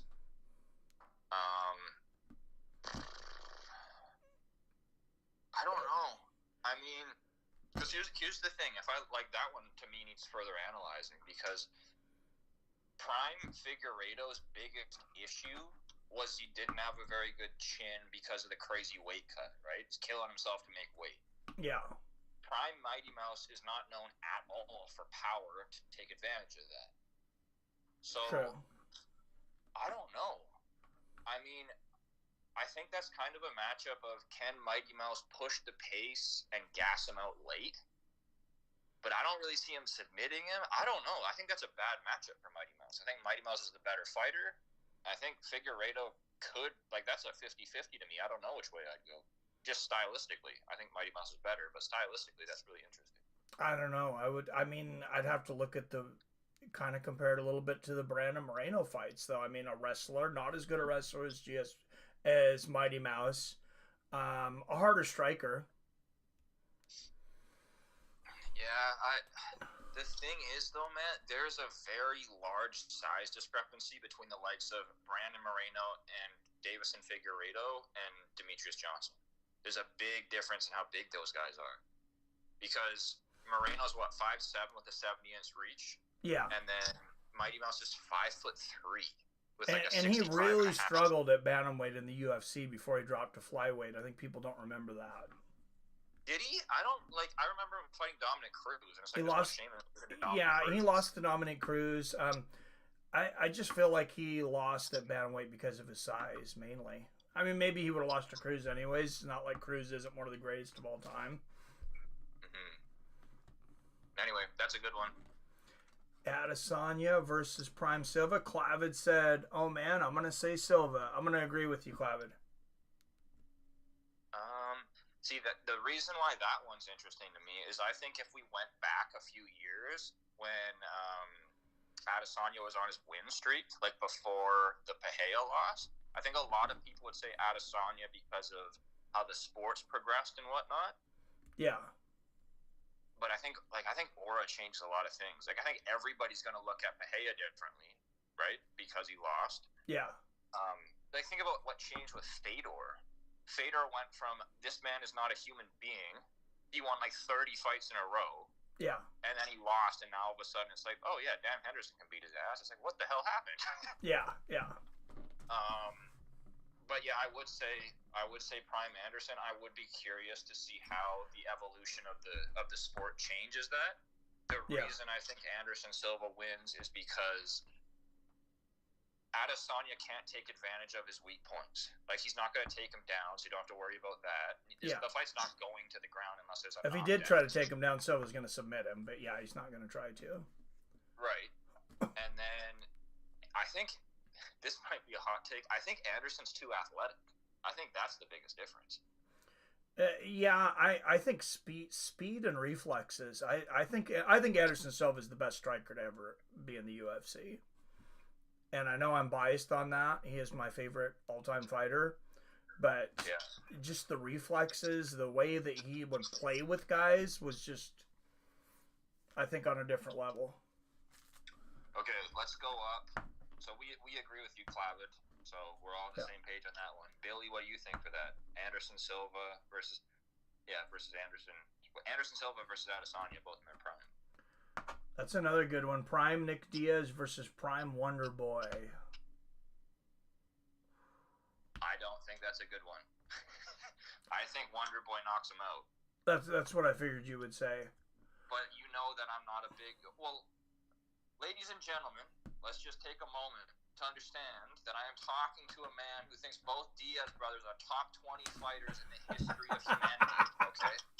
Let's take a moment to understand. I have reevaluated that the statement and maybe come to my senses a little bit. Better than the great Achilles, the warrior, okay? Better than Genghis Khan, better than any Alexander the Great, got nothing on that Stockton slab, all right? Let's just understand who we're talking to right now. All right, no argument from Mike, so you know it's all true. Perfect. That's a tough one. I think Wonder Boy probably knocks him out. Definitely. Because I think Diaz, he's going to put the volume out there, but he's going to leave a lot of openings. And he's just so accurate. That karate point style fighting, I think Diaz would really struggle with. It's also a horrific matchup because you got to understand that Nick Diaz's whole game is based off of pressure and volume. Yeah. Thompson is a point karate fighter, aka he loves to fight all the way to a decision. He's fine backing up the entire fight. He has good enough footwork to stay off the cage. I think it's a horrible matchup. Yeah, I think you're probably right.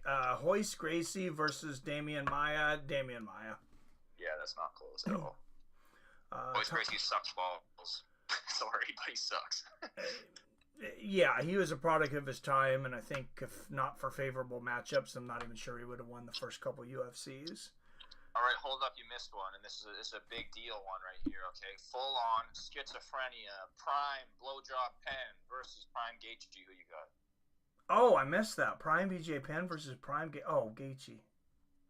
I mean, Prime BJ Penn was very good, and he fought all the way up to heavyweight. I think Gaethje beats him. But it is interesting because if BJ Penn gets him down, it's a wrap. But I don't think he can. Yeah, I started saying Gaethje right away, and then I started thinking about it and thinking about the matchups that BJ Penn and stuff had. Like, I don't know. I think that's a really tough one. There we go. Billy disagrees. He said Penn would submit Gaethje. I think Gaethje would win. That's quite possible. I think if those guys fought 10 different times, it might be 6 Gaethje to 4 BJ Penn, but I think they would be 10 wildly different fights, possibly. Clav, do you have any matchups you can think of? It could be boxing, it could be whatever you want. Yeah, Tom Aspinall, Cain Velasquez. I got Aspinall. I don't think we have enough information to answer the question. Because we haven't seen enough of Aspinall. We haven't seen Aspinall go more than like 3 minutes. That's true. So because if Cain survives, which we don't know if it would or wouldn't happen, but say Cain survives to round like midway or through round 2, what if Tom gasses? We know Tom is definitely a quick twitch muscle fiber kind of guy. So he's got to gas at some point, and Cain doesn't gas. Yeah, Cain's super cardio man. Yeah, that's a good point. So it's I would like to see Tom show that he can go a solid 3 rounds, because if he can go 3 rounds, I think he can survive the last 2, even if he's got his ass beat, and then I would say Aspinall. At this point in time, I'll say Aspinall, but I don't like the unknowns. Yeah, Prime Penn versus Prime Poirier. It might surprise you. I think this is actually an easier for me one. I say Poirier because I just don't think it's a good matchup for Penn. I think Poirier is such a balanced fighter, and I think he's just a level above. Yeah, and I think he also has Justin Gaethje has terrible jiu-jitsu. Like, it's atrocious for his caliber of fighter. Whereas Poirier can actually hang on the ground, right? With Penn quite easily. He's also bigger than BJ Penn, so that's a pretty easy one as well. I would say. I'd say that's a better fight if you did prime BJ Penn versus current Dustin Poirier, because he is getting older. Yeah, that's true. What's up, Arcade Chaos?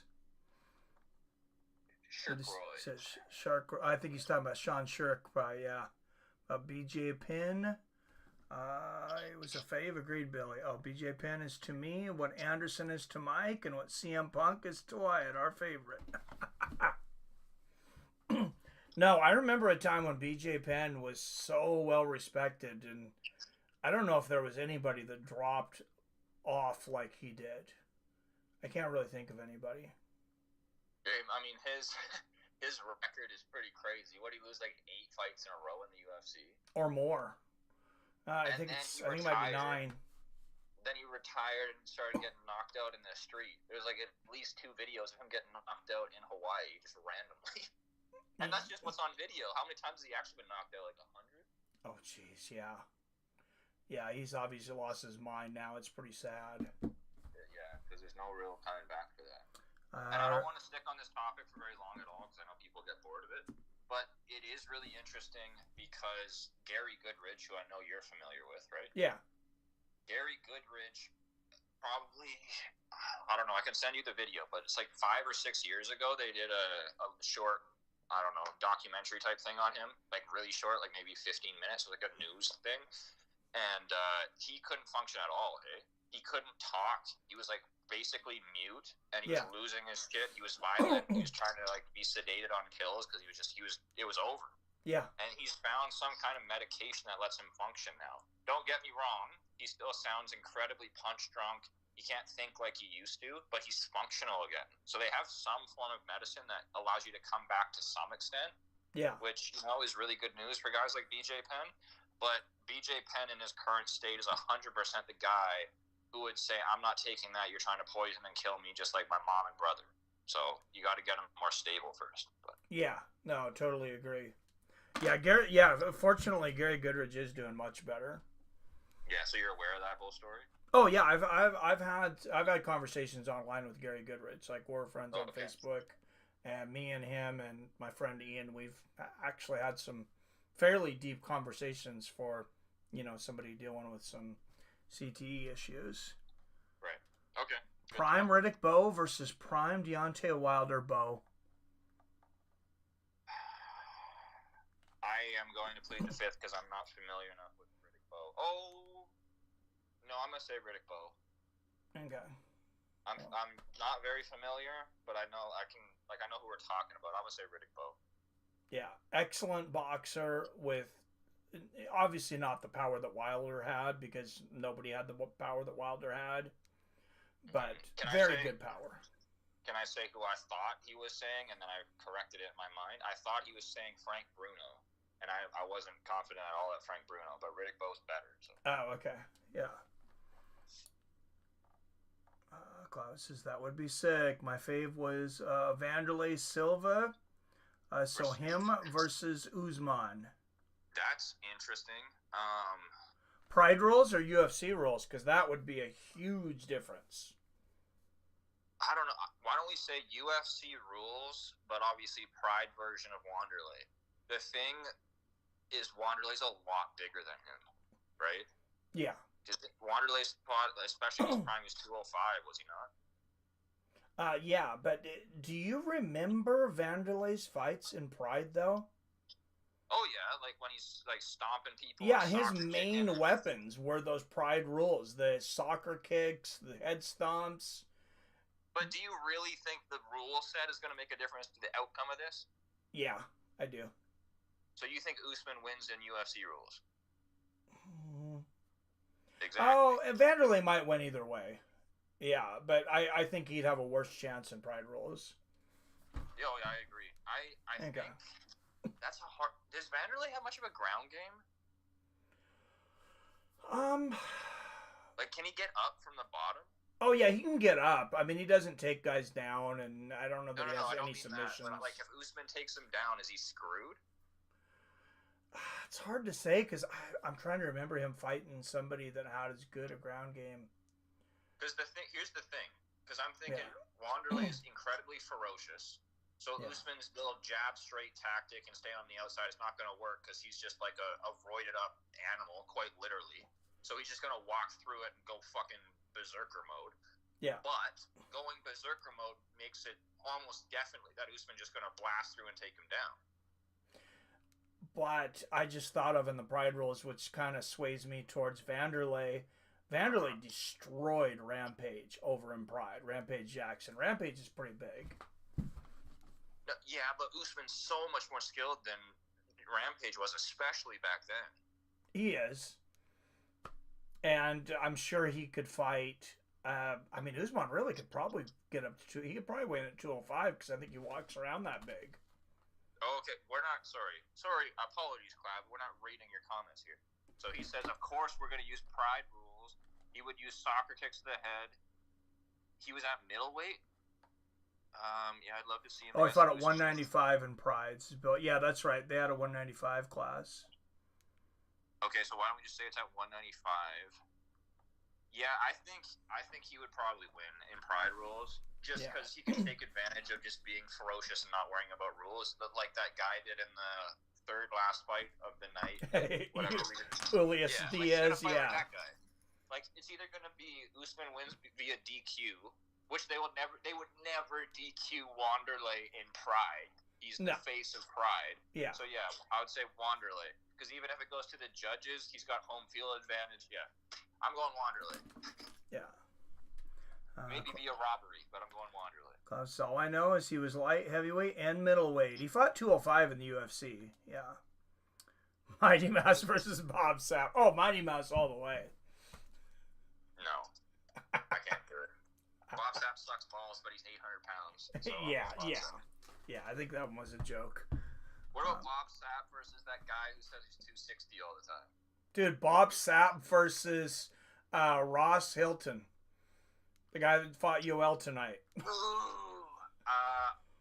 going Bob Sapp. Prime Bob Sapp? 395 pounds with abs, Bob Sapp? No, the Bob Sapp that was tapping out to 195-pound guys to strikes. That's the same Bob Sapp. Oh yeah, probably. Yeah. Did you know there for a while Bob Sapp would let you beat him up at your birthday party for $50,000? Did you do that? Just kidding. No, but he like advertised it. I like couldn't believe that. Yeah, they would like stage an entire match where you would beat Bob Sapp at your birthday party or whatever event you want, I guess, for $50K. Yeah, he's an interesting dude for sure. Oh, right, Jason was up the whole time. Night, Jason. I can't believe he didn't call in again. Oh, he was doing his own thing. I think he just had the stream on in the background. Yeah, that would be interesting to be honest. Clavin says he might tire out. It wouldn't be interesting. Sapp would beat the shit out of him. CM Punk versus Tim. Now that's a fight, boys. CM Punk versus Tim Elliott. Well, how much? What is Tim Elliott? Featherweight? No, Tim Elliott is like a 125er that sometimes fights at 135, but he's actually a 135er that Dana forces to fight at 125 out of spite. You know what I mean? Oh, yeah, that's right. Okay, I remember him now. Isn't Tim Elliott also the guy who got married and then his wife fucked some other MMA fighter on their wedding day? I do not know that story at all, actually. I'm sure Jason does, but anyway. CM Punk's a welterweight. Wait, what CM Punk are we talking about? Because isn't he like walk around at like over 200 pounds? Probably. Isn't he in the WWE again? I'm sure. Yeah, weight is just such a big advantage when you're talking about these little Tim Elliott's literally the size of a small child. Okay, calm down, Mike. He's not a small. Well, maybe not small, but I was in my wife's 5th grade classroom, and half of the boys in there are bigger than Tim Elliott this last Not week. a chance in hell, or you guys have a serious obesity problem. Oh, they do, dude. She had a fucking 5th grader that's like 5'9" and probably 200 pounds. No, she didn't. No, 5'9". 100%. Andre the Giant. She had Andre the Giant in her class. There was a kid that big last year too. Well, there was a kid that was probably 5'8", 5'9", and it was sad. He was probably over 300 pounds in 5th grade. The 5'9" guy must have failed like 6 grades, and he's only in right. grade 5. Dude, I seen him and I thought he was like 15. I thought he was came as a helper. Okay. Roided CM Punk, aka whoever, what he is now. Yeah, we're both going CM Punk. He's just too big. Yeah. I was actually that 5th grader. I had to go into witness protection for a moment. Mike might already know this. How tall is Billy? What are you, about 6 feet or a little taller, Billy? I've only seen you on video, so yeah, I'm probably sitting down. So I'm not sure. Oh, shit. Billy's 6 feet sitting down? God damn. Oh, it says 5'10". Okay. Okay. So you're pretty close so to my you're height, like the yeah. same height as all the 5th graders in Mike's class, a.k.a. he says you're the size of a small child. Apparently. I want to take pictures of these 5th graders now, but Oh, it's... yeah, you're going to end up in jail immediately. No, it's against the law. I can't. Yeah, I can't. Can we clip this? I want to go take pictures my of God. 5th graders. God damn. No, the stream is not accessible after it stops. Good thing Jason just left. He would have let you have it for that one. What kind of pictures do you think I'm taking? I'm not a psycho. I mean, I don't know. Look who you're talking to. You're talking to all these crazy people. Some of them are up at, what is it, like 108 in the morning, 110 in the morning? Oh, jeez. Speaking of that, yeah, I better wrap this up. Billy says Mike's wife, when the principal asks about Mike talking and posting the pics. Yeah, no, not going to happen.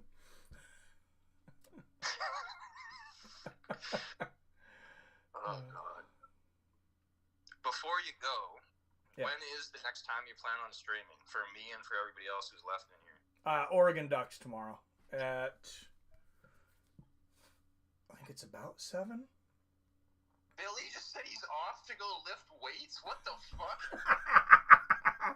Oh, God damn, Billy. Please do not lift weights right now, Billy. Billy's gonna go. He's got that weightlifting regime to go steal your 5th grader, boys. We're gonna read a newspaper article. Colorado man drops weights on self. High as fuck. Yeah. Drops weights on self, is now 5'7" after incident. 6:40 tomorrow. Oregon versus Arizona. Okay. So. Because it's you, I gotta ask. 6:40 p.m. Correct? Yeah, Pacific time. Okay. Yeah, 6:40 p.m. Well, Doesn't start that you early. stream at like 3 in the morning sometimes. Yeah, no, I'm sleeping in tomorrow. Alright. Billy says I've been working out all day since New Year's. Can't miss a day. Oh, you haven't worked out today yet? All right, be careful, man. What time is it there? Isn't it after midnight where you are? Or is it 11? I think he's right I think you're 2 hours ahead of us, right, Billy? If you're 2 hours ahead, you missed, man. It's tomorrow. Oh shit. Well, did you do any 12-ounce curls while you were watching the stream? Oh my god. Oh no, it's 11:11 there. All right. Oh, okay. You still got time. All right. Have a good workout, Billy. Mike with the fake news. All right. Billy, who works out at midnight? How long is this workout? 5 hours? David Dawkins out here. Right. Stretching for 3 hours after the workout. He's got to warm up for the next 3 hours before he gets started. Yeah. All right, I'll let you go. All right. Thanks for calling in, Wyatt. Yeah, thanks for having me. All right, guys. Thanks for joining us for a long second stream here after a 3-4 hour first stream. I hope to see you guys tomorrow at 6:40 p.m. for Oregon versus Arizona, number 5 versus number 4. I think it should be a good matchup. As always, I love you, I respect you, and I'll see your fine asses tomorrow.